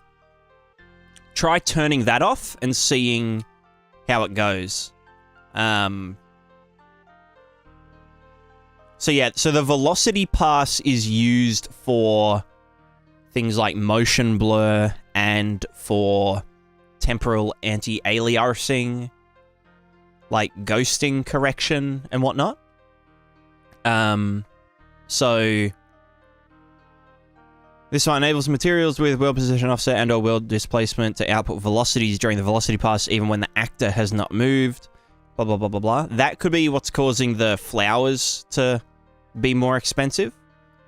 So try turning that off and then see if that helps with the flowers issue. So yeah, that's what the velocity pass or velocity parallel. I don't know what velocity parallel would be. But if you do like stat GPU, there's like, I mean, it doesn't come up on my end because nothing is moving, but yeah.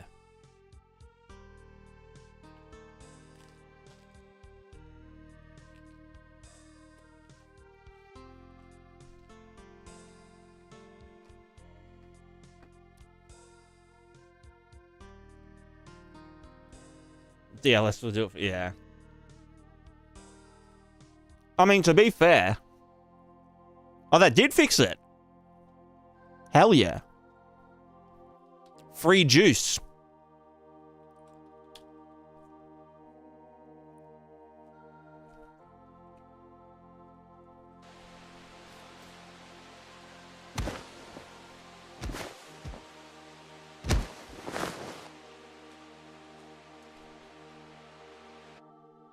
All right, where was my... All right, refactor land.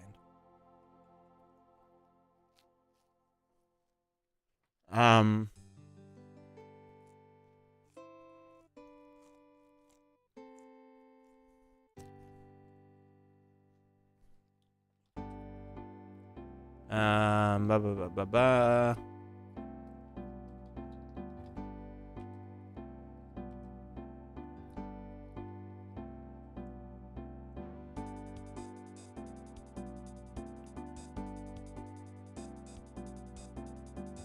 Messing around with applying the oil paint filter and created a few stacks is pretty nice. Hell yeah, hell yeah.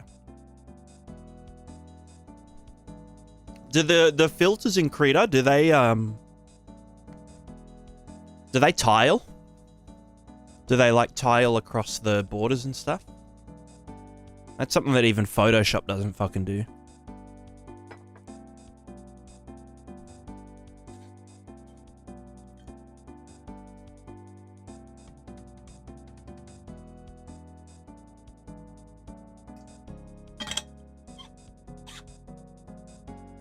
Yeah, I mean, I've seen games made with no game engine, you know?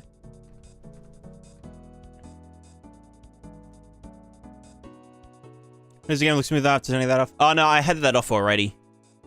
It's probably just that my internet sucks. And I only stream at 50 FPS. But the game runs at 120 FPS.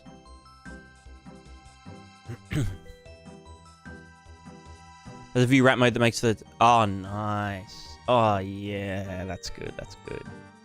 That's lit, Jester.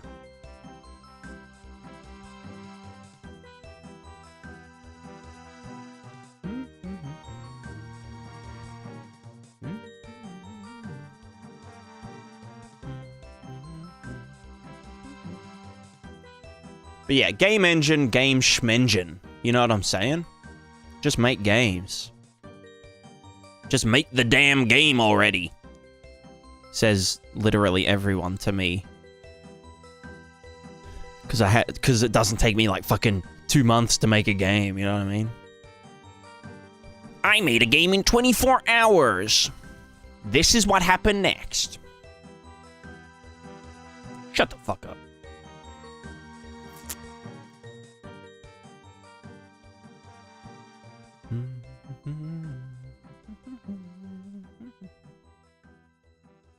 I made Tears of the Kingdom in 24 hours. Hell fucking yeah, you did. Actually, I saw one of them the other day. I forget what it was though. It was like I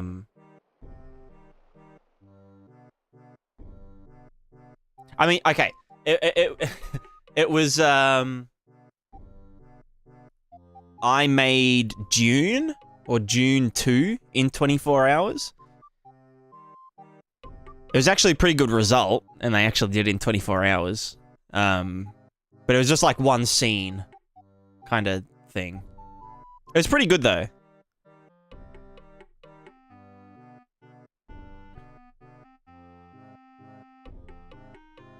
Especially when Unreal takes half your PC's power. I mean, half is pretty good, honestly.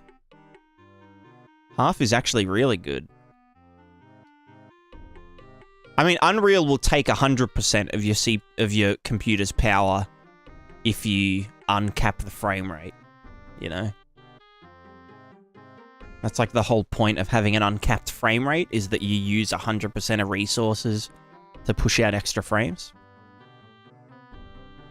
That's half that isn't being utilized. Exactly, exactly. Why though? Why though what?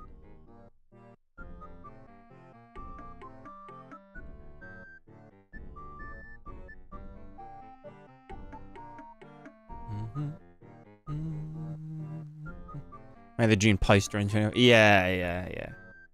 Yeah, it was still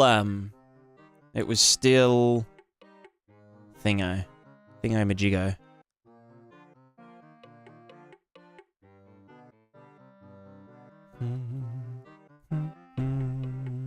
All right, this list.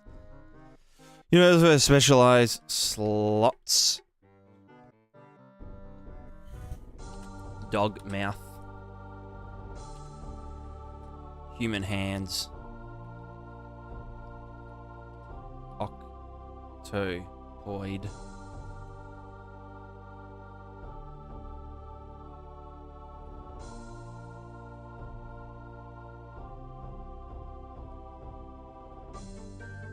And tentacles. There you go. Equipment, item, object, array, not map.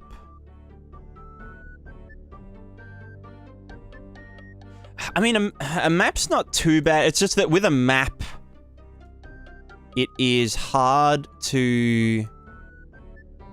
Yeah, no, I think I'll just do array and then just look for, do we have one that already has this slot taken up? And then we just need an array of slots that we have by default. Yeah.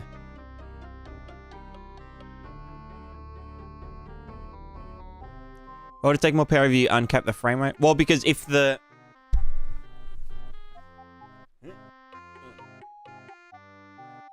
If you say to the computer, do as many frames as you possibly can, then it will do as many frames as it possibly can.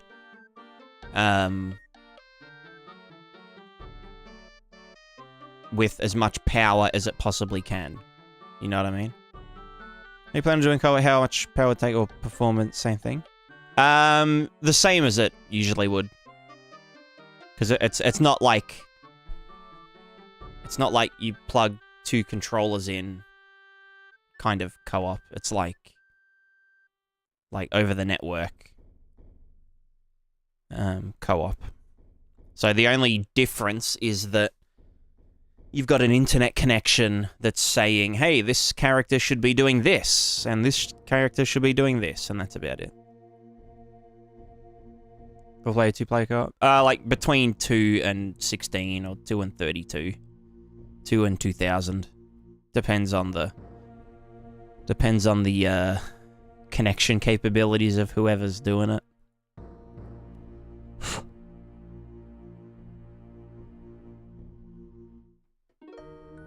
Depends if you've got a good host. Host with the most.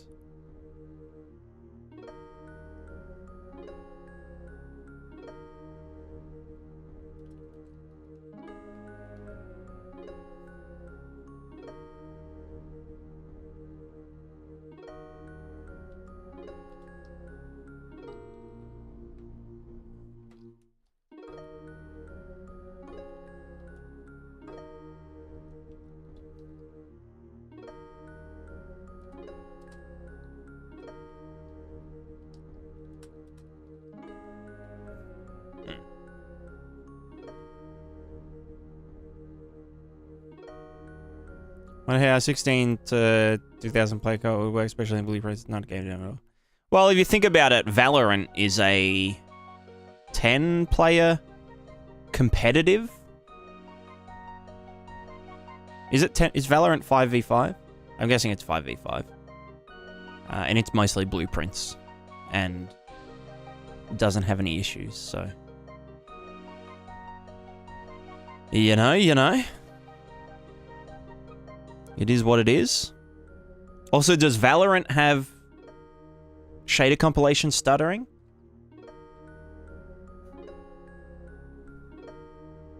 Didn't think so. Skill issue, like I said.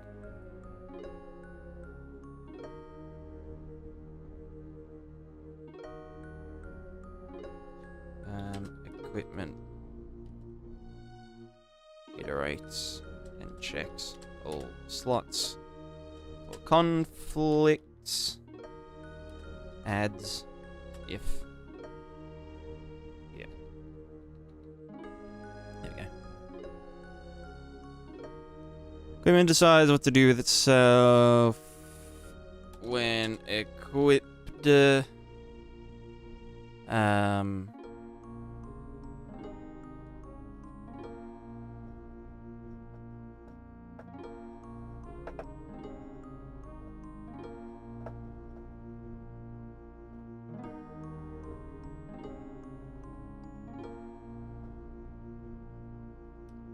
Merge to character,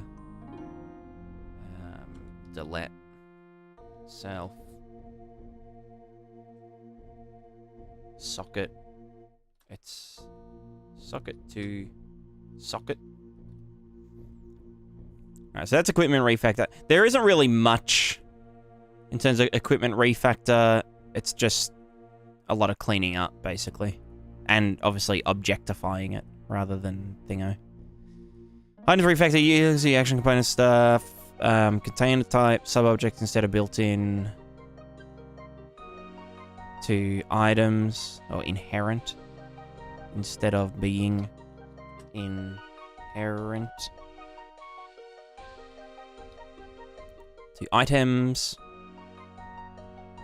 That's about it for items. And then I probably just need to, well, container type sub, container type sub object actually program stuff.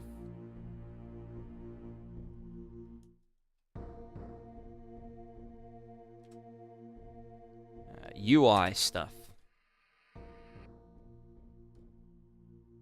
Now this also would require... So at the moment, the moving of items around is done by an action component, which I can just, like, keep. You know what, fuck it. Item, interaction, object, action, thing, probably needed at some point to do this properly, or to test. There we go.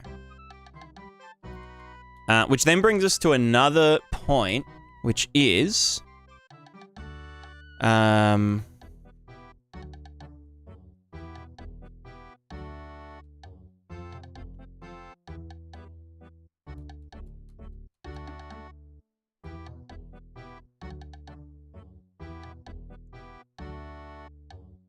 right, the GOP, which I only need to GOP shit.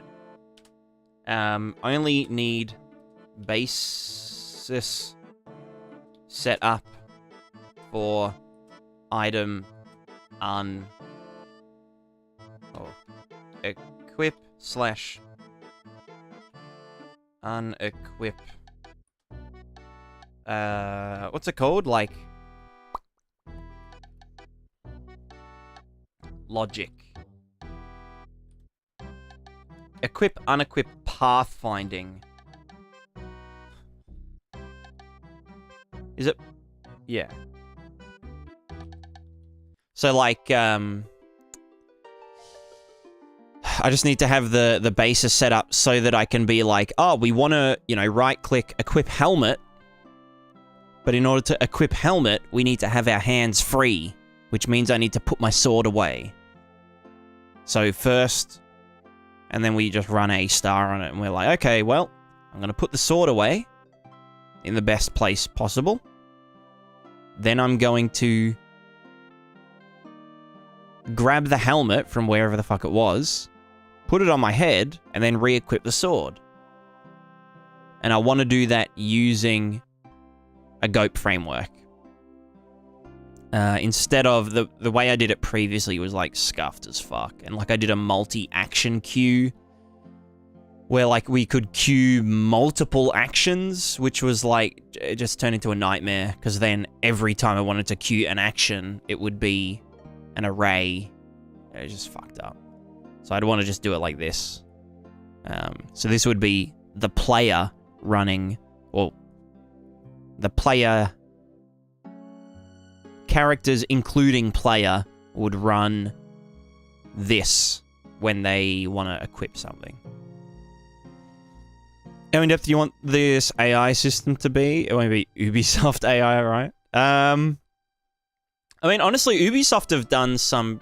Wait, did Ubisoft do Assassin's Creed? Yeah. Ubisoft have done some actual, like, decent AI frameworks. It's just that most of their games are recycled garbage, but, like, there's some pretty crazy stuff in some of their games in terms of, like, AI and crowd simulation and all that kind of stuff. So in some ways, it will be Ubisoft AI, you know? Watches one talk? Yeah, exactly. Yeah, watches that one... What was it? Assassin's Creed... Origins? Not Odyssey, it was Origins, I think. But yeah, there's... The entire point of this game is the AI. Like, that's the whole... That's the game. The game is the AI. Or the NPCs. It's not like, you know, artificial intelligence, deep learning shit, but it's like... You know what I mean? It's literally AI the game.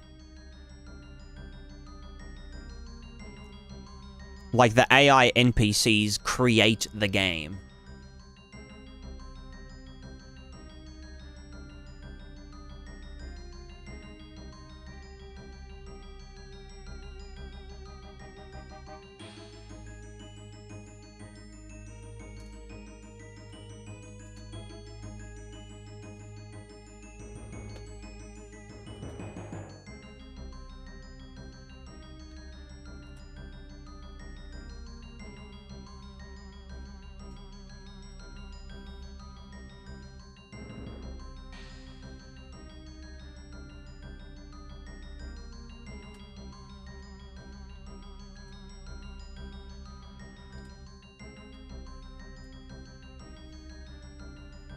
Grim refactor, items refactor,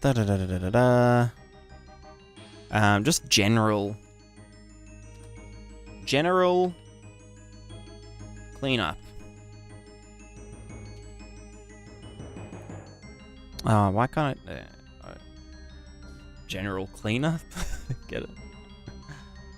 Funny.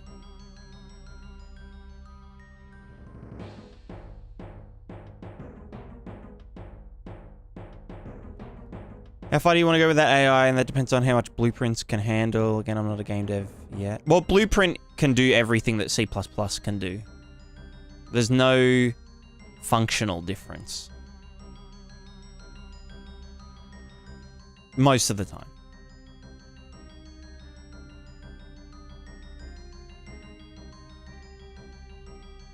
Elliot, don't start. Don't fucking start.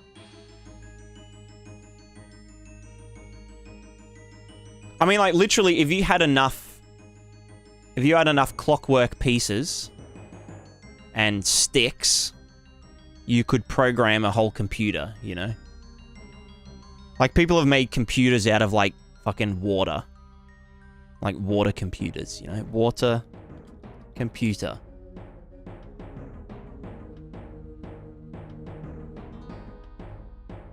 Here you go, Steve Mold. Water computer. So, like, the language or the whatever doesn't matter. Like, there's nothing has a limit. Like, fucking RuneScape, the most successful MMO of all time, is written in Java?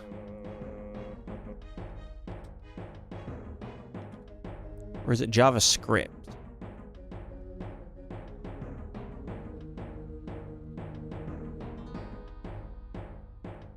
It's in Java, but then using its own language called RuneScript, which is written... It's basically like Blueprint in Java, but for RuneScape, I guess.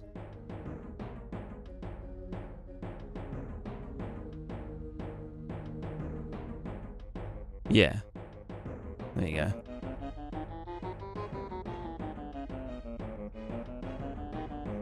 So what happens with the AI? Sounds like no question. Could the AI be a strategic into the player? I think of possibilities. Well, the AI doesn't care if you're a player or not. The AI will do what's best for the AI, which, you know, if their opponent is wearing armor, then they'll use a hammer instead of using a dagger. Unless they grapple with the dagger and shank you.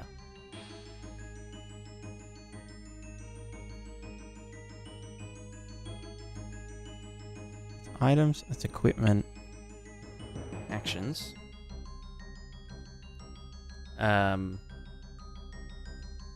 Once. Okay, so what order am I doing this shit in? Do you want to have a story in your game? Well, the game is the story. You know?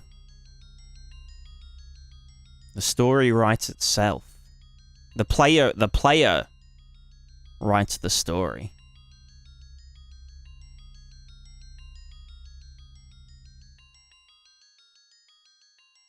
Right, this is called March Toto. There we go. Aliens. Hello. Other day I found a game called Exanima on YouTube. It's pretty similar to yours. Have you ever heard about it? Ooh, have I heard about it? It's actually one of the inspirations for this game. My initial idea was Exanima without the jank. And it's, you know, it's pretty much what I've stick to the whole time. But yeah, I've got like hundreds and hundreds of hours in that game. It's very good. It's very good. Has a very steep learning curve, though.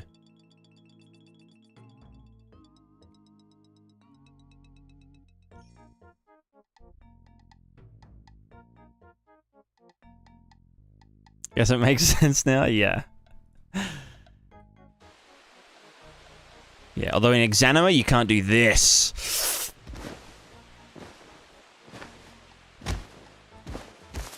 I mean, you can, but it's not as exciting.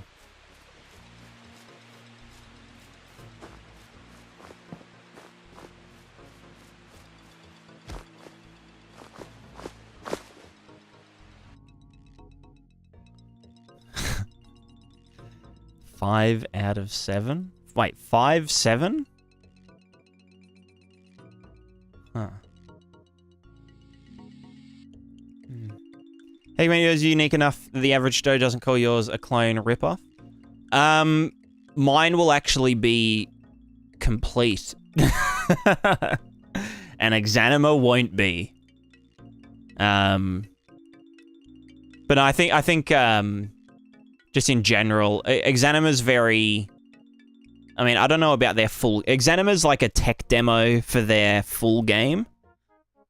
But like, it's very like linear. It's kind of a dungeon crawler thingo, whereas mine's more of an adventure simulator. Which is like more open-ended, more simulation-based. Think like RimWorld Simulate or Dwarf Fortress Simulation. You know, where like you gotta eat food. The food can go rotten. You can preserve the food by putting salt on it or putting it in a cooled backpack or that kind of thing. Everything can be set on fire. You know, you can put anti-rust oil on all of your armor, but then if you fall down on some rocks and you cause some sparks, and it turns out that anti-rust oil is extremely flammable, and you set on fire and you fucking cook to death inside your armor, and your flesh becomes baked instead of burnt because it was in the armor, and then it smells really good and someone comes and eats you because it smells really good. You know what I mean? That's like what this game is about. It's about like entropy and chaotic simulation, creating hilarious and unfortunate incidents.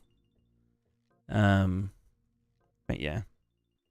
Sounds like a lot. It's not really a lot of work. It's more a lot of planning and a lot of back-end kind of data management stuff.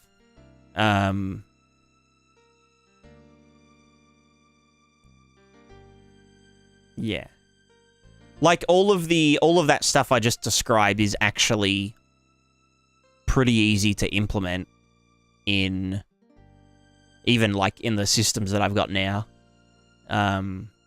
With like our simulation, property simulation system that you can like just chain properties together and they can all, you know, interlink and just do random shit. Like if temperature of this item drops below 1 degree, then, you know, inflict diarrhea upon the equipping character. It's not really 3 years into development. I'm 3 years into learning Unreal Engine, Rosie. Let's be real. I would have only just completed my degree if I went to uni. Or, what do they call it? Yeah, degree?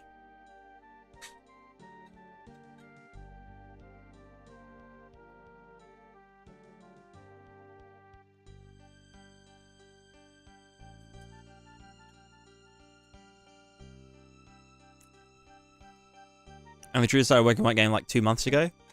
Yeah, I I only started working on this game in 2 months.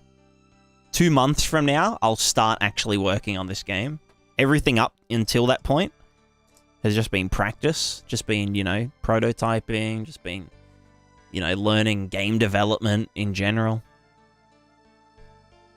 I've been working towards this game for 3 years. Who was it that said that?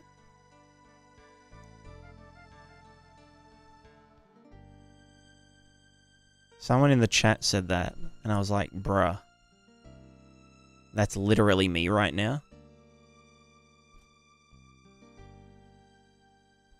Not working on, working towards. What's the target frame rate of your game? Because I think Unreal caps the frame rate. Will it reach 144 hertz? It will reach as much as your computer can do it. I guess. 60 hertz, 60 FPS on a, I don't know, a 1080. 60 FPS, 1080, lock it in. 16 gig of memory.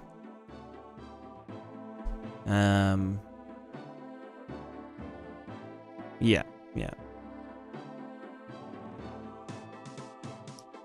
60 FPS on a $2,000 computer. I mean, yeah, you know, just get a better computer.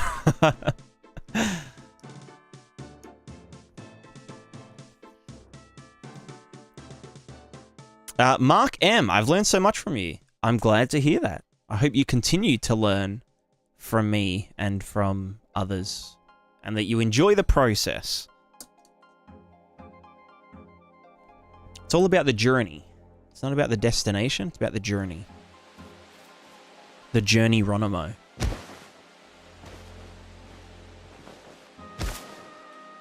Ouch. Started learning Unreal in 2014, I think. 2017, started working on a real game. Got released early access October of last year, so I'd say time matches up. There you go. There you go. Very pog.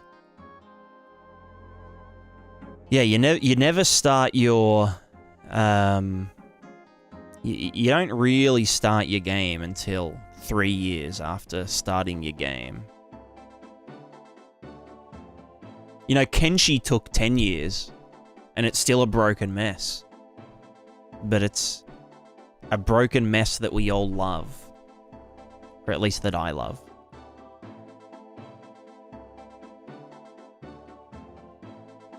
It's a beautiful game where you have to re-import your saves every, like, 5 sessions.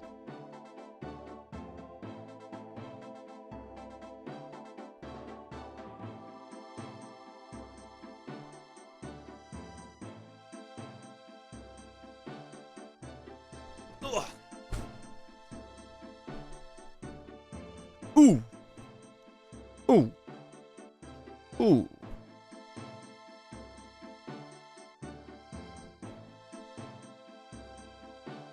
All right, what do we want to work on now? What order am I doing this in? There's just so much stuff.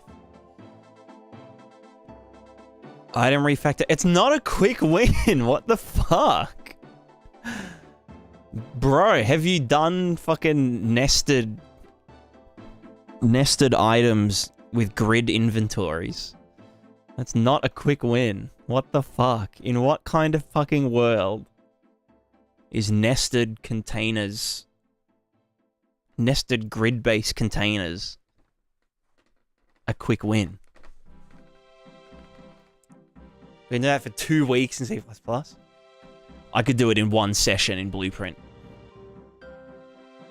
I mean, I wouldn't even have to change much, honestly. It's just repositioning code. A lot of the logic would kind of stay the same.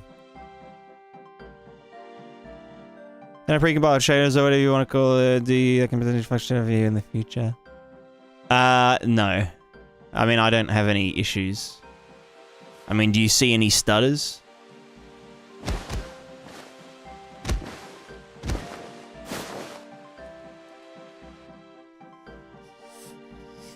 Did you see me stutter? No. Honestly, I'm not gonna worry about things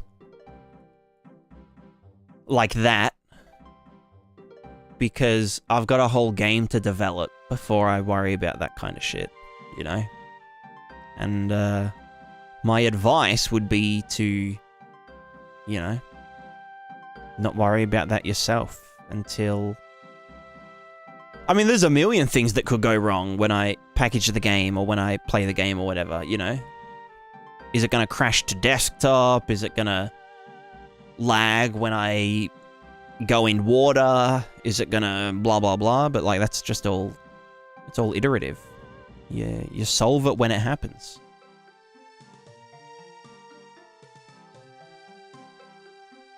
You just got to do. You just got to do what you can do in the moment. Nothing more, nothing less. And just keep on chugging. He who does not shoot the ball always missed the shot. And P is stored in the balls.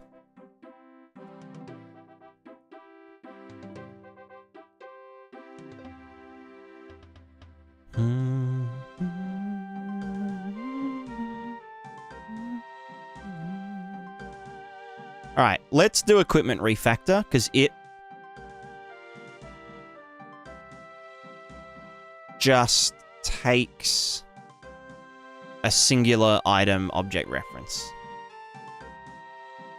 And then we can do the items themselves, or the container stuff. Because we can't really move stuff to and from a container until it's equipped on our person. So, yeah. Yeah. You missed 99% of the shots you don't... No, you mean 100%. 100% of the shots you don't take. You can't... You can't get a shot that you don't take. You know? He who be balling, forget not the cost. Facts. Facts right now. Literally on God, facts RN.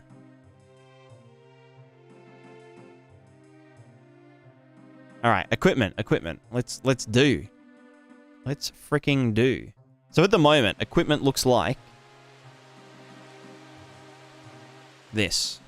Although I got rid of the thumbnails for some reason. I can't remember why I got rid of the thumbnails. So all of this can just stay. It's just the internals will be tags instead of enum. This is just placeholder arrangement and shit. But then the actual sub-containerage is going to be a whole thing. Because then we got to do the whole fucking thing with the stuff, and they put the thing in there, and they do the thing, and they get rid of the fucking backpack, you fucking dog. Oh, shit, there it goes. Bye. Holy shit, that went ages away. He who doesn't factor can never refactor. That is literally facts. That's right. Let's not worry about shader compilation stuttering when we haven't even factored.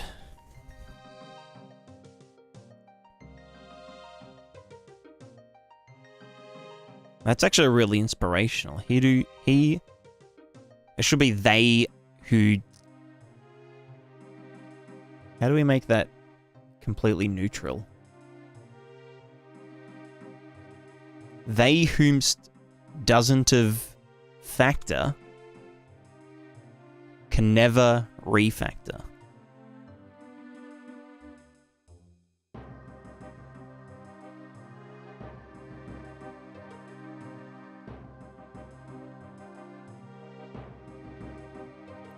Factor once. Those who... Not doesn't. Those who do not factor. Those who don't... There we go.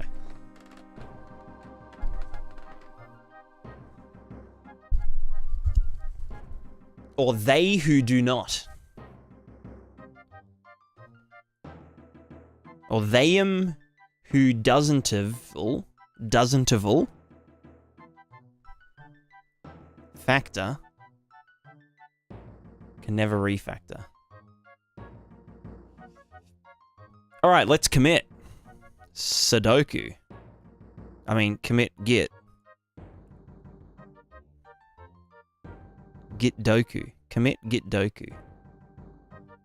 Git add dash a. Where you gonna be? Yeah, that's fine. Git commit dash m.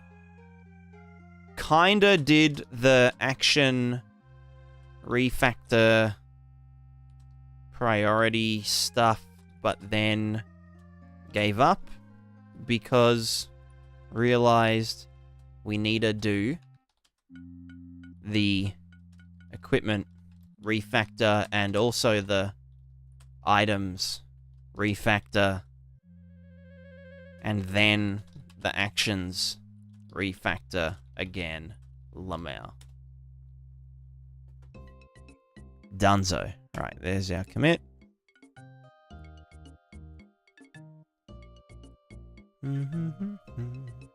Thou who shan't factor may never refactor. Literally me right now.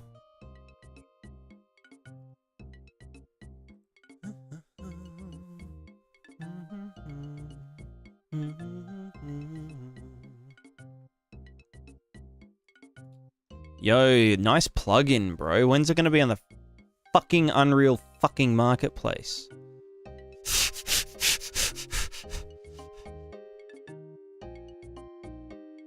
When's it gonna fucking be on the fucking Unreal marketplace?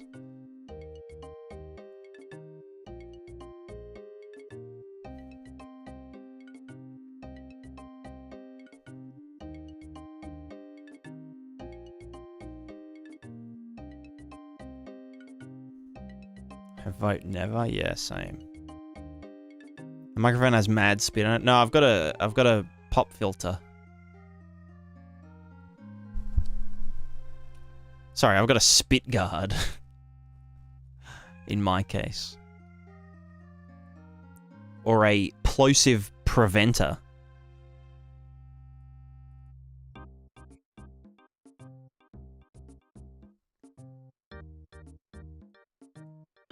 Yo, who up preventing they plosives?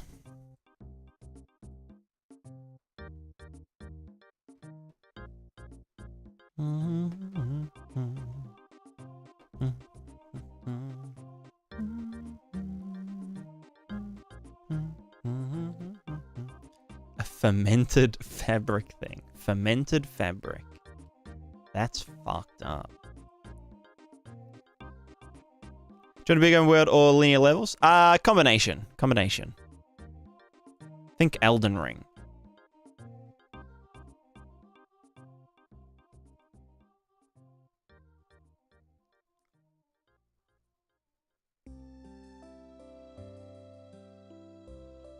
I like to make rads painted on landscape without use on any actors. What's a rad? Roads. No. I think if you want there to be directionality, so like the bricks all go in a direction, you probably need to be using some sort of spline thing. Some sort of spliny boy.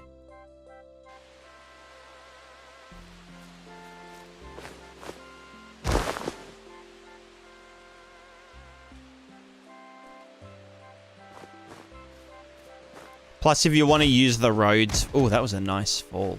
If you want to use the roads for gameplay purposes, you'll need something that kind of, you know, like a spline that sort of says, hey, this is where the road is, so you can access it in code. So that you can, like, tell an AI to follow it or something. Asphalt roads. You could do just, like, paint. You know, like if I go landscape, we go to paint, we go to rocky dirt or sand override. And just be like, tool strength big. Okay, well that's a stupid example because the sand is not... Let's do this. Target UE5 maybe.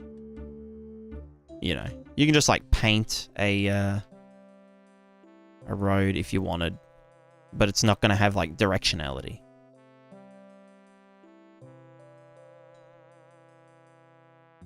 Also, this should be inverted. Why is it the wrong way around? It's so cursed.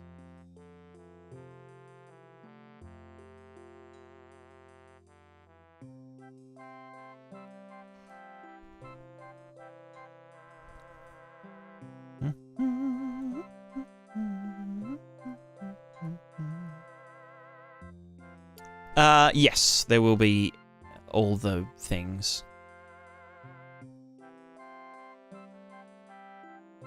There will be things. There will be stuff.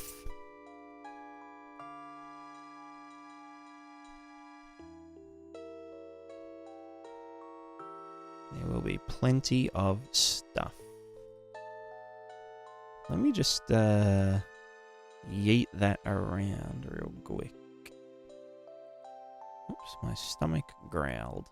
Yeah, what is this, an anime?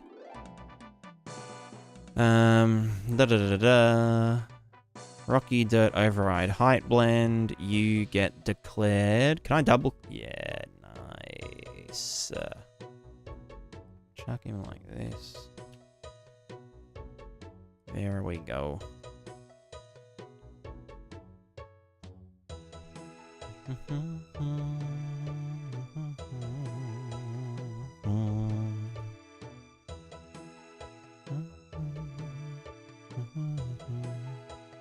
Just not making animations for the character I've made in Blender. Should I keyframe the entire body whenever a bone moves, or keyframe each bone individually?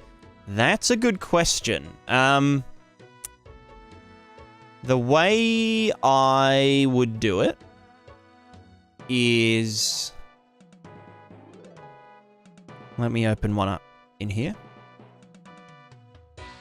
I use Cascadeur, but you basically the same thing in Blender, except harder.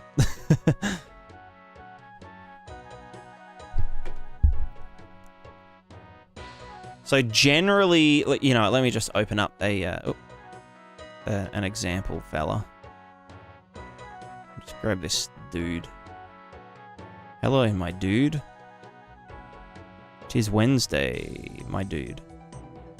So in Blender, you get a track for every bone.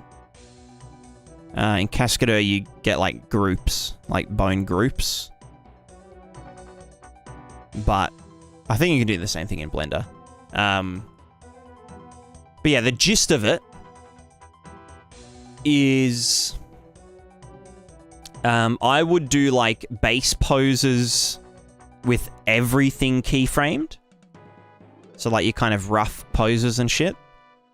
So, you know, we do this. And we do, I don't know, this.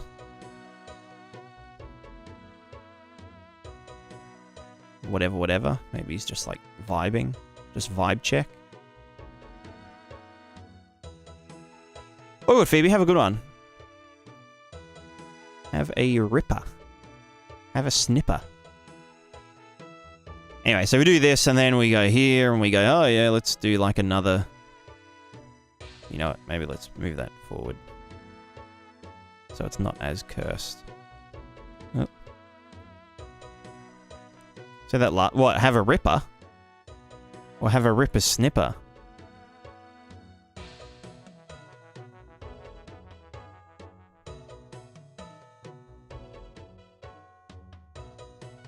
Okay, let's just like move you to be like here. Anyway, so we do this. Let me just grab this one. Blah blah blah, and then this one we oh fuck, that's fucked up. Oh god. On god. Alright, let's just like chuck this one in front now. Go over here.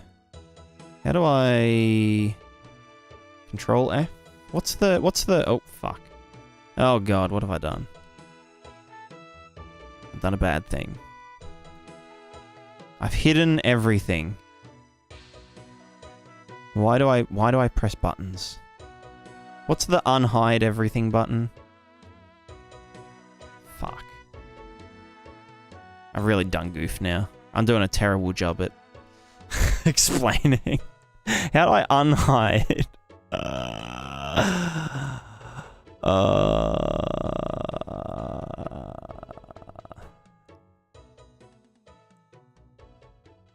Oh, that's what it was. It was unlock. But now I've gotten rid of my... all the widgets. Maybe Shift H. Control H. Alt H. Window commands.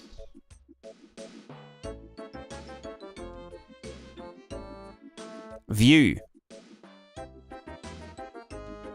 Make all visible. There we go. Okay, we're good. Yeah, have a good one. Anyway, so,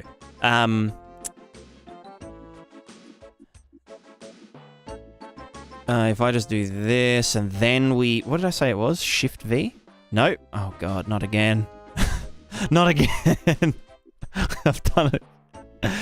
I just want to do the unlock. There we go. No, wrong... Unlock. I know there's a... No, it's not Control V. It's like Control... Shift Z. Shift Z. It's Shift Z. To just unpin or pin, force pin. Shift Z. Yeah.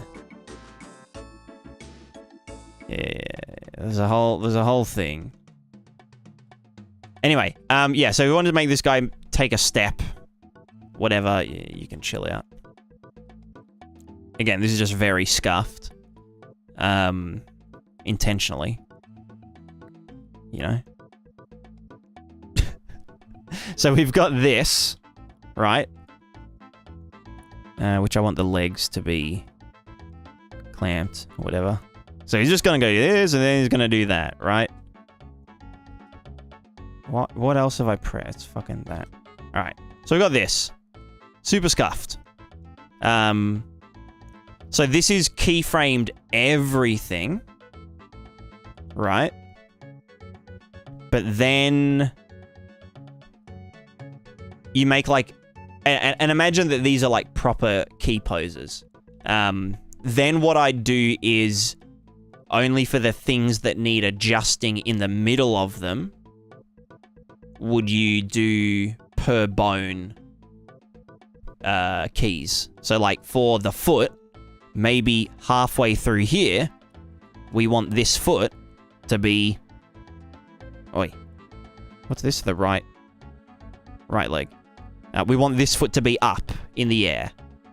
So now just this foot has an additional keyframe, but the rest of it doesn't. So then if I go to this key pose and I say, oh, I wanted the character to be down here or some shit, this foot will still go up and do its thing, but then the pose will be different at the end of it. And then you can like start to, you know, if I wanted this foot to arrive earlier, I could be like, oh, let's move this one back, you know, 2 frames. So this foot will arrive earlier than everything else, you know? So you can like tweak things by moving them forward, but just for specific bones. So that's how I'd go with doing that in Blender.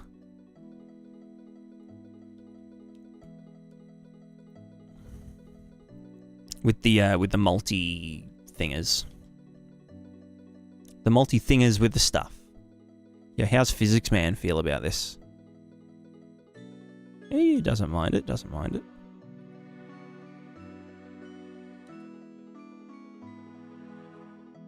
He's an angry boy. Yeah, we look at like some of my actual animations.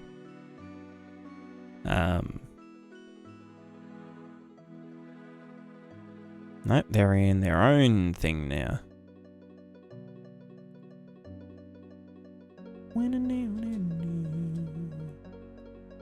Where's a better one?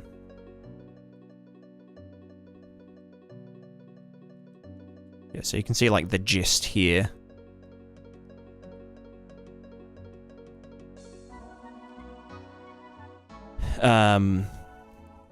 Yeah, so you can see where like the main poses were initially, but then you can like cut out, like going from here to here, it would have gone like this and then that, but I've obviously cut out keyframes for the head, body, and shoulders, just for like smoothness sake. So if I got rid of these keys, then the body kind of goes straight from here to here, but the arms do what they were still doing before.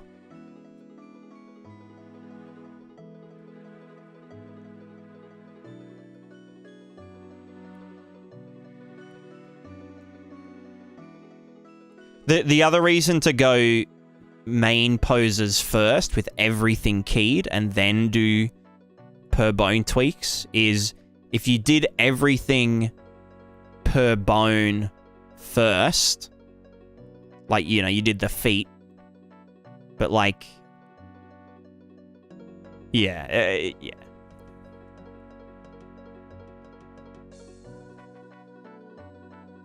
That hip sway? Yeah, what he does do?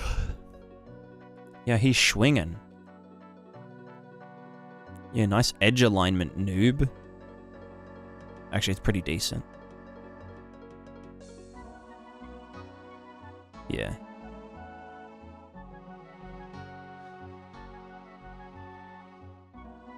Yeah, what the Physics Man say?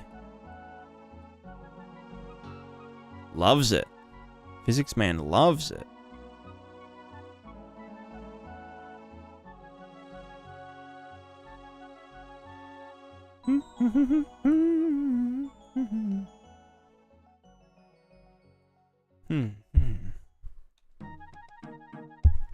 All right, well.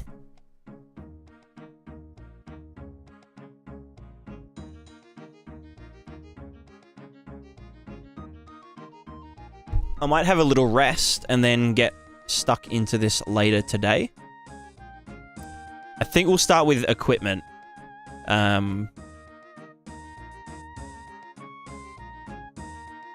Because it's very messy. It's very, like... What's it called when you just pile shit on top of each other?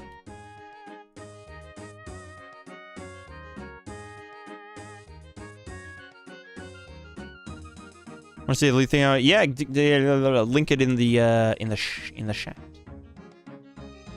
Link it in the shah. Going to sleep. I'll sleep soon.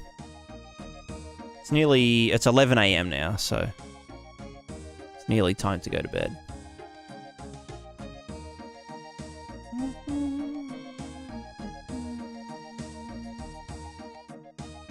No, not hoarding. It's like a Jenga tower. It's like my equipment system is a Jenga tower. It's just a bunch of individual wooden blocks stacked on top of each other as they needed to be. You know, like, oh, I need it to do this. Let's fucking add that in and whatever. But I want to No, it's like a house of cards. No, it's like a Jenga tower. Like, it's solid, and it works for what it does, but it's not going to work in the future. Nested objects are fun. Well, no, it's still the same thing. It's all nested objects. It's just that the equipment system is attaching equipment directly to a character. And they can be containers or not containers and whatnot. But it's on a component at the moment, which I want to move to an object because characters need to have equipment when they are virtualized. And I just want to clean it up in general because it's like an actual nightmare of just like edge case, duct tape, and shit. Yeah.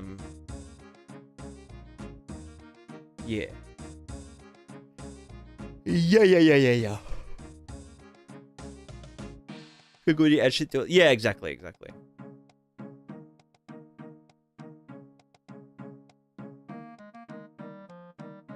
And it would be like, in its current state, it would be hard to do equipment for a dog, you know? Like, the dog collar slot would have to be its own enum, which then changes the whole structure of the fucking thing, because it's an enum. Whereas I want it to be tags, and then each individual character defines what equipment slot tags it has available, and then it's not easy to use. Well,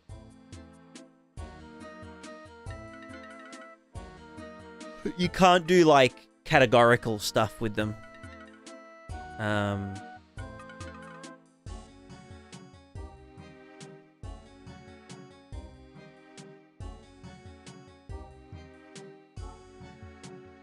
Kind of like what Kravia was saying with, like, hands. Equipping something to the hands. Hands are, like, universal slots. Because you can pick up a helmet with your hand, and that helmet's technically equipped to the hand, but it doesn't mean that it's equipped to the hand, if you know what I mean.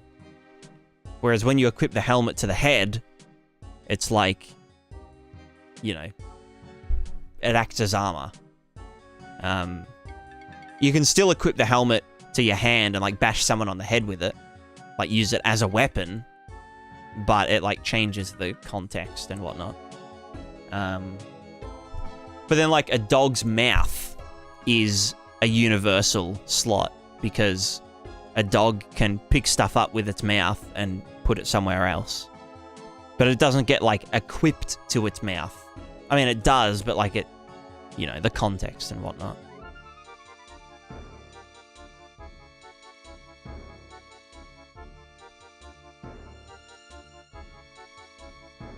Alright, I'm looking. We're looking, we're cooking.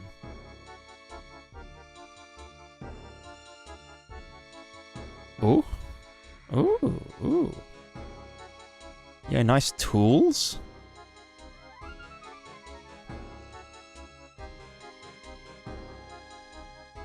Oh, it's looping now. Nice. Nice UI. Oh, so how'd you get it in its own category? That's wicked. It's kind of pog. Like when you, in the right-click menu. It's all Slay Custom. Ah, gotcha.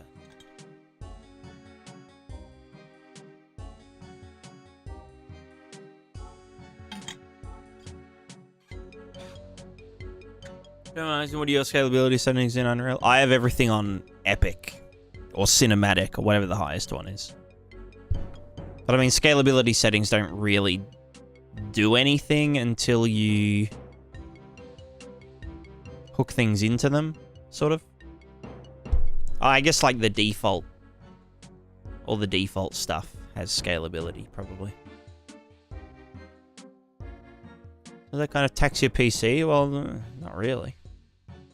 I don't have Lumen on, I don't have Nanite on.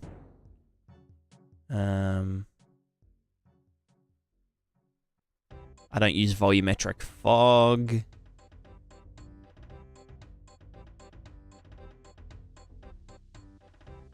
I think that's about it. I have a 5950X. What the fuck? Oh, is that a AMD? No, I use a 2080. NVIDIA 2080. And I have a Ryzen 9. My whole computer's like fucking 5 years old, I think. 5 or 7, 5, 6, 7. Don't know. Oh, CPU. No, I have a 3900X. 3900.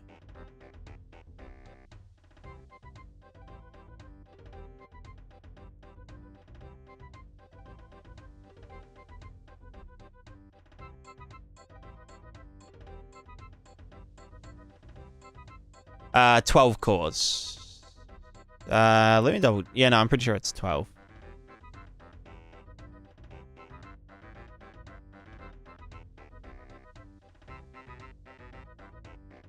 Where's the... How do I... Still a lot of cores. Yeah. It's not bad. It ain't bad. CPU, what is it? It is a Ryzen 9 3900X 12 core. Yeah. It's currently using 4%. Wow. That's because I'm encoding using GPU. How's my GPU doing? Oh god, just streaming alone is... Oh, 50%. 66%.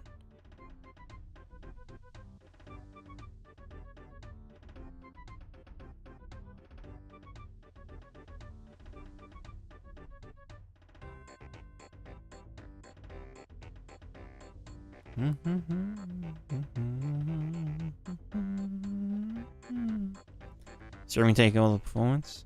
Yeah, well, you know. Just one of those things. And still my game runs at 120 FPS with the Prismatica plugin enabled. While I'm streaming. Performance. Performance. GPU temperature. What the fuck? 44 degrees. It's pretty good. That doesn't sound right. 43 degrees.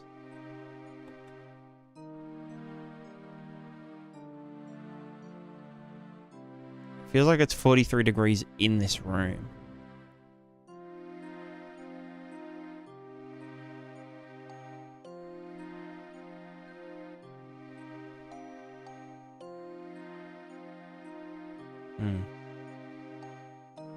Maybe the thermometer's broken.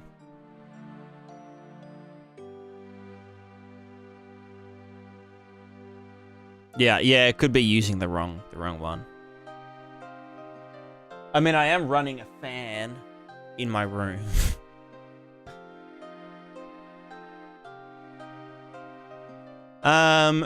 Julian. Hello. I have an Niagara effect, and in the complexity shader, it overdraws a lot. Dark red, white values. Do you know any solutions besides lowering the particle spawn count? If it doesn't need to be translucent, you could use a masked material. And that would fix all of the overdraw. And I guess it's sort of all, with that being said, does it cause fire hazards or that powerful hardware? Well, not really. It causes as much issues as turning on a light bulb does. Light bulbs are probably more of a fire hazard. But I'm not really worried about internal fire hazards. I'm more worried about the bushfire that's 5 kilometers from our house right now. You know how it is. Living in the bush in Australia.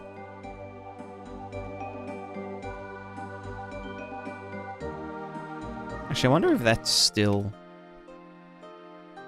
Fires kick back up. They've just been smoldering since last week. But, I mean, it's under control. Under control. What's the emergency info say? It says... Community information, stay informed, blah, blah, blah. These areas. More info. The bushfire, blah, blah, is under control. Firefighters continue to black out hotspots within the burn area. Heavy machinery and fire vehicles are still operating, assessing and treating hazardous trees along local roads. Smoke may still be visible around the general fire area. Message replace the blah, blah, blah, blah, blah. There's no immediate threat. Blah, blah, blah, blah, blah, blah, blah. There you go.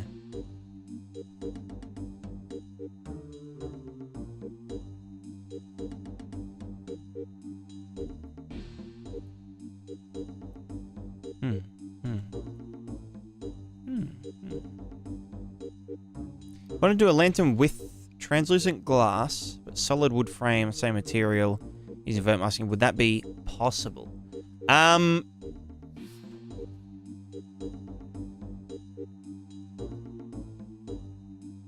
think you can do it within the one material, but I don't think it will actually save performance. I know there's a switch called shading model switch or some shit. Why is not going for smoke muzzle flare? Yeah, okay, yeah. Dithering material node helps a little. Exactly, yeah. I mean, the overdraw isn't a big issue in and of itself. I would worry about it if it dips your frame rate down when, you know, you do a million particles and whatnot. And then if it is dipping your frame rate down, try switching it to masked and see if the frame rate improves. Because if it doesn't improve by taking it off translucent, then it's probably that you're just spawning too many particles full stop. And the overdraw isn't the issue. Know what I'm saying? Something about getting a 4070. Wow, fancy. It's power efficient. What GPUs like mid-range, not too expensive, but still powerful. I'd say like a 2070 is not expensive and is powerful. Or even a 1080. 1080 is still kicking, still doing good things. But it depends on what you are doing with it, you know? Like, you could have the best GPU on the market and just play fucking Minecraft with it. Or play Balatro. And it's like, yeah, hell yeah. Playing Solitaire at 1,000,000 FPS. Good for me.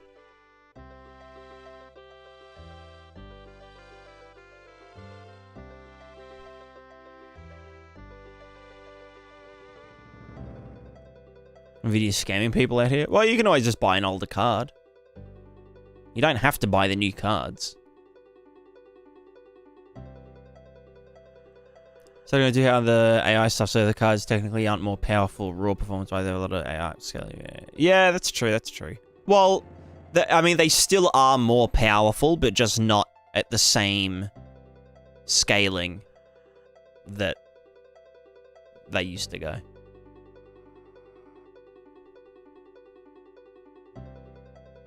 Cheapest I can find those is 500 AU for the the Intel Arc.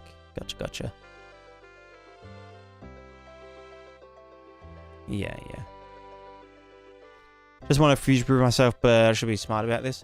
Well, the best way to future-proof is to buy second-hand and to buy less powerful stuff, ironically. Because it's like, you can buy the new shit, and it's going to last you 5 years until you need to get an upgrade, but like, you know? Then you're always stuck buying the new stuff, which is really expensive. So if you just start with old hardware that's secondhand, and just live with that, and then, you know what I mean? Know what I'm saying? But again, it just depends what you're doing with the card, with the computer. What takes more power, 40 series or 30 series? Dunno. How would I know?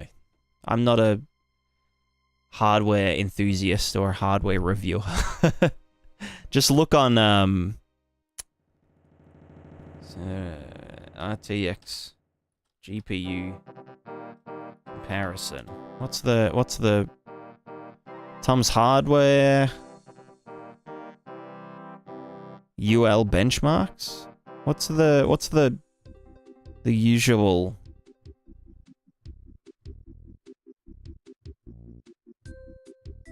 thinger?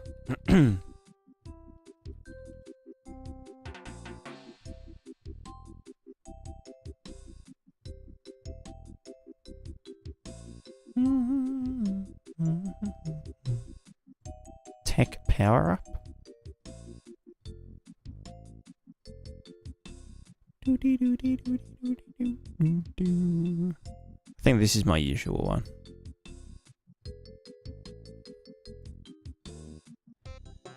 Yeah, I mean, there's a million different websites like this that are like, you know, here's the card, and then you can do a comparison, and blah, blah, blah. Relative performance, relative to the 2080 Super, something. Where's 2080? 2070. 2070 Super. So the 2080... Oh no, 2080 Super is mine.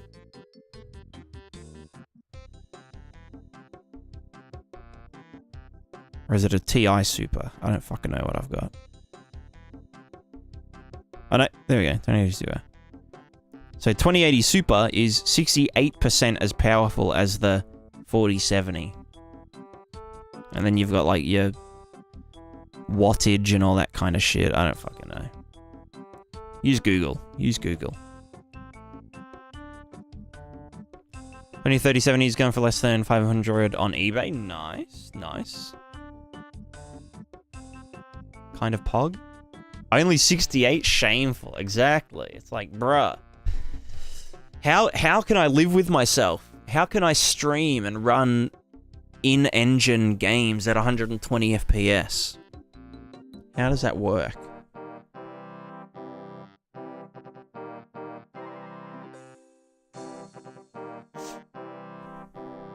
One away from the real gamer number? True.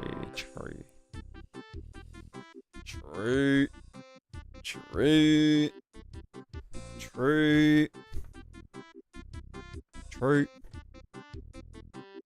wonder if Epic emailed me back. Imagine if they have already. Wouldn't that be so good? They haven't. They have not. Available now. Important tax document for your Twitch account.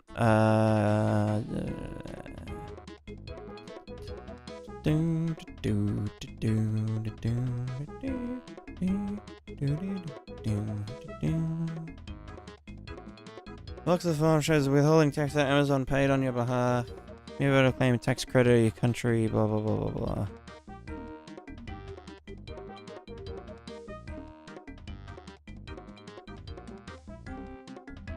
I thought they didn't withhold tax.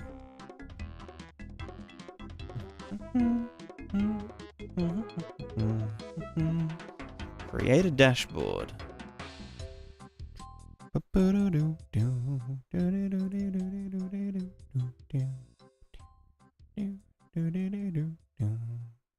Wait, where did it say to go? I can just click the link, right?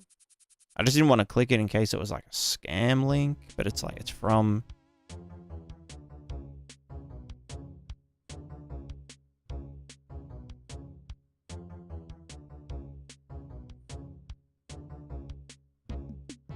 Channel analytics. Let me go to that myself.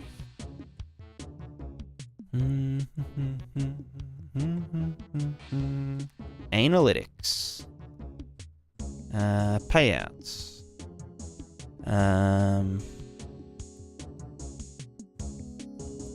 Tax withholding estimate.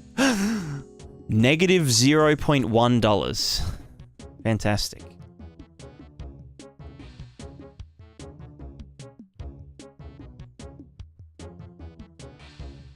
Yeah, because I told them don't withhold tax, because there's a tax treaty between America and Australia. So I don't need any tax withheld. I'll do that myself, brother. Hell yeah, brother. Yo, tax treaties, dab?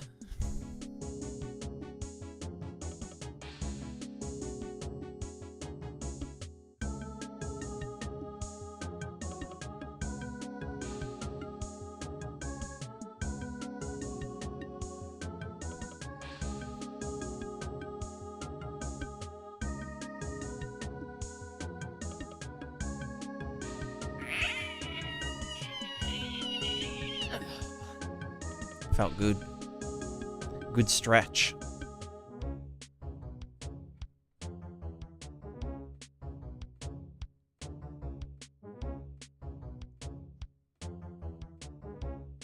Anyway, I feel like I'm about to die, so I'm probably going to wrap up the stream, but we've got a nice little to-do list. We're going to do equipment refactor later today. We're doing the double Sunday stream. Or the double Sunday stream. So I'll see you guys in about 8 or 9 hours, whenever I wake up. I'm just gonna go to sleep in my chair. There wasn't a gnome party, no. Rare gnomeless party. But yeah, if you guys are around in 9 hours, then keep your eyeballs peeled. Keep your eyes peeled. Peel your balls. And have a great one. Ayo, ayo. Is there anyone to raid at this time of day? Who we got? We got,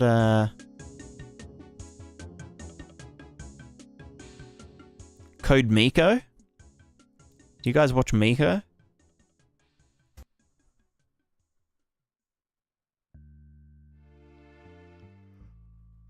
Or maybe we could find a Another Unreal Engineist. Who's that again? She's a Unreal Engine developer that does like VTubing stuff. She's working on some wacky shit.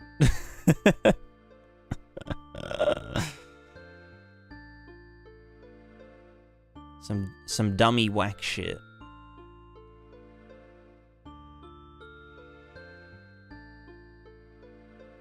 It's always a good time. Who else is live? Where's the... What thing are we in? Software game development.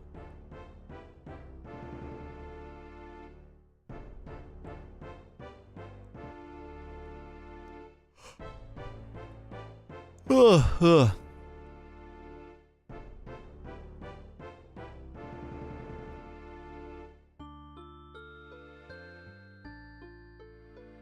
Ah, fuck it. No raid. I can't be bothered doing raid. Anyway, thanks everyone. This means that the Twitch and the YouTube are gonna finish at the same time. Wow. Incredible. That's very rare. Very rare. So, with that, say goodbye. Goodbye. Don't frick off you. No, don't say that. That's mean. The YouTube people have feelings too.